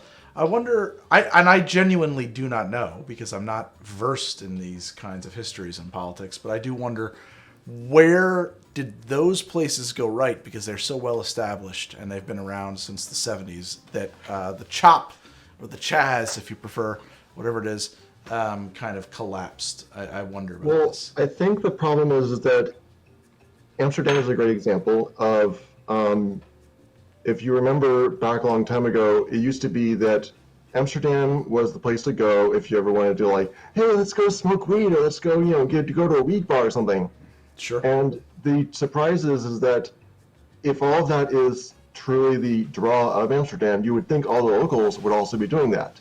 But you go there and you realize that if you're around that all the time, no, that's just for people get used to it, and then everyone who's living in Amsterdam is like, I'd rather just go read a book than do what all the tourists are doing, which is partying. Right. Yeah, I mean, that's fair. But I think that, I thought maybe it's not the Christie, and maybe it's not Amsterdam. I swear, I thought there was a city within a city somewhere in Netherlands where they've kind of created an autonomous zone, and it's been there since the 60s. But I thought it was called the Christie, and maybe I'm mistaken. Whatever. I mean, it doesn't really matter. I'm like kind of frantically Googling now, so I have some information, but I don't have the information. That's all right. So you're in Seattle, Washington. You're right by the Space Needle, glorious fixture of World's Fair architecture. It's 223 for Biden, 212 for Trump. Washington is called well in advance for Biden. How's the outlook for you? How are you feeling?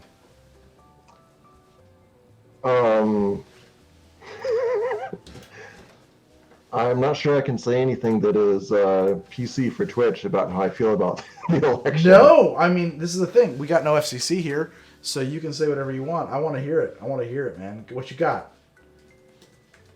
I feel like, I know this is sort of jumping the gun and saying that everyone in a red state is all Republican. Right. I mean, obviously they're not. There's a plurality everywhere, but yeah. Yeah. But I feel like anyone who votes for our orange-faced leader... Yes. Or should I say dictator? I'm not sure. He would like to be, for sure.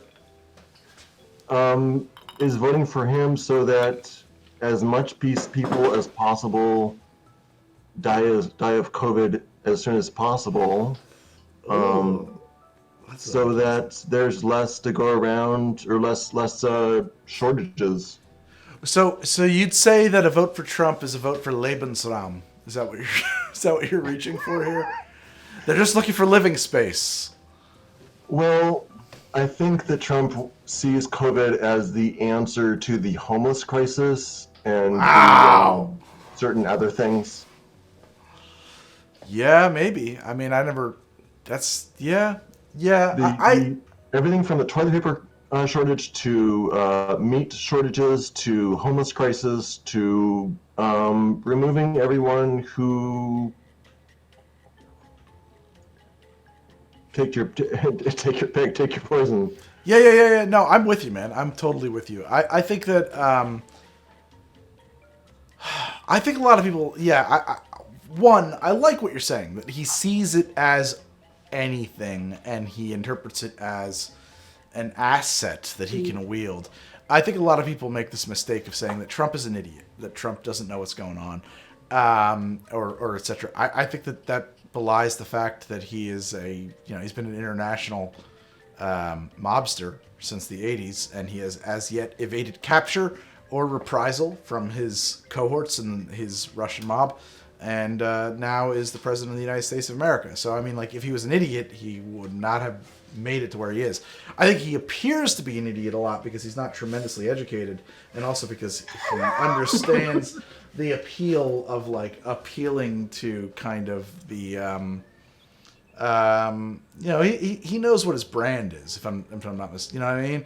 But, like, I don't think being not educated is the same thing as being dumb. I don't think he's dumb. I don't think he's book smart. You know, I think there's a lot of shit you probably know that he doesn't know.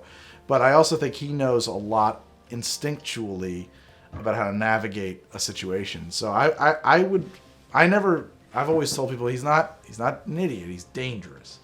I'm not sure how old some of the people in chat are, but let me just say I'm glad that Trump was not president when the radio incident of War of the Worlds was happening, because otherwise.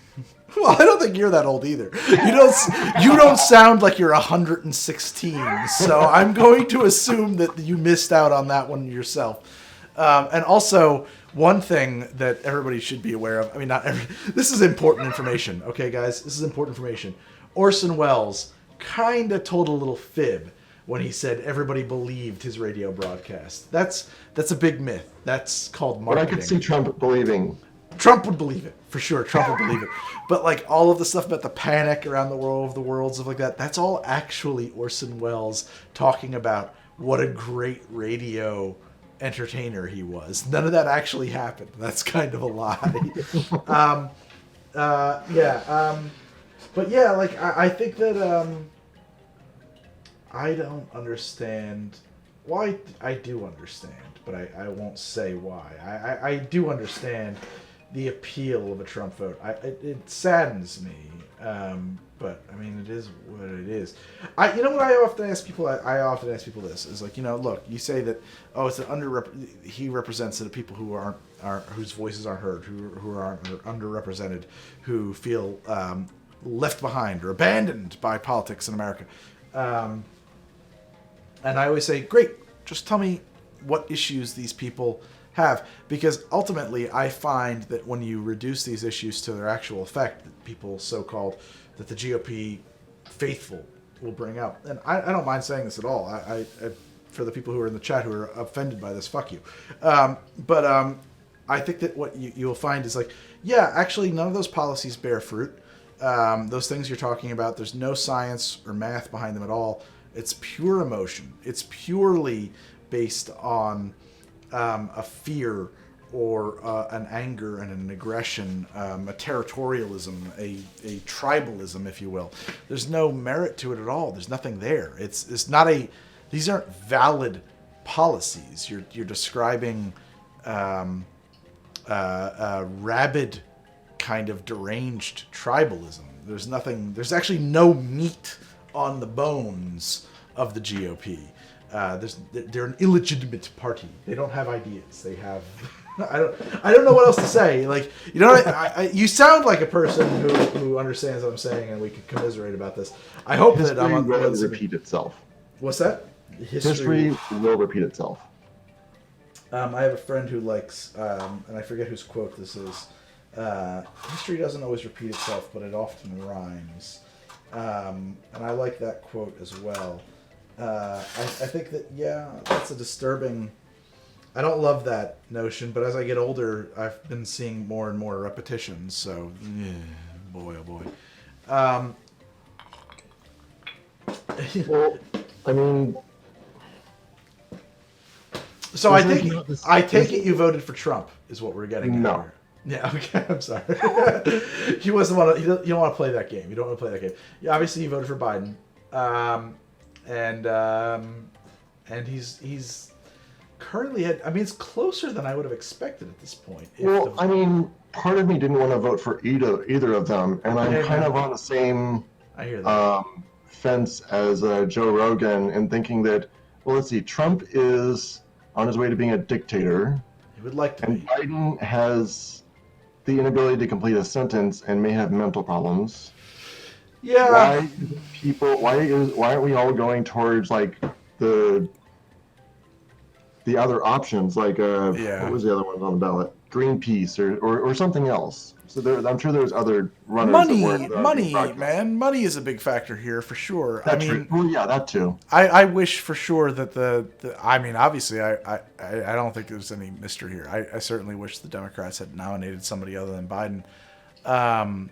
But you know, that's where the money is, and whoever the Democrats nominate, that matters. I mean, you know, I hate to say this to people, but like, I kind of love to say this to people, but you know, look, man, like if free will was a real thing, advertising wouldn't be probably the most profitable industry on earth. The three most profitable industries on earth are war, religion, and advertising, and they are all advertising would die. And they're I all hate robocallers and telemarketers. And here I am profiting off of it. This is my bread and butter. But you know, I mean, the reality is they all depend on convincing people to do things that are against their own individual interests.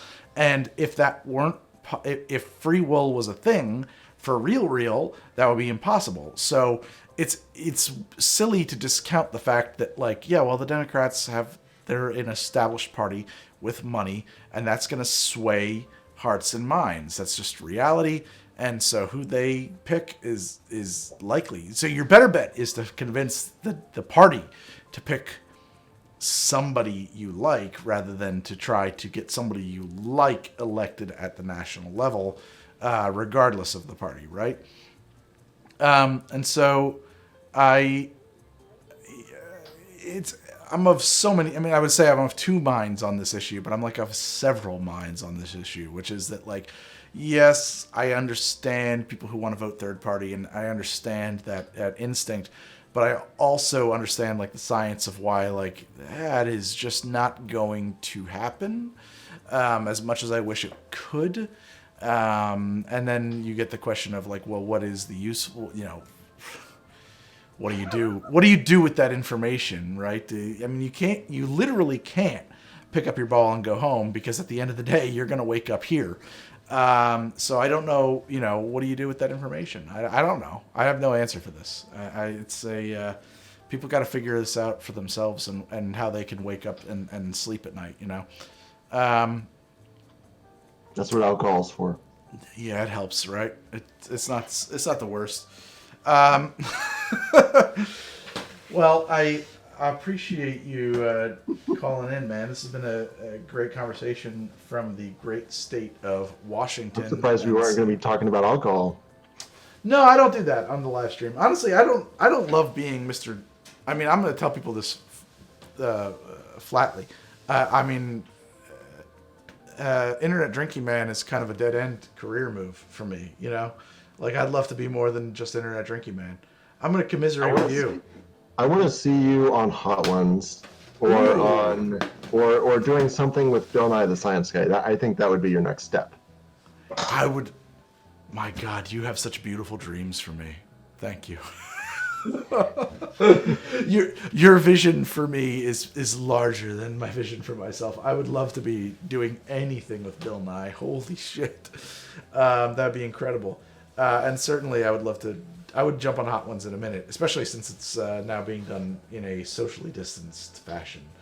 I have a problem with getting face to face with people these days, honestly. But or something with someone that chat, or at the very least the Green Goblins was thinking should happen at some point. Binging with Babish. Well, I was on his show. A couple years ago. Yeah, you did something with coffee. No, I did. I showed up on his channel and I made a couple of different eggnogs. I would love to work with that guy. That'd be great. Babish and I would love to work with Babish. And I hopefully we will. I don't know. Or Alton Brown, for that matter. I don't know. Alton Brown. He's a cool guy. I like Alton Brown. Honestly, though... He doesn't stream on Twitch. He streams on YouTube, but whatever. Oh, that's a problem for me because I have a contract with Twitch. Yeah, he and his wife do COVID streams of him cooking dinner, I think once a month or something. He talks to chat. Yeah, that's good. I mean, I like I said, I got this. I'm a partner with Twitch, so I'm not allowed. I'm not allowed to stream on the YouTubes if I can help it. So, you got any ghost stories out there in Washington there? Alien abductions? Got any unsolved mysteries? Unsolved mysteries, no. Forlorn love advice? You need any love advice? I'm not the person to ask for love advice. I am a 33-year-old virgin who has never been on a date or never been kissed by a girl due to the fact that I was homeschooled and I'm an introvert. Well, we can, first off, okay, I think we got to play to your advantages. You're homeschooled and you're an introvert. So, one, you have... But on the upside, growing up, my mom was a flight attendant, so before my 18th birthday, I had been to pretty much everywhere except for South America, Africa, and the Middle East. Okay, I'm not gonna lie. I've had a few drinks, and we're talking about sexual proclivities. And your mom being a flight attendant, that the conversation did not go where I thought it was going. So don't take that the wrong way. I was just gonna say, I think one, as a homeschooled person, you should have confidence in the fact that you have a unique perspective on American reality and on reality in large. You were not subjected to the same kinds of propaganda that the rest of us were, and honestly, I think that a lot of people would find that really interesting, man. I think that you should wear that as a badge of honor. And as far as being an introvert goes, that's also kind of an advantage. Okay, listen. I'm also allergic to cats, which cuts me out of most of the dating pool on Tinder and everything else. Well, here's the thing with that, though. And I'm going to explain why. The gals who are on the Tinder and gals who are on the Tinder, don't take this the wrong way, but they've got, you're on Tinder, and I'm just going to assume that if you're on the Tinder, and I've never online dated, I don't know, this is a hot take. I'm just going to assume if you're on the online dating, you're at the end of the rope, right? You're reaching for what you got, and you got maybe 1 foot in each lane. So what I'm assuming they've got this Tinder thing is going to work, or I'm going to be a cat lady. I got to invest in both. They're not that into the cats. So I would not let that, let me tell you something too. You never see those jobs listed that you don't have the qualifications for. You apply anyway, right? You got to apply anyway, even if you don't have the qualifications. She's got a cat, but you're allergic to cats. You got to apply anyway, because if nobody who has the qualifications applies, okay, you are going to get the job. That's how it works. So you got to apply anyway. She's got the cats. You're allergic to cats. fuck it, man. You'll figure it out. You're gonna make a love connection, and it's gonna happen for you. I think that she's gonna dump me for the. She's gonna dump the cats for me. No, she's not. You're gonna man the fuck up, and you're gonna take some anti-allergy pills, and you're gonna do what it takes to make it work, because that's reality, right? Like, I wonder what cat tastes like. Love is a powerful thing, and it's gonna click for you, and you're gonna get over the, yeah. You're allergic to cats, sure. What, you itch, you sneeze, you can take some Benadryl or some kind of low-level thing. I don't know. I'm sure that you can find an allergist who can help you out with this. I'm just saying that when you're in love, a cat's not going to stand between you and another person, okay? I've been told, thank you for being such an unproblematic queen. I don't know that I'm an unproblematic queen, but okay, thank you. But yeah, like, I think that... come on, man. I think you got to get up on that Tinder horse and ride it, and we can make this happen for you. I think that I think one of the few the weirdest thing about me being on here and watching you for so long and liking your show is the fact that I've been sober for 3 years, and yet I still watch your show. So here's a secret, and I think that's fine. A lot of people watch my show who don't drink. I get that comment all the time. I absolutely loved your Sunset Sarsaparilla. Oh, episode. Thank you. I think that's what hooked me. I got to do more non-alcoholic stuff on the show. I really do. But I mean, a lot of people comment that they don't or can't drink, and that they love my show. And I think that the secret is that my show is not really about drinking, even though it's called How to Drink. And I've told people this many times, and I'll tell chat this now. I think that a YouTube video is the absolute least efficient, worst way to get a cocktail recipe, because it only unfolds at the rate at which I edit it. And you can read a cocktail recipe, you can sight read it in one sitting, right? Like, it's a 2-inch by 2-inch square. There's not that much stuff in it. You don't need a YouTube video to help you with that. So I think that my show is about something else. And so let's have it not be about cocktails. That's fine. Is there anybody else? Listen, shoot this guy a DM, okay? What's your name in the chat, okay? What's your name in the chat? We're gonna get you. We're gonna make this happen. There, I'll do this. Yeah, drop it for me. Shoot this feller a DM. I mean, I know a lot of you are out there in Washington. He's single in Washington. He's sleepless in Seattle. Let's make. Oh my gosh, that is so old. I don't know if you know this, but I am fucking old. I just got my first gray hairs on the side of my head like 3 days ago, so I don't want to hear it.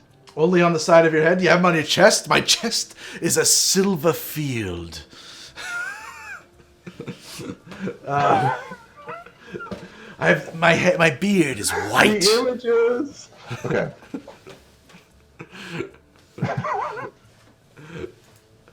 Monty Lavania, is that you? Monty Lavania, is that you? Listen, this is a cool guy. You've heard him speak here. He sounds like he's hip. He's with it.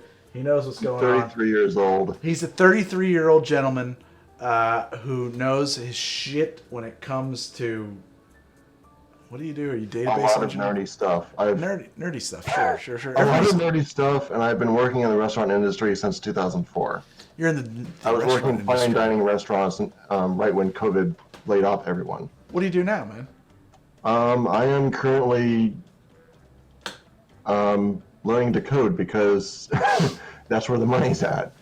And also because that's where my dreams are at. Because my dreams are of a... I was born in the 80s, so I think we're way overdue for a synthwave cyberpunk world. You know what's going to happen right now? That doesn't involve Apple. We're changing the sound to synthwave right now. Oh, I was trying to, but it won't work. All right, whatever. Jazz it is. The buttons on this stream deck aren't wired up all the way. Although I don't see you as existing in that world. Like, I don't think I could ever imagine Greg with a red mohawk or anything of that caliber. You have no idea, man. I used to wear like a fishnet shirt covered in safety pins over like a skull-covered sweater. I had a mohawk. Did you listen to Dance with the Dead? Yeah, I had a mohawk when I met my wife. I spent like 12 years wearing the same pair of Doc Martens, bondage pants, and a straitjacket, going to like goth clubs, like goggles, dyeing my hair white. Like I was very. No, yeah. Actually, it's funny. I went on a date with a girl when I first went to college. I was a little older too, so she was a little younger. But I went on a date with a girl, and when I told her about my goth days, she thought I was making fun of her. And I was like, no, truly. I was that guy who got like jammed into lockers and had been like literally swirlied, had been held upside down and had my face shoved into a toilet. It's very good for your soul. I gotta do a goth episode. I'd have to invest in a wardrobe all over again because I don't have any of this stuff. You may not know this, but I've put on some weight. The straitjacket doesn't fit anymore. So we got a cool guy here, guys. He's out in Washington. He sounds like he knows which way the wind is blowing. Bright future, a heart full of dreams. And he knows how to cook. And he knows how to cook because he is a fine dining expert. Why don't you shoot him a DM? He sounds like a beautiful soul. It's been a pleasure talking to you, my friend. I'm going to let you go. Yeah, Greg. And thank you so much for jumping on the show. I'm going to say toodles to you, and we're going to get someone else on the show. Have a very good night, and I hope that this election resolves in a way that we can all sleep a little bit more soundly. So good night, my friend. Stay safe in Seattle. Wow, what an interesting and wonderful person that was. It was a great time. I never went to Typo Negative shows. I missed one at the Trocadero in Philadelphia that I really wanted to go to, but I did like wear out my October Rust CD. My girlfriend's girlfriend. She looks like you. My girlfriend's girlfriend. She's my girl too. Yeah, I loved Typo Negative. October Rust was my fucking jam. Let's bring in whoever this person is. And hello. You're on Coast to Coast, Greg. Who am I talking to? I need to mute. Okay, I have muted the stream. I am. Let's go with Rory. That's what I am in chat. Rory, how are you doing, Rory? I am doing great. Rory, don't take this the wrong way. You have a slight accent. Where, may I ask, are you from? Just slight. The answer you're looking for is England, but England, not probably what you expect. No. Honestly, you sound. You sound slightly Swedish, but honestly, you also sound like you're hot. You don't have much of an accent either, though. So it's a tough guess. The Green Room Goblins all agree that I sound like I'm from Scandinavia, and that is something I have never heard before, ever. You know what it is? Everyone always goes with either. Rory, Australia don't take this. Yeah, you know what it is, Rory. I'm picking up on it now. Don't take this the wrong way. You have a very posh English accent. I do have a very posh English accent. You do. When I said that in Green Room Goblins, I was told I sounded very pretentious. You do. No, but you do have a very stately English accent. You have a slight drawl, and it does. I can see, and now of course I see it because I heard it. I mean, you have it could be interpreted as Scandinavian. Yeah. Okay, where are you from in England? Not really from England. I have lived in England for a short amount of time. Okay. When I lived there, I lived in Surrey, just a bit south of London. I lived in Leatherhead, which is a small town. Straight out of Surrey. Yes. I'm familiar with Surrey because of Mr. B, the gentleman rhymer. Oh yes. Where are you from then, if I may? That is a slightly longer story.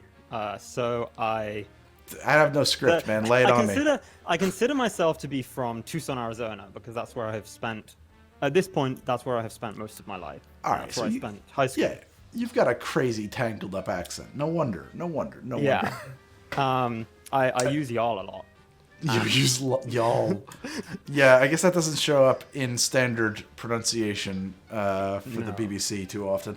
Are you in the UK now? No, I am in Iowa. You're in Iowa? Oh my because that's God. where I got a job. You are a citizen of the world, my friend. More than just the US and the UK. Yeah. Iowa, outside of both of those two places. So you have a job in Iowa. What do you do for a living, if I may? I'm an engineer. What are you, mechanical or a civil or an electrical engineer? Electrical engineer, my third guess. All right. So what are we doing? We're working on nuclear power plants, solar panels. Nothing quite that. Nothing quite that What exciting. It's really quite dull. I work on tractors. Oh, okay. Yeah. Well, no, I mean, that's probably big business. I mean, out in Iowa for sure. And I just learned today an awful lot about combine fires and the dangers that they pose, that they are a common affair. Yes. I worked on cotton machines for a while, and those have cotton harvesters, and those have so many fires that people put fire suppression systems on them so that they can get a fire on them in the field, hit the fire suppression system, pick out the cotton that's on fire, and then continue harvesting. And now, what's a fire? I'm gonna guess it's some kind of a gaseous system, like a halon system, something that wouldn't damage the cotton, so that you could keep harvesting. Or is it a liquid system, like a chemical bath? It's liquid. By the time the one set of cotton has caught on fire, it's gone. So you just want to make sure you save the machine, kick the burning cotton out, and hope that it doesn't burn the rest of the field down. Jeez. Every time I hear a story about that, I think, man, is there a market for that burned cotton? Some kind of really like punk rock clothing. Like there's gotta be something, you know. Well, the problem is it doesn't leave anything behind. Oh, it's just gone. It's just gone. Oh well, then in that case, never mind. So, Rory, you're in Iowa. You're from Tucson by way of city. Yes. And now you're in Iowa. There's a lot missing there. There's like a few steps in between. I assume as much. Yes. Rory, do you feel unrepresented? Should we get into the nitty gritty, or can we move on? If you want to, I don't mind. This is your story, my friend. If you're curious, I can tell you. If not, we can move on. Tell me what's up. What happened in between? So, I was born in England, but very soon after I was born, since that is not where my parents were at the time, I moved to Indonesia. Indonesia, which is in fact where my parents met. In Sri Lanka, or Sri Lanka is not Indonesia. Is it not? Oh, I'm sorry. No. So Indonesia is the small set of islands just north of Australia. Yeah. Okay. I apologize. The capital is Jakarta. The capital is Jakarta. It is currently sinking, and so they are moving it to another island. Yeah. It is also the largest Muslim population in the world. Okay, why did I make that confusion? Doesn't matter. Okay, largest Muslim population in the world. You moved to Indonesia. How long did you live in Indonesia? Lived there for 3 years. I completed preschool there, I think.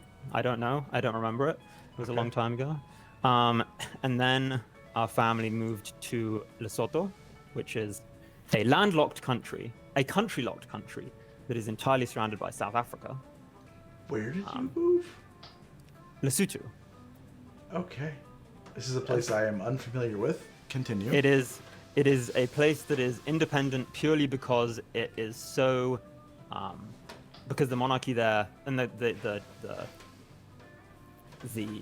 culture there is so unified that it managed to secede from South Africa when South Africa gained independence. Holy shit! You are a worldly man. Continue. And then after a few years there, we moved to Ethiopia, where I lived for a few years. And then after that is when I lived in England for a couple of years, and then I moved to Tucson. So how disappointing is Tucson for you? Tucson is actually pretty great, I gotta say. Like it's not amazing, but for the scenery, it's pretty great. It is. Oh yeah, I mean like geology wise, like Yes. like we have some pretty cool shit here in the States. Yeah. Yeah. So that it's a Tucson is a city that is completely surrounded by mountains. It Yeah. is the crater of a prehistoric volcano, and it has the southernmost ski resort in the northern hemisphere. I would have. Okay. I didn't know that. Yep. So they That's get a snow very there. high peak. Yeah, they get snow there. It's Mount Lemon, as someone said in the chat. A lot of it's a people are pissed 10,000 at me about shitting on Tucson. It is a 10,000-foot mountain, and it gets snow on there every year. Yeah. Okay. Gotcha. But now you're in Iowa. Now I'm in Iowa, which is very boring. I gotta say. What part of Iowa are you in? The center, Des Moines area. Now, were you able to vote in this election? I don't know where the hell you have I was. citizenship. You were. You're a citizen of the United States. I'm not going to ask who you voted for, because that's your personal business unless you want to offer it up. Things are. Let's give an update on where we're at right now in NPR News. Iowa is an interesting state as far as politics goes. In Iowa, is it a swing state? I don't know if it's officially a swing state, but it's like. I think on it the is fence. officially a swing state, which I didn't realize until I moved here.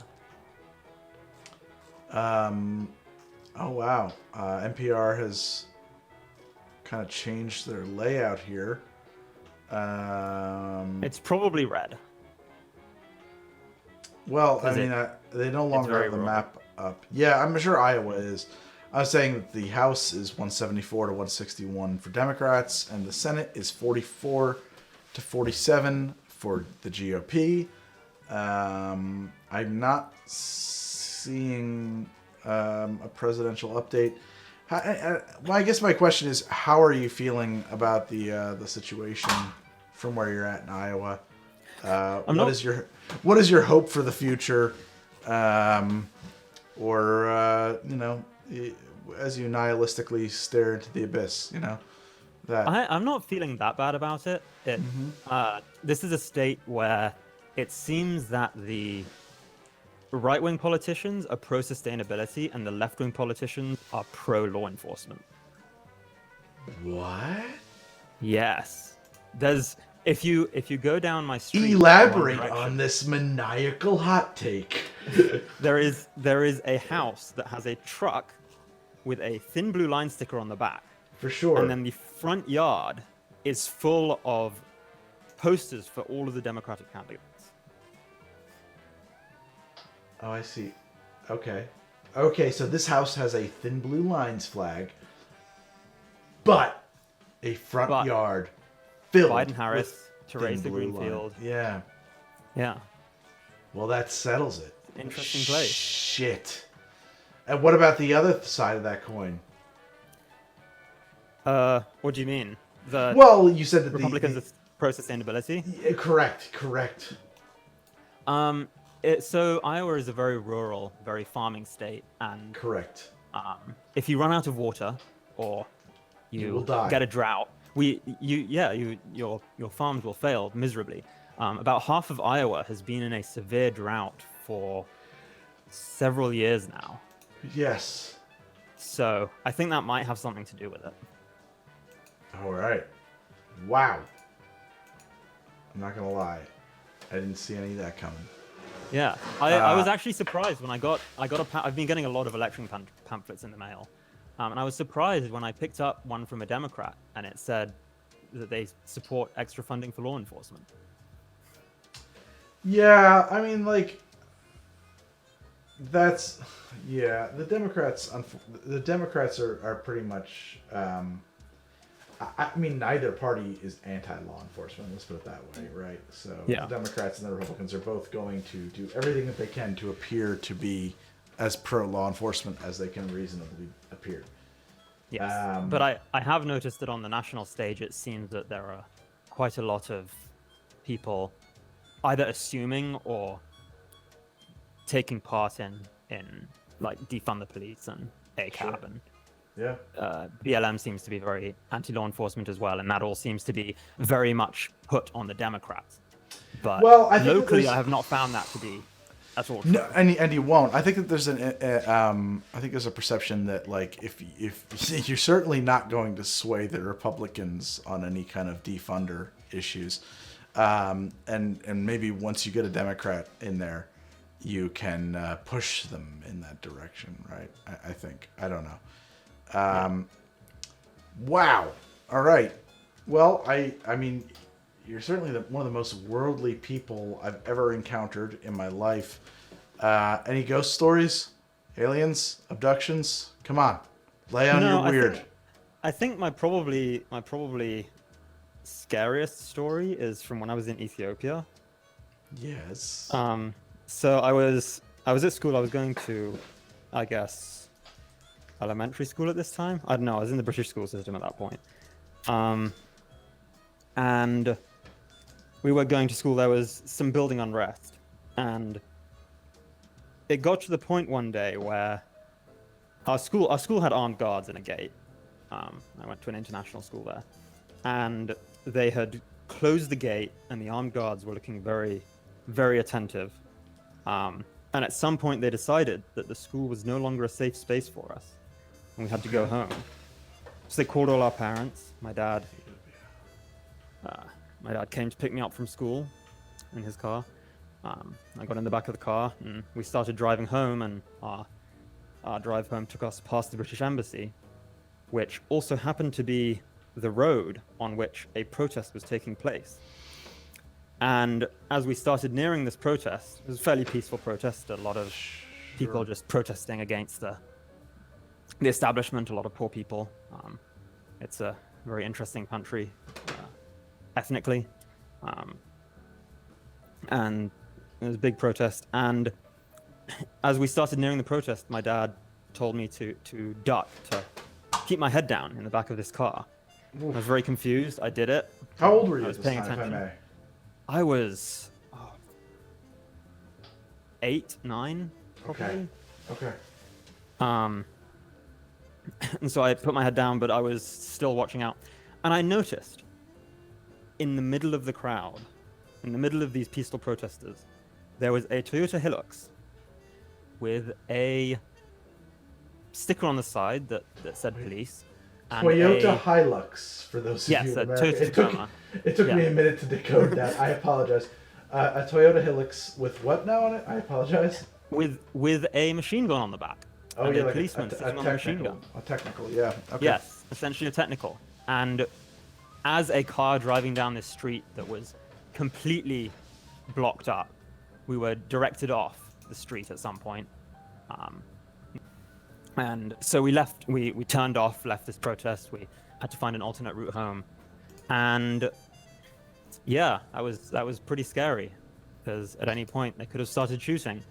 And I know that at any point they could have started shooting, because both before and after this, and I think probably this protest, although I can't remember specifically, we occasionally saw newspapers, and the newspapers had pictures of people with bullet wounds that had just been peacefully protesting and had been shot by the machine gun because the policeman had decided to just start shooting.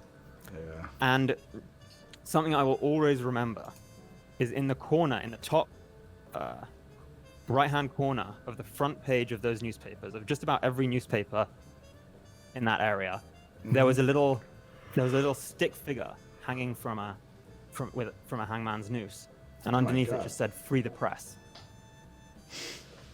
They were censored. It was censored newspapers, state newspapers, that the only thing that they were really allowed to put was that little hangman saying "Free the Press." And in the state newspapers, they were posting pictures of people that had been shot by the police during peaceful protests. Yeah, so what weren't they posting is what you're getting at, I think, because... Yeah. Exactly. Yeah, that's... Ugh. Oh, man. Wow. If I may, why did you moved around a lot? What did your parents do for a living? Because that's like... You have an interesting background there. Yeah, my parents worked in international development. My father was an agricultural economist, specializing in peasant farming, so he would go out. He would go to countries that still had very labor-intensive, very labor-focused farming practices, and just try and work with the farmers and figure out how they could improve their yield. Okay. And my mother was an anthropologist. Gotcha. Wow. Damn, man. Damn. My dad sold insurance. Like, you have such a much more like erudite and worldly background. It's fascinating, Greg's. Yeah, well, I ended up working on tractors in Iowa, so. As one does. But you know, you haven't ended up anywhere. No one ends up in a place. That's true, actually. You're just here today. Who knows where you're going to be tomorrow? I don't like that expression, I ended up. You haven't ended up. You're not done. You haven't ended, you know? So, someone else in a conversation you'll never hear because you'll be fucking dead will tell you where you ended up. You're still doing it, man. No, I completely agree, and I am convinced that I will not stay here for longer than probably 3 years. You know, unless you want to be, right? Like you're I don't not. want to be. You're just not. You can just pick up and leave anytime you want, man. You're a free baby. Well, it's been enough to moving that I can move wherever I want. That's exactly right. It has been phenomenal having this chat with you. Thank you so much for jumping on and talking with me. And it's, I mean, what a pleasure to talk to somebody who's seen the world in the way that you have. Thank you so much for jumping on and sharing this moment with me. And so, oh shit! I think one last thing. You remember a while ago when you were shifting over from Mac to PC and you were trying to figure out how to set up your audio? Yeah. Yeah. You remember how there were two people that helped you? One person for the first half of the evening, one person for the last half of the evening. Yes, I do. Was one of them you? Yes, I was the last half of the evening. Just by the way. You were a huge help, man. Thank you so much. I have continued to have issues with it, but I mean, honestly, everything is kind of working the way I hoped it would now. So, for the most part, there are some weird quirks I've noticed with Windows. Like, I don't need to go into the details, but weird quirks that don't exist. I mean, Apple is filled with quirks too, but they're not filled with these quirks. They're the quirks I prefer. They're familiar to me. Well, anyway, thank you so much for your help before, and thank you so much for joining me on the show here tonight. Thanks for having me. Thank you. Have a very beautiful night, and you too. Let's hope I will for call it a night. Go to bed. You'll feel better in the morning. I should. I have meetings at like 8 a.m. Well, then go to bed. Go to bed. You got a real life. You got to get out of Iowa. We got to make that happen for you. All right. Good night. Thank you so much for joining me on the show. Let's bring in another guy or lady, someone, anyone. Let's see who it is. Oh, you grabbed me again. I'm the South Dakota caller, so you can. Hello, you're on the show. Who am I talking to tonight? Hi. Can you hear me? I can hear you loud and clear. I'm the South Dakota caller. You already had me, so you can give someone else a shot. All right. I'm going to let you go. Yeah, I've had you on before. You were... Who am I talking to? Jarod from South Dakota. Jarod from South Dakota again. The update is we definitely legalized weed, so, that's a good update. Smoke up, Jarod. I don't know if Biden's going to win, but at least I can be high, right? That's a fact. Update from South Dakota. Weed legal. Good night, Jarod. Enjoy your toke. Let's bring in this one right here. Let's see who this is. I don't know who this person could possibly be. The transfer didn't fire off. Let's try that one. Uh-oh. Well? Hello. Hello. Who am I talking to? Oh, hello there. Hello there. How are you? I'm good, and how are you, our dashing host? Dashing, you say? I'm doing all right. I've had a few drinks, so I'm a bit, I'm not going to lie, I'm a little wobbly. Understandable. Yeah. Who am I talking to, if I may? My name is Jake, but Jake. Discord-wise, I go along Obi-Wan Kenobi. Jake, also known as Obi-Wan Kenobi on Discord. Jake, where are you calling from? I am currently calling from the wonderfully humid and hot state of Florida. Florida, north, south, west, east. Where are you at in Florida? About central. About central. Would you say you're in orange country out there? Lakeland? Frostproof? You were very close with Lakeland because about 45 minutes away is a city called Lakeland, Florida. Lakeland, Florida. Yeah, I know where it's at, man. Man, I love Florida, but I want to be by the water in Florida. I don't want to be... I feel you out there in the middle of the state. Jake, what's... All right, before we get into anything more mundane, aliens, ghosts, time travel, conspiracy theories, what you got? Lay it on me. I want to hear what you got. All right, will do. So, I've always, my parents and other people have always noticed I had a strange affinity with the supernatural.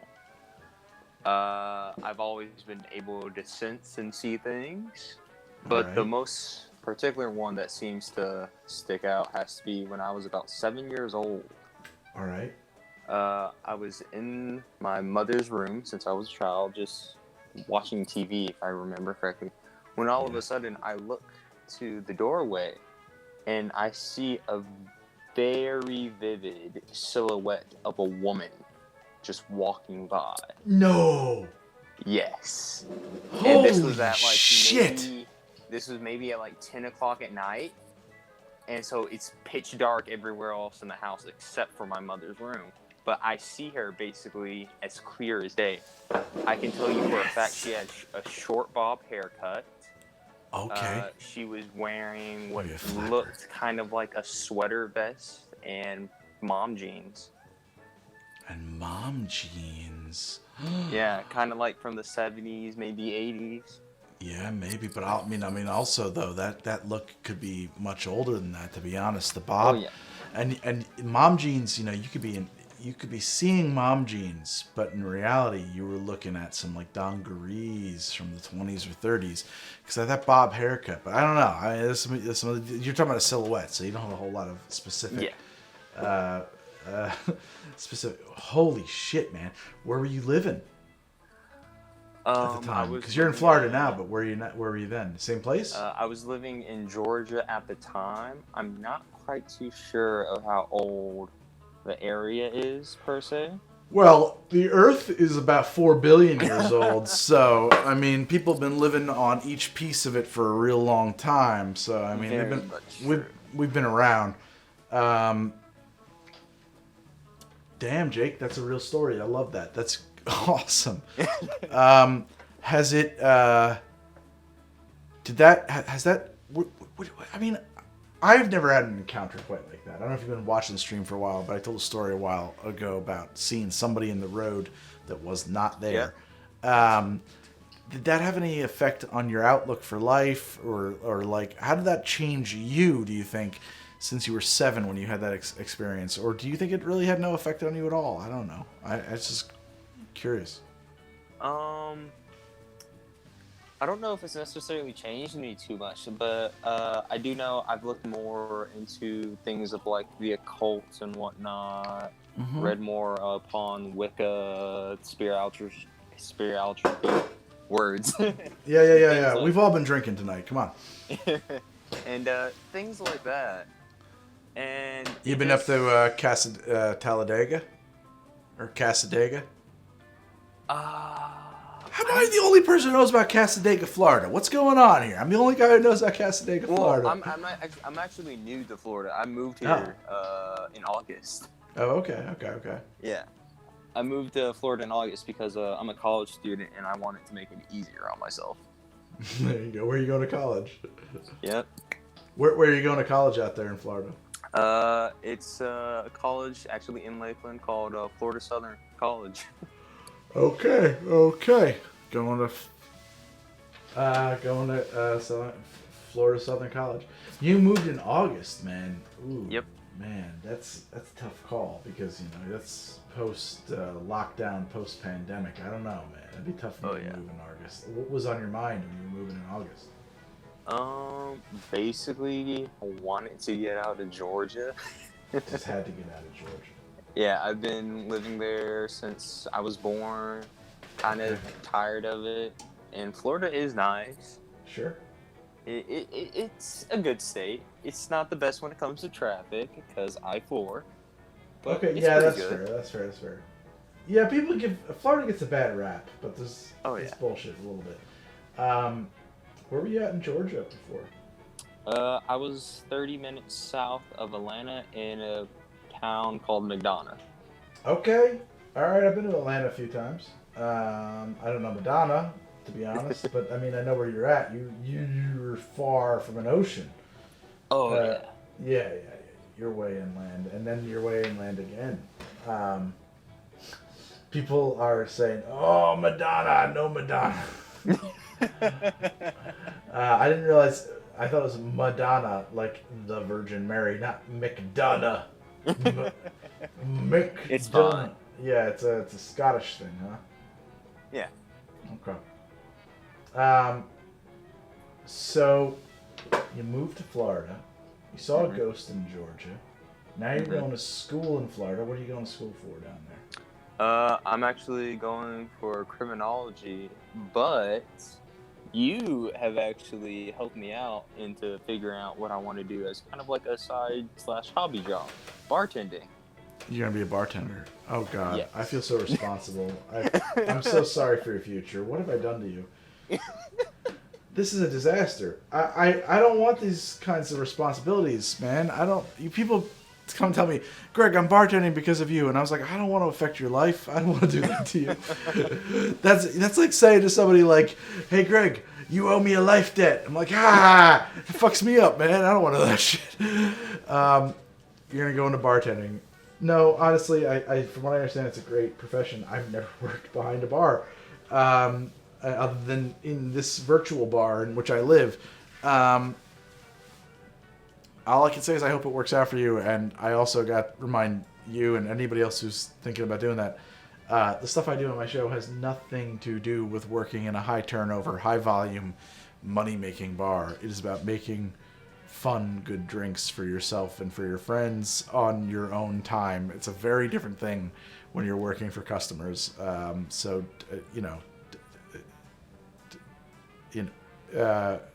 Find the rhythm of the place you're working at. Don't try to make the place you're working at adhere to the rhythm of the How to Drink show. They're not compatible entities, I assure you.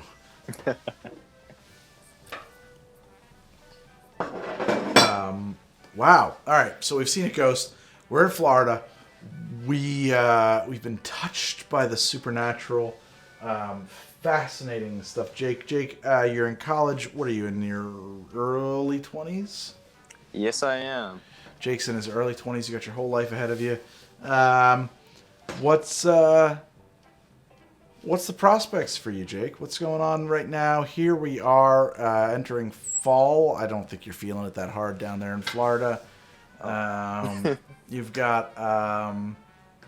You're doing school from home. I don't know what kind of situation it is. I'm going to... Actually, I don't know. In Florida, they kind of do things the way they want to do them. Maybe you're actually in class. I don't know. What's the next move for Mr. Jake, if I may? Well, I plan on getting my degree and going into the Marine Corps as an officer so I can get that slightly better pay grade. Wow. All right, man. How much time between today and you getting your degree?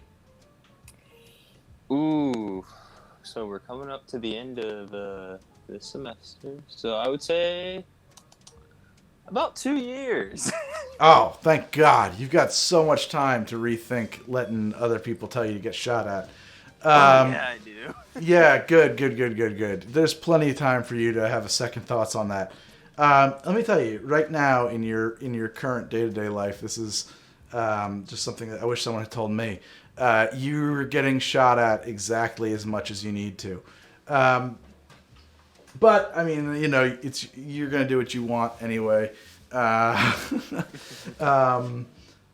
Certainly, an officer is a different thing. But you know, I think that if you have the degree, what's your major? What are you majoring in? Criminology, you said. Yes. Criminology. And so, what were you thinking about enlisting? Commissioning into a. I don't know how things work over there on the officer side of things, and then doubly so on the Navy side of things. But commissioning into like military police or something kind of like that, right? Or no? No, actually. I was looking at doing amphibious vehicles or being a standard infantry officer. Why would you want it? God damn it. Jesus. Oh, there's so many. Because I want to be a good officer for the grunts and show them not all officers are dicks. Yeah. Sure. But, like, here's the thing you got to understand, and I hate to put it in these extremely selfish terms, but, like, that you're setting yourself up on a path to have someone else put, like, a choker collar around your neck and jerk you around and tell you where you're going to live and who you're going to meet and who you're going to know and what relationships you will or won't have for the... You don't think the rest of your life, but, man, once you get onto that teat... for those contract re-ups, it's real tough to it's tough to separate. Not from personal experience, but from stuff I've observed, from people I know. I don't know, man. I would just weigh all of your options. I'm not going to tell you what to do, certainly at all, whatever. I'm just saying, you sound like a person who's got a really solid head on your shoulders, and I think that you could chart your own path just as easily as someone else could lay one out for you. And that's where I'm going to leave it at that. You know, I don't want to... I'm trying not to be... I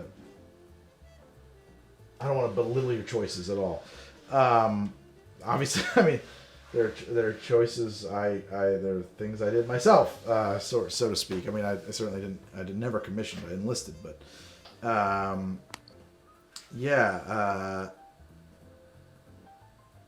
You know, you got 2 years. You got 2 years. You know, I don't know.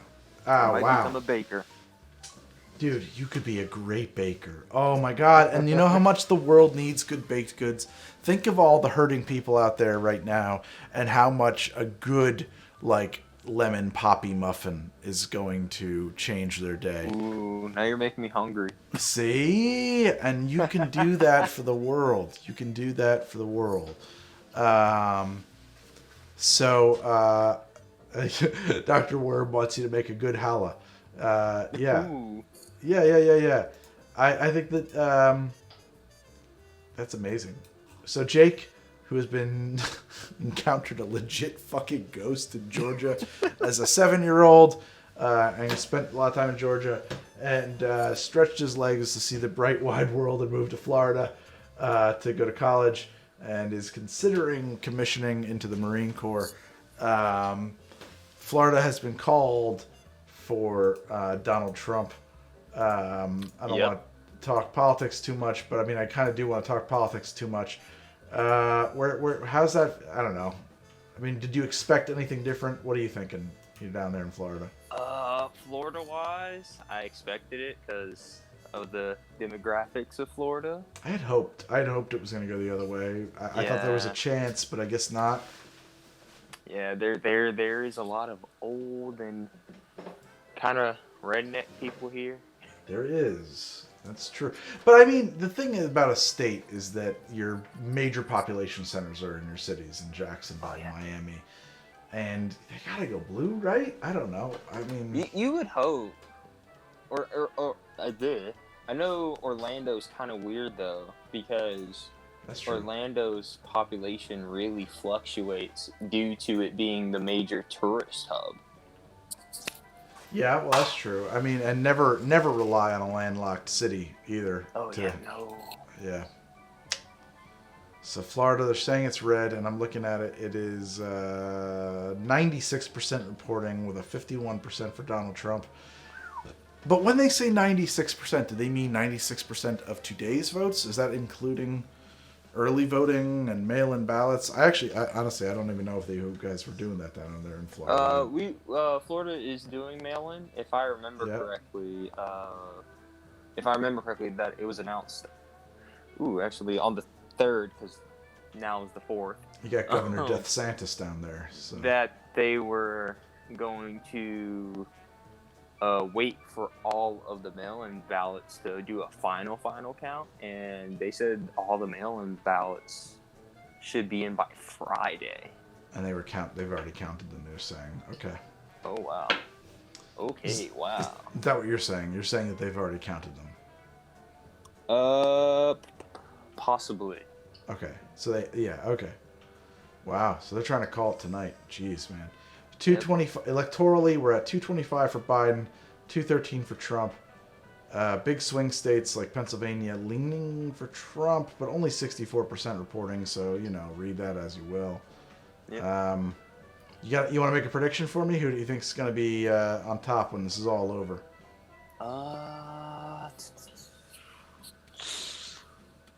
Tough call. It is. I was talking about it with some guys in the Discord server. They should just play a quick 3-match game of Super Smash Bros. And get it done and over with. See who wins. That seems like a terrible way to decide leader of the quote free world. All right, so you're gonna dodge my one request that you make a prediction for who you think's gonna win. I'm hopeful for a Biden win. Okay. But it sets you apart in your officer class, by the way, just so you're aware. I would hope for a Biden win, but seeing how reminiscent this is of 4 years ago, something tells me it's going to go into Trump's favor. Yeah. Well, cheaters win. Yeah. That's why you do it. Jake, it's been a real pleasure talking to you. Thank you so much for jumping on the show with me, man. You sound like you got a wonderful life ahead of you, and I hope you make good choices. Man, anything is possible, and be free, be you, and live and drink life to its fullest, man. It's all yours for the taking. Salud. Have a beautiful one. Salud. Let's get our next contestant on Coast to Coast, Greg AM. I don't know what I'm calling this fucking garbage. Transferring you in now, whoever you are. Hello, you're on the show. Who am I talking to? This is Kyle. Kyle, welcome to... I don't have a name for this yet. Kyle, welcome to my show. How you doing, Kyle? Where you at? What's going on? I'm doing pretty good. I'm from Southern Texas. Wanted to be Battleground, but not quite stayed. Didn't work out that way. We wanted Beto to win, and he didn't quite win. And now it was like we thought it was a Battleground, but not quite a Battleground, it turns out. Yeah, unfortunately, it didn't quite make it. My personal theory was that if Texas actually managed to shift blue and Biden won, then Texas would forever on be a battleground state because those who voted Democrat might see it not such a bad thing. Absolutely. But, well, the other thing about Texas, I'm looking at it right now. You're only at 83% reporting, and although they've called it for Trump, they've called it for the Don for 83%. I mean, like I've been saying all night, with all these mail-in ballots, provisional ballots, I don't know if what these numbers mean that I'm looking at. So I have some hope. In Texas, our mail-in ballots are. I actually had a friend who requested an absentee ballot, and the law in Texas is you can only accept an absentee ballot if you're over the age of 65. Have health conditions that mean you aren't allowed to, you are physically unable to vote in person either during the pre-election or on election day, or you're out of your voting district. And I actually had a friend who requested a mail-in ballot because she is living with and dating somebody who is immunocompromised. Oh, yeah. And she didn't want to risk exposure for him because, she wants to keep him safe. And I had to warn her because coronavirus is not an actual legitimate reason to get a mail-in ballot. So anybody who she said, oh, I want a mail-in ballot or an absentee ballot because I don't want to risk getting COVID, and they sent her one, but it would have been rejected if she had sent it in because her reasoning for doing so was COVID. How is there even a threshold? How is it not just, oh, you want one? Like, you know what I mean? Texas is pretty bad about voter suppression. We have the voter registration, and it basically, you have to re-register as a voter every single election and midterm election cycle because it goes wrong after about a year. Every single one, really? I mean, I moved, so I'm at college right now in San Antonio, University of Texas, San Antonio. San Antonio. And when I moved here in 2018, I registered at Bexar County. Hang on a second. Every time I got someone from Texas on, I gotta go. Okay, continue. Oh, the stars at night. Yeah. We are brainwashed, yes. But yeah, I moved here to Bexar County in San Antonio, and I registered for the 2018 midterms. I sort of assisted with the blue wave there, and now for 2020 I had to re-register because my registration was null and void. Oh, fuck that, man. That state sucks. My little brother turned 18 for the first time in 2018. He was a 2000 baby, and he turned 18 and was legally old enough to vote in the 2018 midterms, but he didn't get his registration application in time and was unable to vote. And that happens to a lot of people. They just find out that their registration is no longer valid, and they get screwed out of it because of voter suppression. Yeah, I mean, It's the people from my lovely area that ran the Biden-Harris campaign off the road on I-35 between Austin and San Antonio. Oh, that was you? Well, it wasn't me, but it was the people in my area. I'm making you answer for it. Every time I see a truck with flags in the back, I cringe. You know, I gotta tell you, so I'll tell you a quick story. We in New Jersey, we went to all mail-in voting, and then I mailed in my ballot, and then I was checking online, and it said it wasn't received. And my wife's was, so we dropped them off simultaneously, so I don't know what happened there. I probably filled something out wrong. Mine wasn't received, so I had to go vote in person.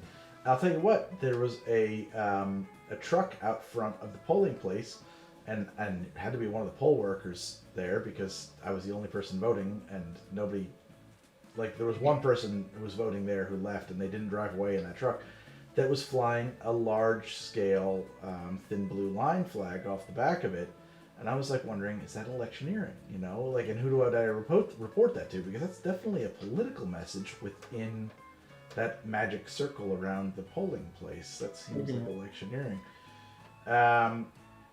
Not the same as being from where the caravan that tried to push the caravan off the road was. Although we did have a large-scale highway-based protest, I think yesterday or the day before, where they tried to shut down a major highway up here in New Jersey. So I heard somewhere in the news that they tried to do that and it was successful, where they had just a bunch of trucks with. It's always pickup trucks with flags off the back. Dude. I come from a very rural town that I actually I visited today, early this morning, and I just got back to San Antonio now, and was very surprised at the number of Biden-Harris signs, just because it's why Texas was very close this year. You want to talk about pickup trucks? I don't come from a very rural town, and we have the same thing with the big pickup trucks with the big flags.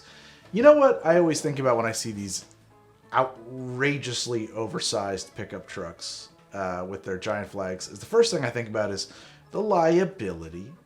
When that flag goes flying off the truck and it smashes out the windshield of somebody else's car and causes an accident, are you insured for that? That's my first thought. But the second thing that crosses my mind is what kind of a truck did your grandpa drive? Because trucks have gotten bigger over the years. And what are you saying about Gramps? That he wasn't a real man or something?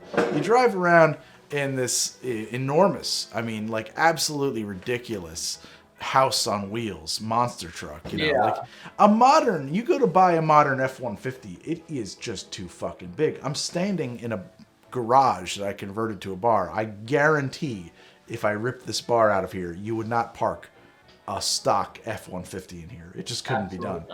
Not. They're too fucking big. And they have outrageous amounts of torque and horsepower. Your Gramps did a lot of work in a pretty shitty truck by comparison, you know, like a little panel truck with like none of that. And he got it all done. He did just fine. He did just fine with a regular fucking sideboard truck that's not 20 feet tall, driving a living room down the road with a coal rolling stack on the back. Gramps was a badass, and he did okay, and he killed the Nazis, and he did it in a truck that didn't. You know what I'm saying? Like, I'm just saying, like, why is that not enough for you? What the hell is going on with the truck boys that they need these fucking houses on wheels? Oh my god! I'm a mechanical engineer, right? Is this relevant to your trade? Yeah, a few engineers on tonight, I heard. Yeah, you guys are all over the internet. I've learned. Yeah, we're all a bunch of fucking nerds. But I'm from a rural-ish area. I'm from southern Texas, and so where I live, we're surrounded by the world's largest Dow petroleum chemical plant, the BASF petroleum chemical plant, and they have like a multi-million-dollar welding program in the small town of 26,000 people that I lived in, because they just never have enough welders for those plants for the renovations and for their additions. And so I took a welding class there because I really enjoy like metalworking. I'd love to learn how to weld. There was this one kid who was there who had a pickup truck, and I'm 6'4", I'm a big guy, right? I'm a tall guy. And this guy is like 5'4", 5'6", somewhere in that range. I think we're getting to the root of the problem with the pickup trucks. This was an exception. Like you talk about these large pickup trucks that come up the line that are too big and unnecessary. But in Texas, we have a problem where people will take these big trucks and go, no, if people see me in that, they'll think I have a tiny dick. I need to really prove I've got a big dick. And this guy had to do, I did gymnastics when I was younger, when I was shorter. This guy had to do more gymnastics than I had ever competed with to get out of the truck safely. Oh, wow. It was the floor of the truck was about 5 feet off the ground. Like holy shit. Where your feet would rest when you were driving was about 5 feet off the ground. He had a ladder that he had to climb down and jump down and jump back up every time he wanted to get in and out of his truck to get into this welding class. And all I could think is, man, at least everybody knows you've got a big old dick, huh? Big old dick. Yeah. Let me tell you something here. I drive a great big truck. Yeah. It's got to have the torque and lifting power to haul my pipe. That's unreal. So it was already a big truck, but a big truck on its own. Yeah. People will assume you're not a real man. You got to have a must. The other thing about where I live is there's a bunch of like wealthy, like upper class white families, because they're all like engineers who work for Dow and BASF. And so all their kids would get these big trucks because that was what was cool. And so you have a bunch of like 16, 17-year-old teens with these over-torqued, overpowered trucks that wouldn't use them to haul a plank of wood, let alone anything you'd actually need the truck to haul with. So that problem of having trucks that were unnecessary was accentuated.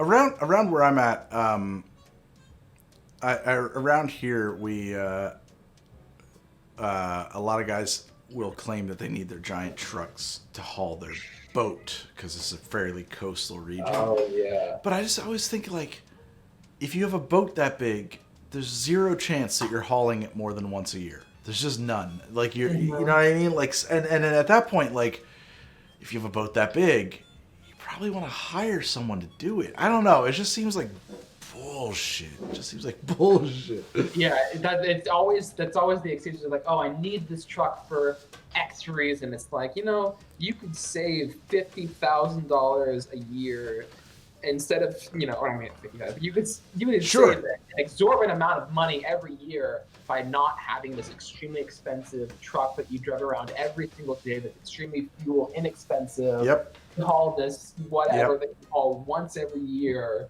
Like, or like borrow friends.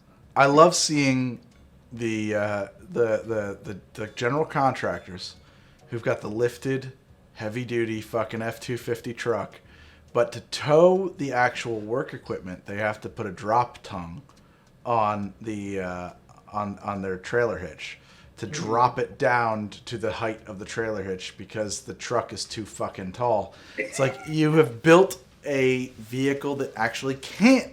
You've created a. You've gone so far. You've circled backwards into being stupid. You have an Apple. You have an Apple of trucks. You've got to use dongles to attach to your trailer now. And I love Apple, but like basically that's what that is, right? Like you've got like one of those trailer hitches that drops 1.5 feet so that you can attach your trailer. That's a dongle. That means that your trailer and your truck are incompatible. You need a fucking adapter. I don't know why. I see a lot of, I see a lot of mall crawlers where I live because the guys around here absolutely 100% do not need the vehicles that they drive. There's zero question. I mean, maybe in Texas they do. I don't know. But around here, I guarantee every ounce of work being done by these vehicles can be done by better by a smaller truck. And I just wonder about that. So you're down in South Texas. Texas has gone red. We thought it was going to be a battleground state. I'm crushed. You're crushed. When are you getting out of Texas? How long are you going to stay there for? When are you getting the fuck out? I'm graduating with my degree in the spring of 2021, assuming nothing absolutely horrible happens with my grades, which I do not predict it will because I'm kicking ass this semester. Yeah, you sound like a clever fellow. I'm not worried about your grades. I won't. Thank you. I appreciate that. Tell that to my parents. Tell them to get off your back. Tell them they'll never understand you. It's not. Parents just don't understand, man. The best thing you can do is light a cigarette and scream at them. I didn't ask to be born. But all right, go on. I don't know where I'm gonna go. Actually, I'm probably so there's a large part of me that wants to move back near my hometown because it's just. There's so many people that I grew up with who are like, I can't wait to get the fuck out of this town. Like it's so smothering and I'm just like, it's a small town, yeah, but it's like, it's nice, it's beautiful. The people here are polite and the area is like nice. I wouldn't mind ever moving back here. But it really depends when I graduate, what kind of jobs I find. Like I'm just going to follow the money because I want to look long distance on the future. The next 5 years, where I'm living won't matter as much as what I'm making while I live there. My sister and her fiance live in New Hampshire, and they've offered if I can get a job up there, they've offered the new house that they just bought there to live there. So I might be getting out of old red Texas, but I doubt I'll be away for long, just because something about this place, man. Yeah, it just resonates with me. I mean, I only drove through Texas once. I have no real experiences in Texas. In fact, I drove through Texas. I was aided by a truck stop purchase to do so without sleep. So I don't have muddy memories of Texas at all. Say that again? Did you go by way of I-10? I suppose so. We drove straight through the Panhandle without stopping. Okay, no, you didn't. Yeah, okay, there you go. Me and two friends, we got into a 1987 300ZX and we drove from New Jersey to Los Angeles in 3 days. And then we stayed in LA for 3 days and we drove back. And I said, let's go back the other direction. We'll do the south route. So we went back through Texas. The south route, you probably went through I-10 then. Yeah, right. That's right. I actually am like a mile away from I-10 in San Antonio, so you would have drove like very close to where I live right now. I'm getting word from Modi that it's possible that Arizona is now officially Biden. Yes, Arizona officially called for Biden with 80% reporting. I mean, is that valuable? I don't know. Officially doesn't mean it's written in stone, but that puts Biden at 236 to Trump's 213 electoral votes with 270 to win. There's no chance, I think, of this being called before the stream ends. So it's a shame. My bottle of champagne will go undrank, but I kind of expected as much anyway. And also, I'm pretty plenty drunk. Same. Yeah, good. There's nothing wrong with that. You've got no reason to be sober. I've been using your quarantini recipe for months now, ever since mid-March. So here's the thing that you guys do you say, I've been using your blank recipe, and I'm like, God damn it, I make a lot of episodes. What did I say a quarantini was when I said a quarantini was anything? This wasn't from an episode. This was from one of your streams. This was a recommendation. So it's basically a bee's knees. So it's 1 part orange liqueur, 1 part simple syrup, 2 to 1, of course, 2 parts lemon juice, and then 4 parts of gin, but vodka will suffice, and then a dash of absinthe. And that's my personal version of the quarantini from one of your streams in March. That sounds like a lovely drink. No. I vaguely remember the stream, but I don't remember the details. But that sounds like a lovely drink. I'm proud of myself for coming up with something even resembling that. That's lovely. Yeah, I could go for one of those right now. I've been doing the brown liquor thing, so I'm not going to switch. Yeah. Mm-hmm. Yeah, I've got 3 themed drinks for the night: the quarantini, the We're Screwdriver, and the Moscow Rule. What? What's in a We Are Screwdriver? And the other 2, the quarantini is the only original recipe. The Weird Screwdriver and the Moscow Rule. Actually, the Weird Screwdriver is actually a Harvey Wallbanger. So I don't like just vodka and orange juice. I actually really like the Galliano. I think it's actually Galliano Amaretto that I put on there, so it's not quite Okay. And then what's the Moscow Rule. The Moscow Rule. That's just a regular Moscow Mule. I use the Trader Joe's ginger beer brew that they have for that, but otherwise it's just a regular Moscow Mule. But I figured the names make it more significant. People always ask me, what are you going to do for a Trump drink, or if a Trump wins or whatever, and I always tell people that I want to do an orange Russian, not a white Russian, but an orange Russian. And it involves urine and cheap vodka and Goldschlager, and it's garnished with grated orange Cheetos over the top. It's got a nice. Oh man, that sounds disgusting. It sounds really hard to swallow, just like a Trump win here. Yes, it does sound difficult to swallow. I don't know where to go with that pun at this moment. I've had 4 or 5 drinks, and it's like hour 7 of my stream. So, literally hour 7. Man, it's been a true pleasure to talk to you. Thank you so much for jumping on with me. I joined your stream on a whim here, getting bored of the CBS news talk. I didn't know I'd actually get to talk to you, Greg.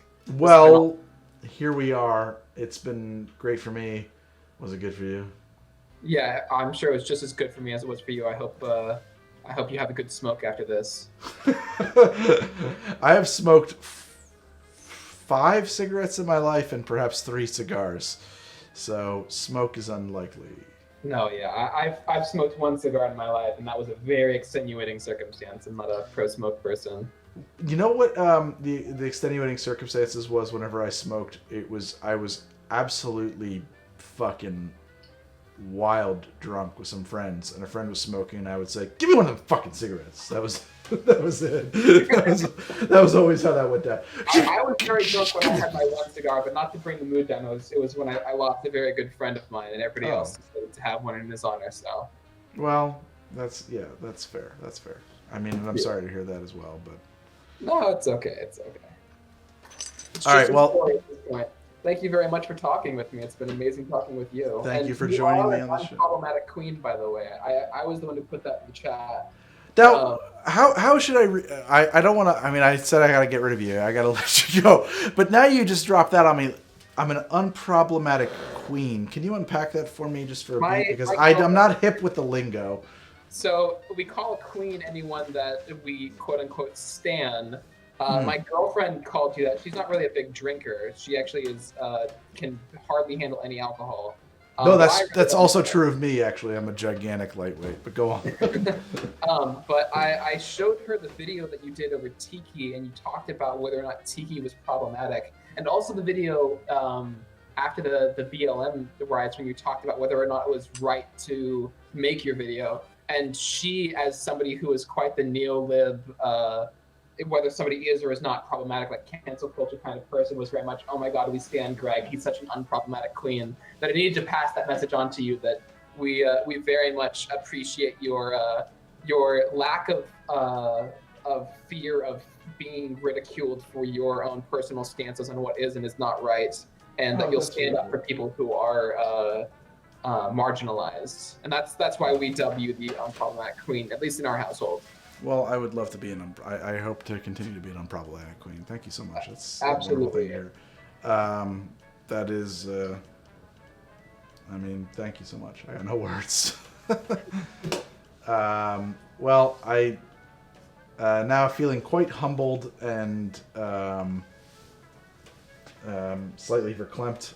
Thank you so much. I'm going to let you go, and I'm going to cycle on and see who's up next. Somebody is Modi. I was gonna let it go. I feel like unless the definition of neolib has changed, maybe you didn't mean neolib, but Modi is bringing that up, and I feel like I'm obligated to acknowledge it, and that's all I'll say. But yeah, I mean, I'll reach for. I know what you meant. I know what you meant. Thank you so much. Yeah. Well, stay safe down there in Texas, and thank you. You stay safe and keep being you. Well, you too. Thank you. Have a very good night. And let's hope for the appropriate and not insane fucking result here as we barrel into the rest of the year and by extension our futures. And good night. Good night. All right.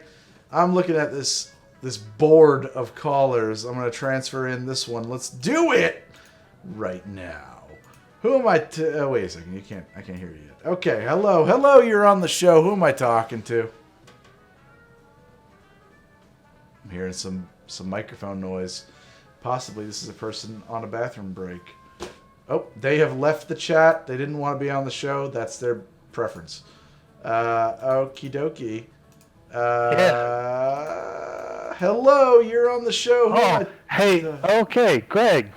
Hey, This is Paul from Oregon again. I've just been hanging out with the Green Room Goblins. Paul, you're back. So, hey, if you want to hang up on me, I will rejoin, but I'm just saying give somebody else a chance. I am going to let you go, Paul. I got to get a better system, but I mean, for as cobbled together as this is, it's working pretty good. Paul, thank you for coming back. Best of luck in Oregon. Have yourself a merry little election night. I don't know. I'm a full bottle of whiskey in, so how bad can it be? Holy shit, man. I can't do that. Good for you if you can handle that. Good luck tomorrow, Paul. My father-in-law swears by yoo-hoo for what will be waiting you in the morning. He swears that it is the most miraculous hangover cure known to man. I have not yet had that experience, but...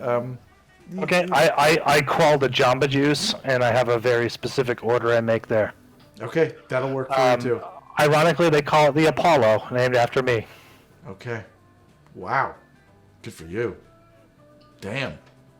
All right. Can we just find out really quickly what's in the Apollo? God damn it, this is too interesting. Okay. So it is watermelon juice, blueberry, raspberry, lime sherbet. Okay, that tracks. I think. And then I also make sure that they add in the energy and the vitamin boost. Sure. Tons of antioxidants. The only thing that's missing there is, I think, the secret ingredient, grease. So you pair that up with some greasy nuts. I just eat straight peanut butter as my grease. Oh, that'll work it. Yep. Okay.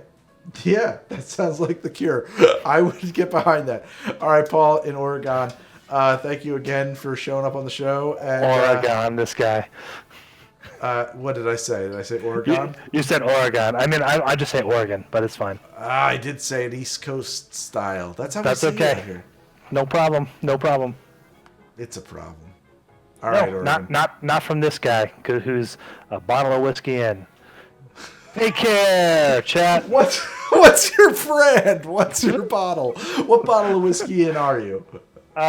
Slain Irish whiskey. That was 3/4, and now I'm starting with proper number 12, the Conor McGregor. Ding ding. The proper 12. It's not.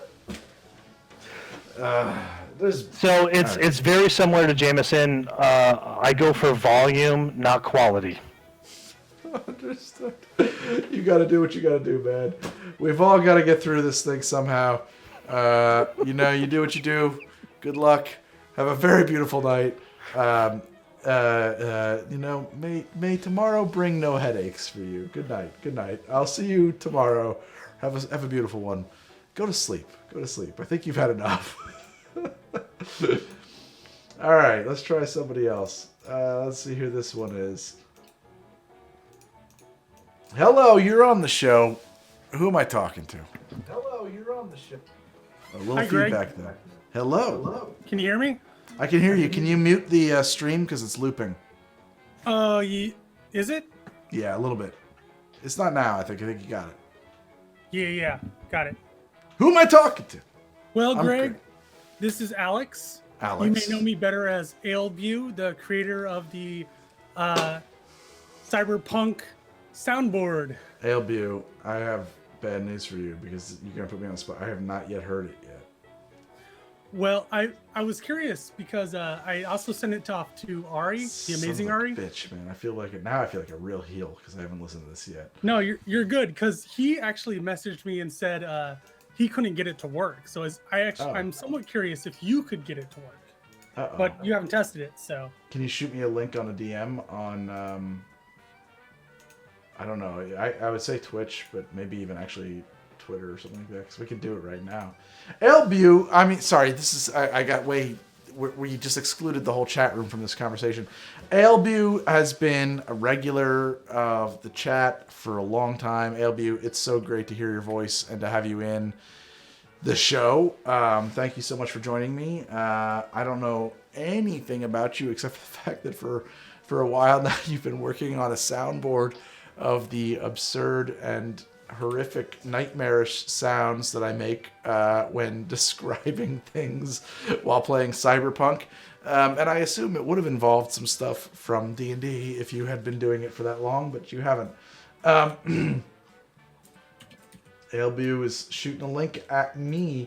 And are you you're Ailbu. You pronounce it Ailbu, not Ailbu, as your current handle seems to indicate. Yeah, well, I changed my at the suggestion of another streamer. I changed my username to reflect a spooky season for October. Spooktober, yeah.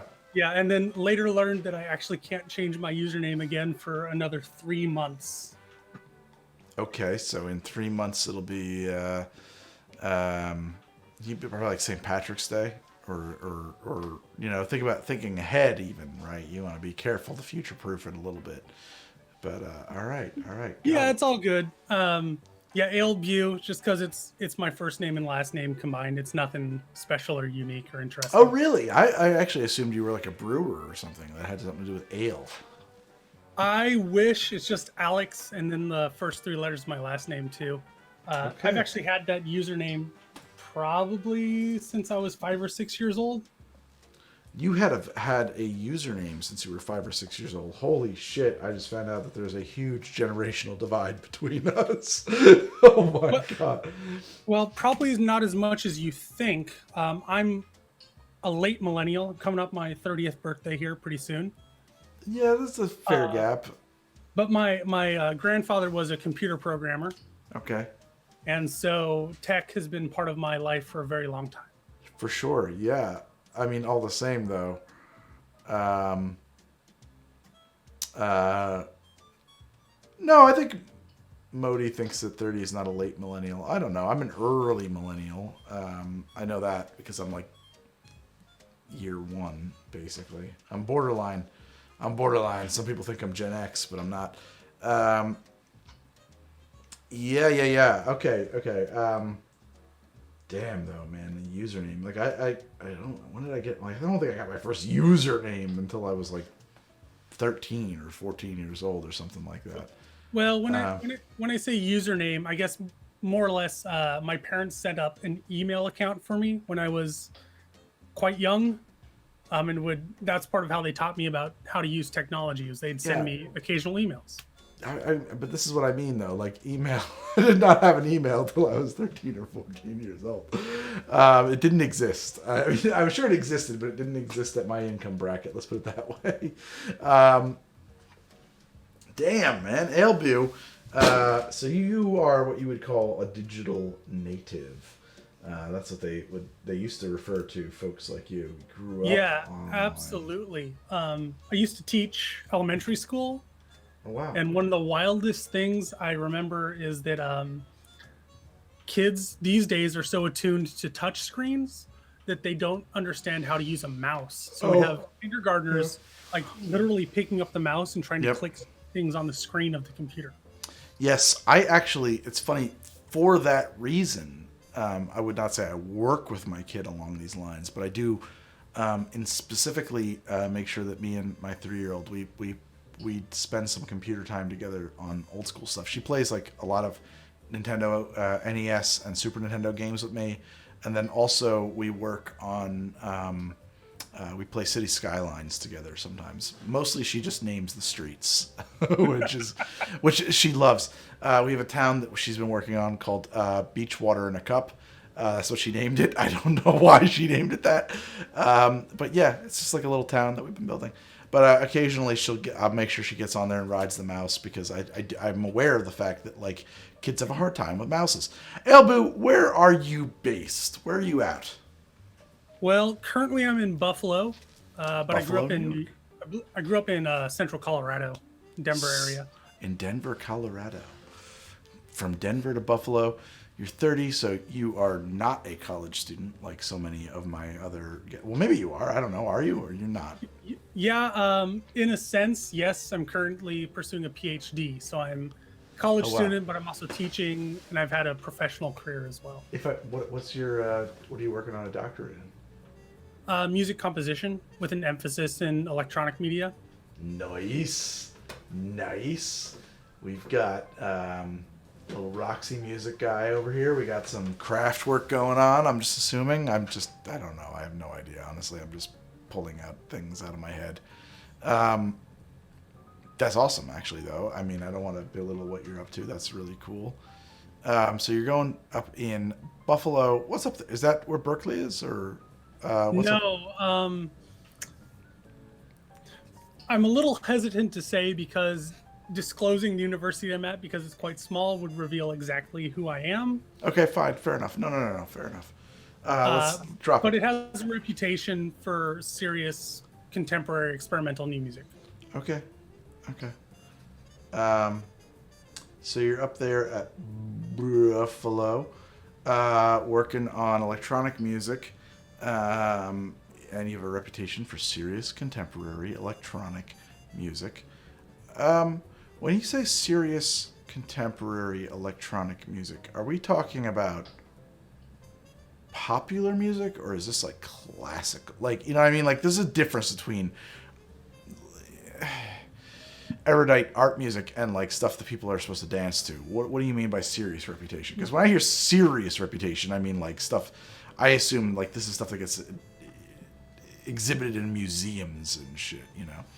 Yeah, well, so what I mean by the serious reputation for like contemporary music is that in the niche world of what most people would consider classical music in the latter half of the 20th century, this area has a very rich history and some very important figures who were here both as teachers and as students who have gone on to influence contemporary classical music significantly. As far as popular music is concerned, like I said, it's quite niche. It's a very narrow field. So some of the more famous figureheads to have been in this area, maybe Court Lippy, Morton Feldman, John Cage is a name people might recognize. That is a name I actually recognize. I don't recognize the other two. Yeah. So it's kind of an idea of like I had a professor one time who once said to me, and I've remembered it immensely, is, you know, I'm very famous in certain circles. Wow, that's a thing to say to somebody. Oh man, that's intense. That's a lot to lay on somebody. So it is very narrowly focused, but everyone in the field knows everyone, if that makes sense. No, it makes perfect sense. It makes perfect sense. I totally get what you mean. So you're up in Buffalo. If you guys you've had some snow up there already, I'm pretty sure. It's cold. We're watching the election. It has been called in New York for Joe Biden, and I gotta know, ghosts, alien abductions, ancient or present aliens, possession, physical transference. What you got? Lay your weird on me. You got any conspiracy theories? I mean, there's a ton of those surrounding like musicians, right? Like the Beatles, that George Harrison isn't actually dead, and all this, this sort of stuff. I wasn't aware that there was anybody who theorized that George Harrison wasn't dead. I mean, I remember when Paul was dead. But go on. Paul. Yeah, sorry, Paul. That Paul is dead. Paul is dead. Miss him. The whole thing. Right. In my own personal life, not necessarily supernatural or anything like that, but I do have the pleasure of experiencing sleep paralysis on occasion, which can be quite terrifying. Ooh, I had that, and also I noticed before that my good friend Shamsail was in chat, and we have traded sleep paralysis stories for a long time. I haven't had an event in a long time, but please go on. I don't want to take anything away from what you're about to tell me. That's something I'm intimately familiar with. Please. Yeah. Well, my personal experience with it usually revolves around lying in bed and being awake and aware, but feeling as though I can actually move my body and experiencing the sensations of getting out of bed, walking around the room, but my vision is fixated on whatever I woke up seeing.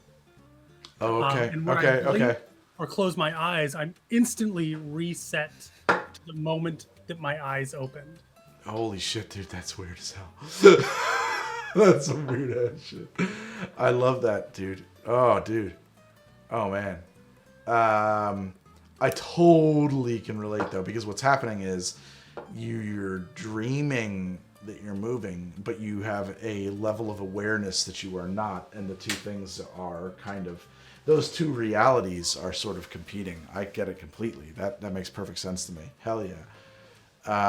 My sleep paralysis is a real standard. I haven't had it in years, but when I did, it's just, I wake up, but I don't wake up. But there's someone in the room who can attack me, and I can't open my mouth to scream. And now I'm married, so I do actually, it turns out, sort of scream, and I scream in this most very detached, horrifying, like, "Ah!" And then my wife wakes me up, and so I don't have this issue anymore. She's like, stop that. What the hell is that horrifying, possessed voice that you're making? I've never experienced that. I do know one time camping with my dad, apparently I sat bolt upright in the tent, screamed for him, and his answer was sleepily, drowsily, "What do you want?" And I just laid back down and went back to sleep as if nothing had happened. No, when I start screaming in my sleep, that's when I know that I've got to take a step away from work and I'm overstressed. That's why, happily, I haven't had that in a long time. But that's generally an indicator that you are working too many hours, Greg. Holy shit. I wish Shamsail was still active in chat. I think I saw him pop in and leave, but he became obsessed with his sleep paralysis. I won't reveal his real name. He's a guy I've known since high school. But he became kind of really obsessed with it and started... he figured out what his triggers were for it and started trying to kind of experience it, almost like in Flatliners or some shit. He was diving into sleep paralysis and trying to create events. I can't possibly imagine how fucked I love you, Mike, but I can't imagine ever being like, oh yeah, I need more of that. We're in agreement there. That sounds terrifying. Yeah, why are you doing that to yourself?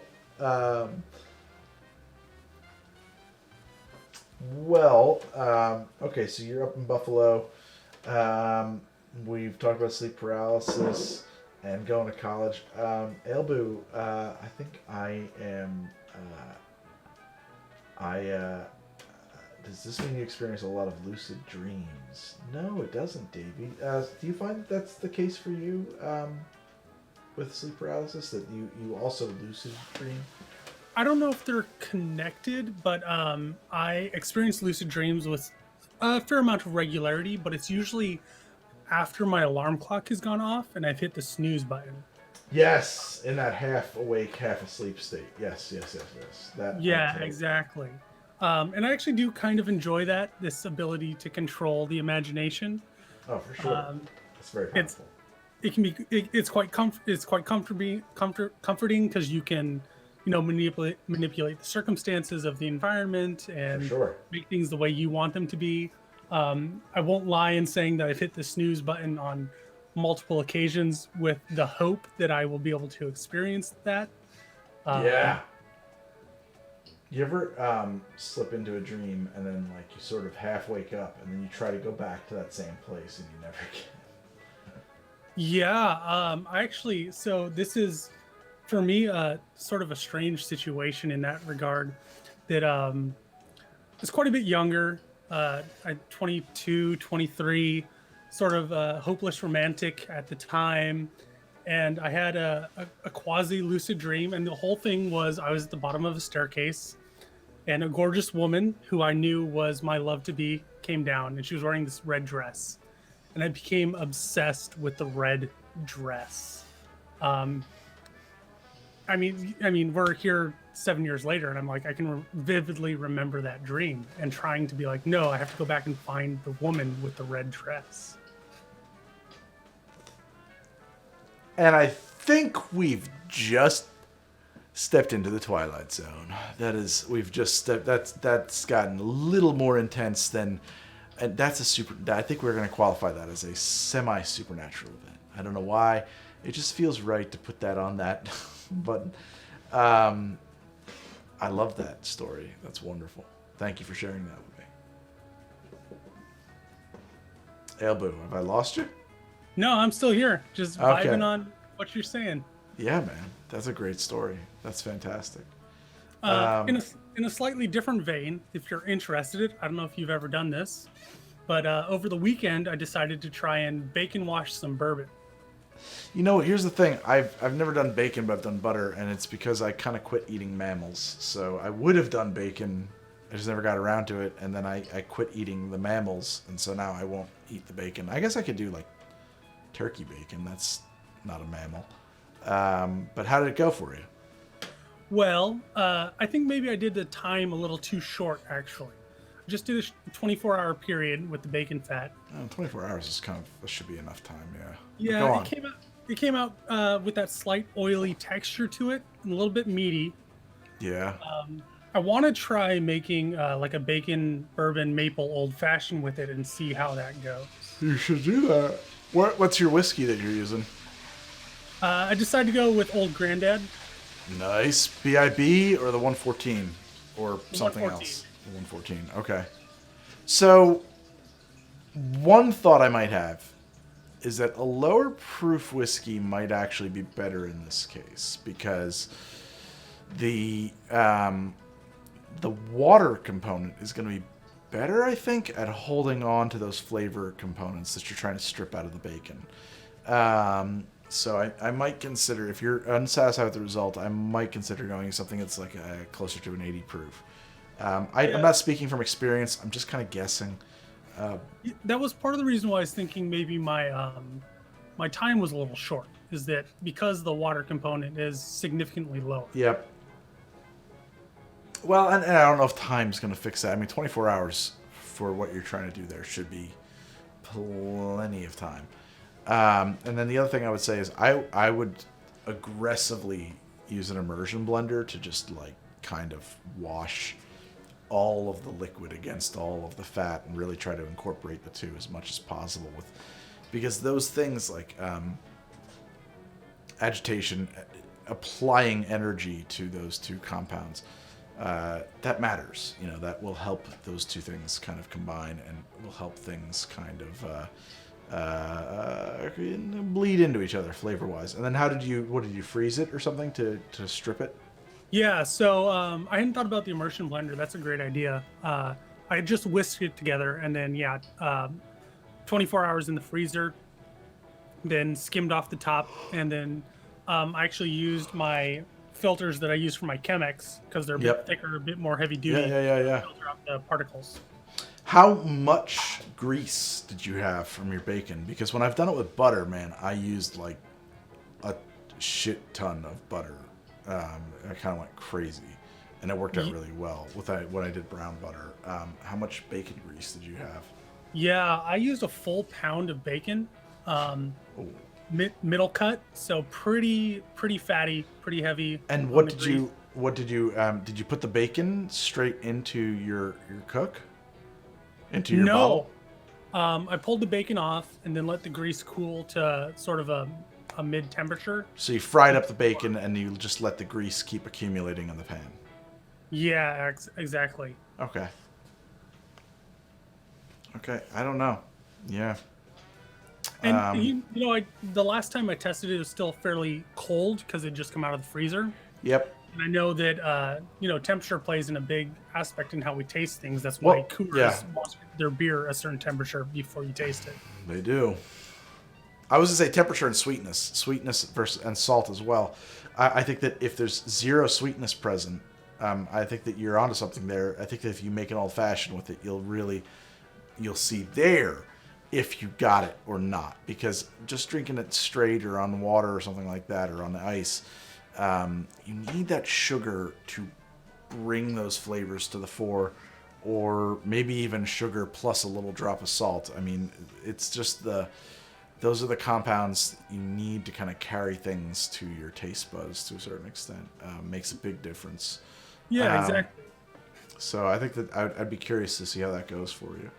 That's the whole reason salted caramel works, right? Absolutely it is. Or one of my favorite things is collard greens. You make collard greens or any kind of like a leafy green that you cook up like in a steamer or that you boil like spinach or something like that. It's disgusting. And then you put just like the smallest amount of salt on it, and all of a sudden it has so much flavor and there's so much going on. And it's a completely different thing.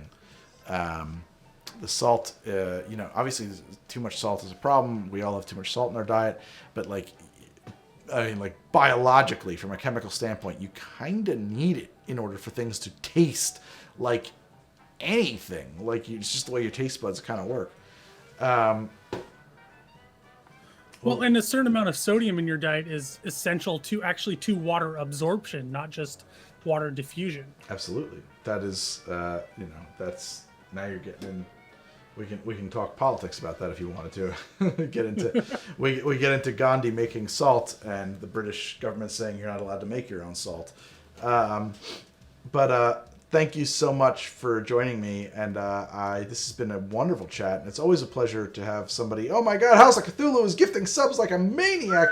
It's always a pleasure to have somebody. One of the things that's been wonderful tonight is that so many people whose names I've seen so many times in the chat have shown up on the show, and this is great. This is awesome. I think this is fantastic.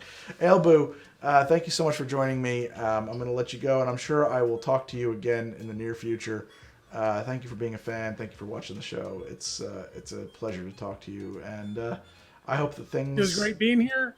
I love your content. Keep it up, man. Thank you, man. I hope you're having a good time up in Buffalo. Have a good night. Good night. Night. Well, I'm going to bring in just one more guest because it is getting late. It's 3:30 in the morning, and some of you have noticed that I am tired. I do want to recognize, of course, House of Cthulhu. Thank you so much for the gifted subs. That's a real, it's a real treat. You've done 21 in the channel. Oh my God, House of Cthulhu. Maybe I missed the earlier ones. Thank you so much. I'm going to pull one more in. This will be our last chat of the night. And so, because I'm beat. Quick update. Has the election been decided yet? I don't think so.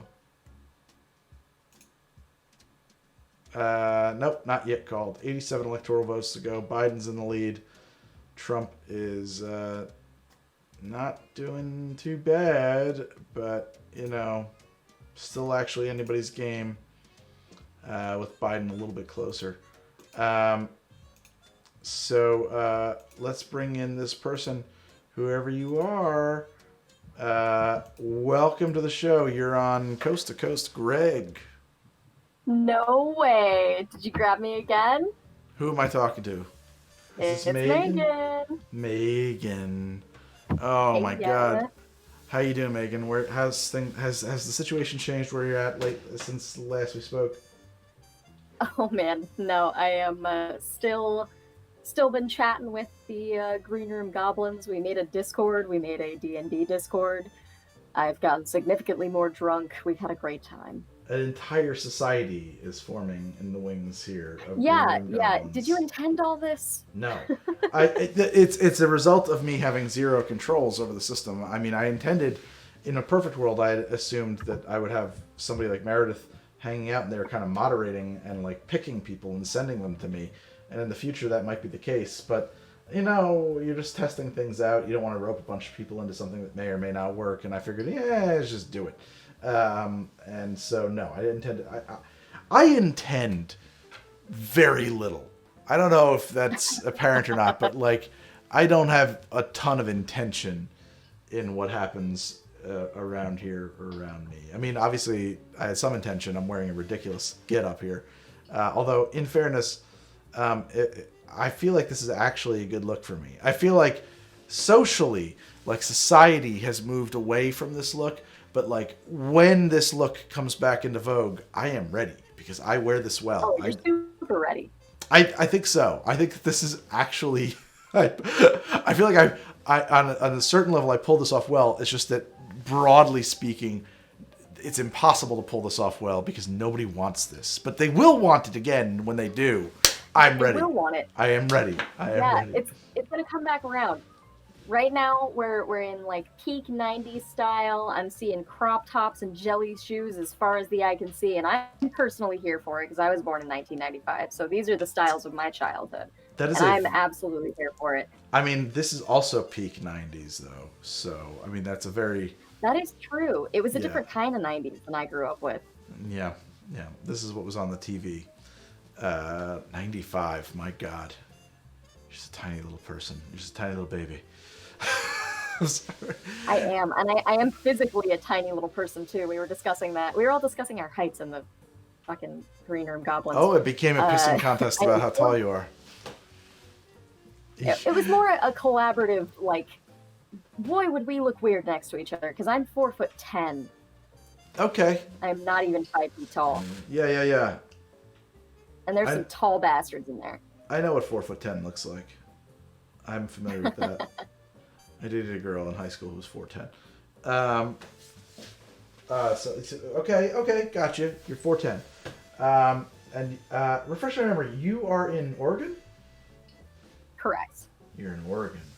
And so, still haunted, still silhouettes of ghosts, still things moving around on your dresser. Oh yes, Pleasantly Haunted. Since we last... Which is the name of my new indie band. Oh, Pleasantly Haunted is a great name for a band, actually, yes. I think that's an excellent name.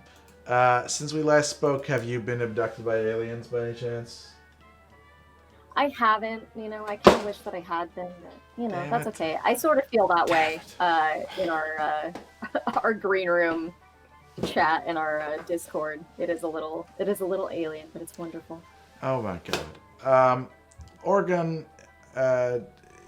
75% is in voting for Biden, 57-40. Is that a surprise to you? I think we said it wasn't, right?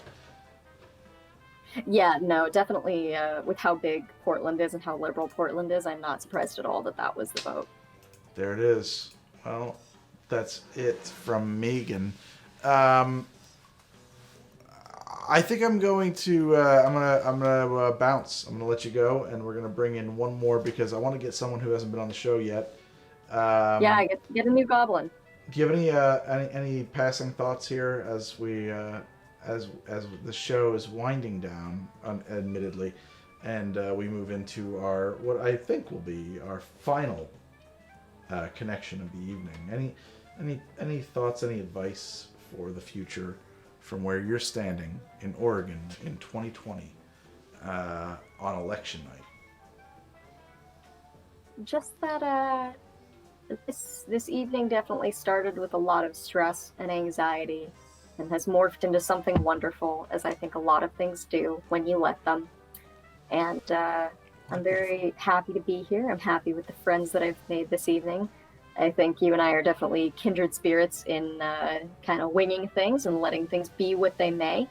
And it's been lovely. And if you'd like to join our Discord, then I'm sure we can facilitate that. What's it called? I gotta drop a plug. Was it the Green Goblin Discord? What do you call it? It is, let's double check that. It is Green Room Goblins. Green Room Goblins. There's a Green Room Goblins Discord. I don't know, guys. Thank you so much for joining us, and I'm sure we will talk again, because I guarantee this is now a standard feature of my show. And it's been a pleasure, Meagan. And what a beautiful, beautiful take on the night. I'm glad you're feeling a little bit better and a little less anxious about things. But thank you so much for joining me, and stay safe out there, and have a good one. And go to bed. Even on the West Coast, it's late at this point. Go to bed. True that. All right. Catch you next time. Yes. Talk to you later. All right. One more. Let's bring in whoever this might be.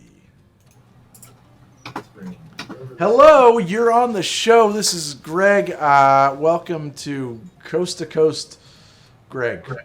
Greg, you've got Albu, Alex again. Albu, I'm hanging right the fuck up on you. Get the hell off my show. I sent you a link to the soundboard. Do it. Get someone else in here. Bye. Bye, Albu. All right, here's what we're gonna do. I'm disconnecting from everybody. I'm sorry, goblins. I'm kicking you all out. We're going to post the link, and then we're going to do a whole one. We're going to refresh the chat, and we'll bring in our final guest, hopefully somebody we haven't spoken to before.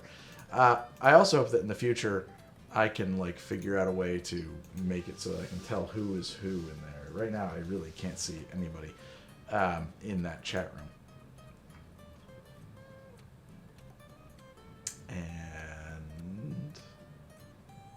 And seriously, if you've been on the show, get the hell out.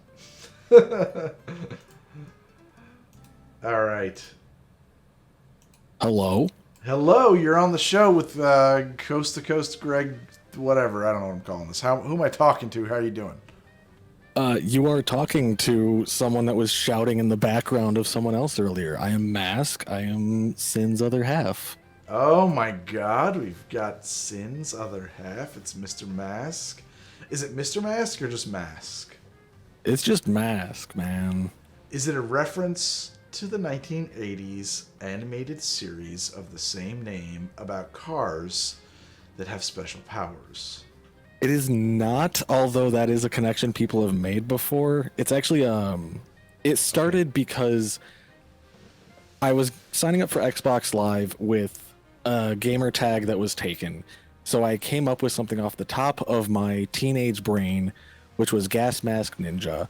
And and I don't know why. That's just what my brain decided to come up with. I was a fucking dumb teenager, as were we all probably. We all were so dumb. And then a gaming buddy of ours in Texas got stuck with satellite internet when his cable provider pulled out of the area.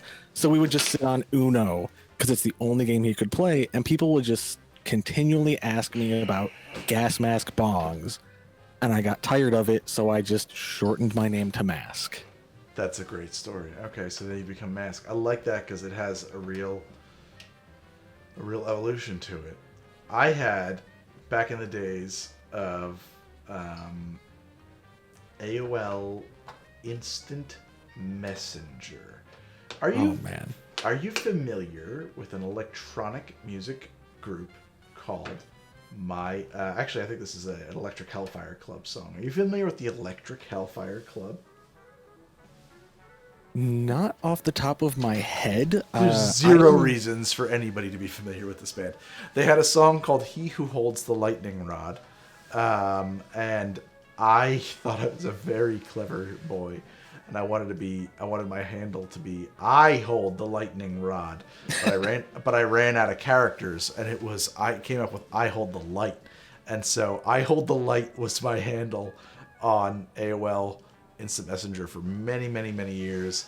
And I think a lot of people assumed that it was some kind of like Christian message. In fact, the Electric Hellfire Club vowed Satanists, and he who holds the lightning rod, very much a reference to Lucifer, actually. I feel like this is an appropriate point to quickly segue and to point out that it's ironic we should discuss Satanism when I'm wearing my Hail Satan and Eat Pizza pajama set, because Hail Satan and Eat Pizza, man, I don't fucking know. I'm going to look into a Hail Satan and Eat Pizza pajama set. That sounds like something I need in my life. Yeah, it's Black Craft Cult is a great company for essentially just snarky atheist and occult imagery stuff. They have tons of cool stuff. Some of it's just cool designs. Some of it is just like, you know, a cat with an upturned pentagram on its forehead that says Lucifer, because why not? Because of Lucifer, I get it. It's a pun. Love it. So what's going on, Mask? I assume you cohabitate with one Eyes of Sin. Lovely lady, hangs out on the show pretty frequently. Lucky fellow you are. You guys are in, and I'm going off of my very inebriated memory here, Iowa? I thought it was an I-state, Indiana? You're getting close. Illinois, just Illinois. Chicagoland. I'm not quite at your level, but you know, weed's legal here. I'm a little toasty. It's fine. Good for you. That's the way to be. It's the only way to get through a night like tonight, right? I have a stockpile of stuff here and there, so I'm gonna get through this week with a considerable amount of cannabinoids, I would assume. Also, Sin has entered the room. Hello. Hello. Again. Hello again. A voice like a bell. She comes through. My God, even when she's not on mic, she is on mic. Yeah, I mean, that is her now going through my $800 worth of audio equipment. Ooh. I could do the math real quick. No, we don't need to flex. Come on. No, it's not actually that expensive. It's a little less than that. It's more like $700. So you're an audioman. I got started with my dad, who is a bit of a legend in these parts for being a blues rock guitarist from the 80s. He used to be in a band, Winterhawk.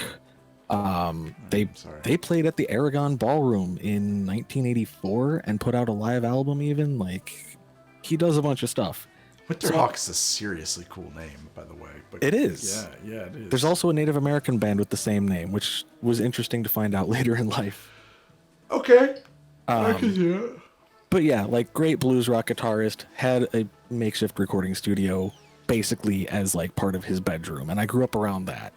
I've been around audio equipment and music stuff all my life, and I've helped run some live sound stuff for my dad before at like small festivals, and you know, I've been around this stuff forever. And then I started doing streaming stuff, and someone's like, oh, you know, you can use that equipment with your computer for streaming, and yes, you can. That's a rabbit hole that I am never getting out of again. It is an abyss, because like every week I'm just like, okay, what problem can I solve or smooth the edges off with a few dollars? Yeah, I mean, I also do some weird ass backwards stuff. Sin is trying to hype me up. I'm an okay guitarist. Calm down. But like I have my stuff set up so I can like do stuff like this with the press of a button, because why not? That's wonderful. You know. Yes. Yeah. I've tried to do. There was a voice changer. There's this program called Voice Mod that I wished was like a little bit more pro, because it's okay for doing voice changer stuff, but like at the end of the day, the way it's set up, you can't actually. It's too unpredictable. You can't. Yeah. First off, it's 44.1 and everything else is 48, so like there's a sync issue with it. And then on top of that, it has a volume sliders all over it not gain sliders. So Oh, like, come there's on. right, and so there's no way to know, well, where's Unity? Like, how do I actually get this into my mix without it being way the fuck off base from everything else? And it's just it's every single like quote voice preset has its own volume slider, and there's no rhyme or reason to where they all need to be set to sound not insanely blown out. I don't know. It was just like it's not really for it's not for these kinds of applications. It is, but like for it's more kind of a toy though. Yes, it's like a Cracker Jack thing. Yeah. And like that vocal effects thing I did is I have my mic split right before it enters the mixer, and one channel is this one, which sounds all nice and buttery, and the other one I've completely tanked the mids and the lows and just taken the mids at like 600 hertz and just boosted them through the roof.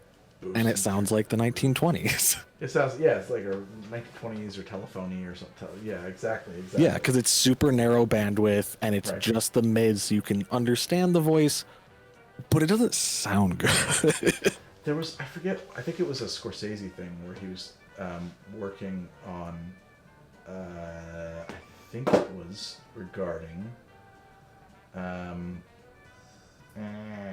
Raging Bull, and he wanted to get the same microphones that they had used back in the 60s or in the 50s for these broadcasts, and he got them, and then he didn't like the way they sounded, and what he was unaware of at the time, and which his sound people made him aware of, was like, well, actually, the ribbon microphones that you have acquired for this are outrageously high fidelity, like better than anything being made today. The thing that you were hearing that you want to replicate was the recording and broadcasting technology of the day. And so we need to approach this problem from a different direction. So the sound of the 1920s is it's an interesting question, because like I think live radio back then was probably it was probably very clear. It's just the way that we hear but the recordings of it were garbage. So I don't know. That's my very pedantic. The 20s and 30s were better than now thing. So you're a streamer. What's your channel? My channel is ZMaskM, and Sin is posting my little Fireling emotes in chat because I'm an affiliate. Well, I'm going to give Oz so she can post your link for you, because she's current. Yeah, I'm currently on a bit of a hiatus. I technically owe a Super Mario 64 speedrun when I'm done with the hiatus. Okay. I regret having promised that. I'm not a speedrunner. I do variety stuff. Okay. I'm offcast replaying The Outer Worlds because it's finally on Steam and a friend bought it for me, and the writing is brilliant, and you want to see nightmare dystopian corporate capitalism in outer space? There you go. It's funny you talk about it off stream. I have noticed I have a very different relationship to games that I stream versus don't stream. Like if I just play it for me, I will almost universally like it better than if it's like a role-playing game that I'm trying to play for stream, because it changes your engagement with the product, with the art. I don't know. I liked it a lot more when I played it just for me than when I played it for stream. Well, I still have yet to beat it. Yeah, I mean, it's also down to a mentality thing. I know that with starting to stream more often, and with my friends exposing me to Dark Souls, the idea of a blind playthrough and having like no knowledge fed to you and just struggle busing through a game was something new to me, and I really got into that for some games, and then for some games I completely throw it out the window and tell me whatever, I don't care, and an off-cast mentality is so weird, and it's a thing a lot of people struggle with, I think, either doing that or understanding that as a viewer. And it's something that I've definitely enjoyed stepping away from with this like hiatus that I've been on for a month or so now. Just if I play a game, it's just to kick back and relax and dick around. And when I stream games, it's, you know, sometimes it's still just, I don't care. Sometimes it's an avenue for, you know, me to talk to people about things. I was playing Horizon Zero Dawn, and there was a question posed in the game that had me go on an hour-long tirade about life philosophies. There it is. You know, I was playing Majora's Mask because I have a N64 set up with fancy upscalers, and I got distracted because a friend of mine was like, oh, I wish my mic sounded like your mic. And then I rambled for an hour about, you know, it's not just the microphone, it's this and that, and all of my audio obsession spewing out for an hour because I'm passionate about these things, and it's my stream. Fuck you. I'll talk about it if I want, you know. That's right. It's your show. You can do whatever you want. Yeah. Let me ask you a question. You are an audio guy. Do you think, first off, do you have a preference? Do you think analog recording, like to tape, analog tape, do you think that holds any benefit over digital recording? Well, since my father still records to 8-track cassettes sometimes, I grew up with him using 2 8-track Tascam units, one of which was just the drum tracks and one of which he'd downmix onto with the other. It was this whole ordeal. We have reel-to-reel tapes of some of his recordings still. Like, sure you do. I've experienced that side of it, and I was a roadie for a band for about a year just before I came to Twitch. And I experienced some of their digital recording stuff. I have friends from that band who are doing their own recording stuff now, and I've met musicians through Twitch like Scene of Action, who streams his whole process and is phenomenal. Yeah. And, you know, artists that are known throughout Twitch like Tiasu and Volta and VHS Glitch or Dance with the Dead, or, you know, millions of fucking artists on Twitch. Jesus Christ, music is fantastic. But I think that analog has its merits, and there are things that are easier to achieve with analog as far as a sound goes without having to know how to do, you know, certain shapings with EQ or certain tricks with mic placement and stuff. But digital is, as long as you have good equipment and a good setup for it, digital is probably better long-term and to work with. You know, if you have the 24-bit depth, 98K resolution, and you have, you know, a proper interface or whatever to record with, so that you get the cleanest signal from whatever you're recording from, be it, you know, be it a direct out of a guitar or a keyboard, or be it a microphone against a guitar amp, which I have been experimenting with lately, or just miking vocals, you know. And as long as you have the signal chain set up well to get the cleanest signal, I think digital is probably the better, more flexible option, especially because with analog you get noise as you add more steps to the signal chain.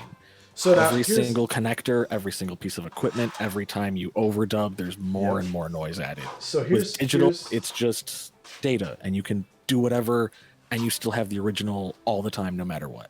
So here's what I had a friend who he held with, and I think he picked this up from Neil Young, if I'm not mistaken, who held that, yes, but your analog recording is acquiring things that you are not intending for the tape. There is a my friend believed that the analog recording was recording some imperceptible elements of your emotional state, your spiritual state, of some kind of literally magic. This is what my friend thought. Now, I don't know if how I felt about that, but I'm wondering. I've known some other musicians who have strong opinions about the stuff one way or the other. I wonder if you have Any thoughts about that? You know, I mean, is there magic in analog recording that doesn't exist in digital? Something imperceptible, something of an ethereal, supernatural, otherworldly realm that gets mixed up into that? Or is that a bunch of horseshit invented by dudes trying to justify, you know, vinyl collections? Nothing against vinyl collections. I have a bit myself. My stepfather has an entire wall of the living room dedicated to vinyl. Vinyl's great. But I think that there's a sort of philosophy and mentality that leads to those perceived results. It's the cart before the horse almost, I guess. You're looking for it, so you find it. Yeah, and part of it is also,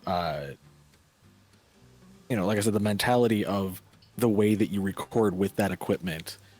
You have your certain rituals or whatever that you don't need with digital, and that plays into it too. Or people are associating the things that happened back in the day with, you know, full bands recording all at the same time, one take, versus, you know, what people like to criticize now of Pro Tools over-edited, you know, quantized music, where everything has to be perfect, the notes have to be right on key, right in time with the beat.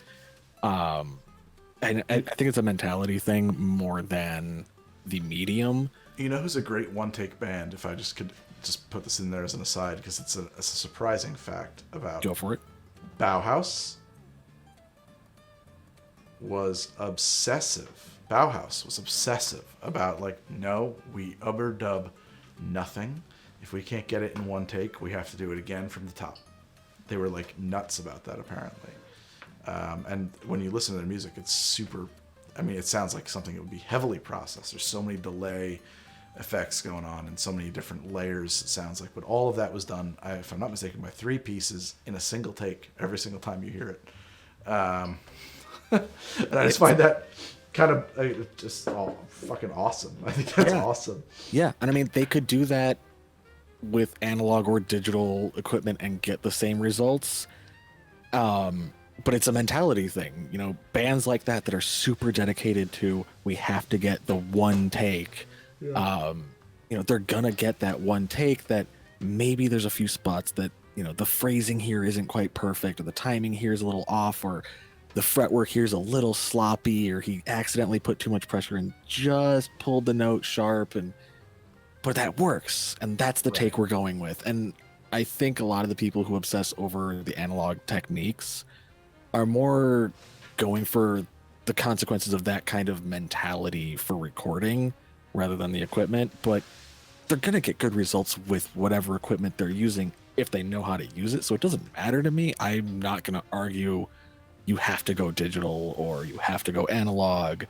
Like, I think as long as you know what you're doing, as long as you can make the equipment do what you want, you're going to be happy with it. And 2 great examples for that are a story that I heard that I can't verify, but Daft Punk using a shitty cassette tape boombox to show off a demo to a record label because they were so confident in the music. Like, yep. And someone that I kind of consider a friend, June Lalonde, recording the vocals for her first album under her dead name, Casey Lalonde. She recorded the vocals through a headset that she had plugged into the microphone port of her computer because she didn't have a microphone. And technically speaking, your headphones are just very large, clumsy, dynamic microphones anyway. Right. So it worked. Right. Sure. And it gave it a unique character. It would. Yeah, it was... There was something about it. I can't articulate it very well because I'm, you know, a little stoned, but it gave it a unique character that felt older than it was, and it made it feel very organic and comforting. And it's a fantastic album, and she did a 10th anniversary release on translucent cassette tape, and of course I fucking bought that. Awesome. Yeah, I have so much I can ramble about tech and audio and music and god fucking music, and And if I can, for just a moment, plug the Eyes of Sin's, artwork and voice acting, because she doesn't believe in herself as much as she ought to. Well, she's a fucking slayer. She should. Her voice is great. I've seen her work. It's great. We're actually I'm working. I think you'll be hearing her voice on our Cyberpunk stream in the near future if I can ever get my wheels turning on this whole plan I have. So we've talked about this. Her old voice work microphone was an AT2020 that has died. I've tried it through my equipment and it is shot, so I've taken it to bits to see if I can fix it. And if we can't get her a replacement microphone before then, I have several microphones, and she's going to be taught how to use my equipment to do her voice work, because it's capable. It just needs to be tuned a little bit for her vocal range, I think. I think you're probably right. I think that you can do a lot with what you've got on hand, like recording through headphones. Well, so as a note on headphones, I'm pretty sure we're using the exact same headphones. I got a pair of Beyerdynamic 770 Pros at 80 ohms. What you rocking over there? The exact same, down to the impedance. You know why I bought these? I bought these because I started working in a bullpen editing environment when I was editing video, and the headphones that they provided at this particular agency were just beat to shit. Garbage on-ear headphones with all the wires frayed and all the ear padding like chunking out of them. And I was like, okay, well, if I'm going to be working here a lot, I better just start bringing my own kit. So I've had these for, years now, like 5 years. And they have taken a beating, and they've held up, and they still sound great. And I got, because of, one of the things I love about them is the material on the ear surrounds is not like that black flaking crap that's on the Sonys, or it used to be. I don't know if it still is, but yeah, they're fine. I have no objections. They're very comfortable. That's where I'm at. They are one of the most comfortable I've ever worn, and I have tried a lot of headphones over the years. They do get heavy for this type of content where, like, you don't realize how much you take your cans off when you're doing editing or mixing or anything like that. You can take them off a lot, but when you are actively listening for 5 or 6 hours, man, they get to be a bit much. And I have a pair of in-ears that I'm trying to make work, but I get too much occlusion effect on them, so I don't know what the solution is there. So, I've yet to use in-ear monitors, but I'd like to try some eventually.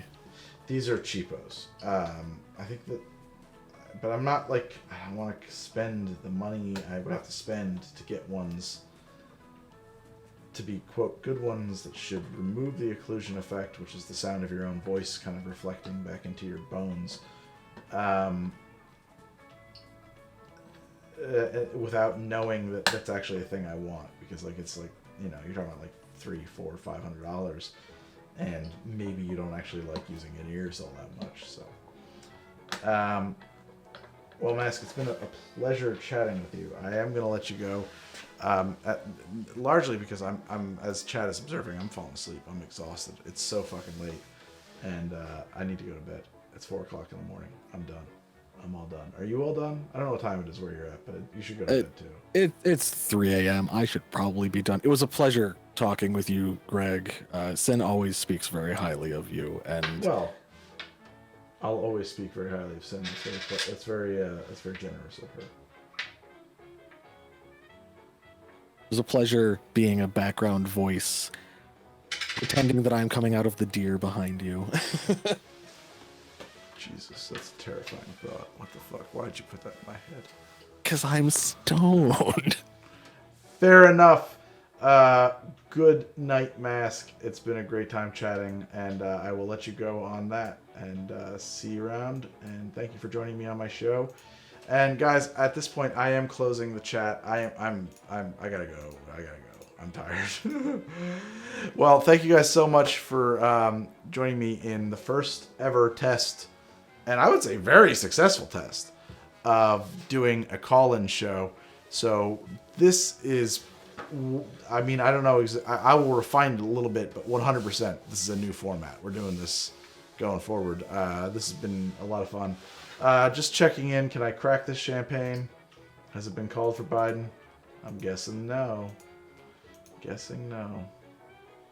Let's go to NPR. Nope. It is 238 for Biden with 213 for Trump at current. 270 to win, 87 yet to be called. There's no result yet. Biden is behind. Of course, Trump's going to challenge and send this whole thing to court forever. And I got a feeling it's not. I have a very sad feeling about how this whole thing is going to wind up turning out. But I feel like we'll get a brief period of time where we all think that Biden is the winner. It just hasn't happened yet.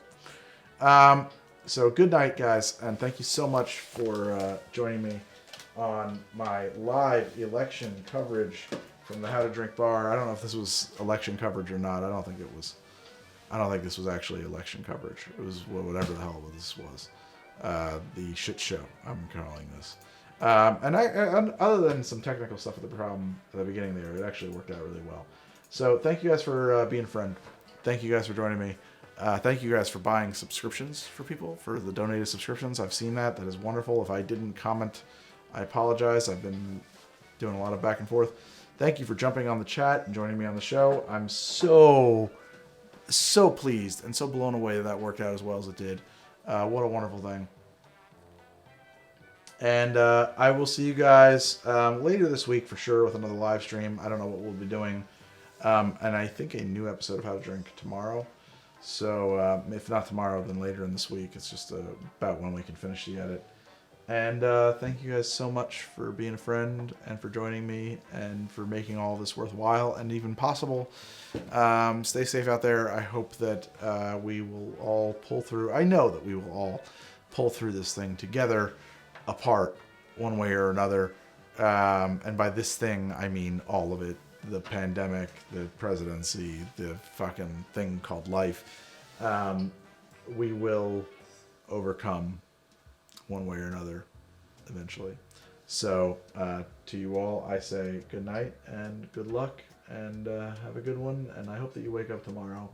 It's a new day and you feel refreshed and ready with whatever is coming for you. If I can just push this button.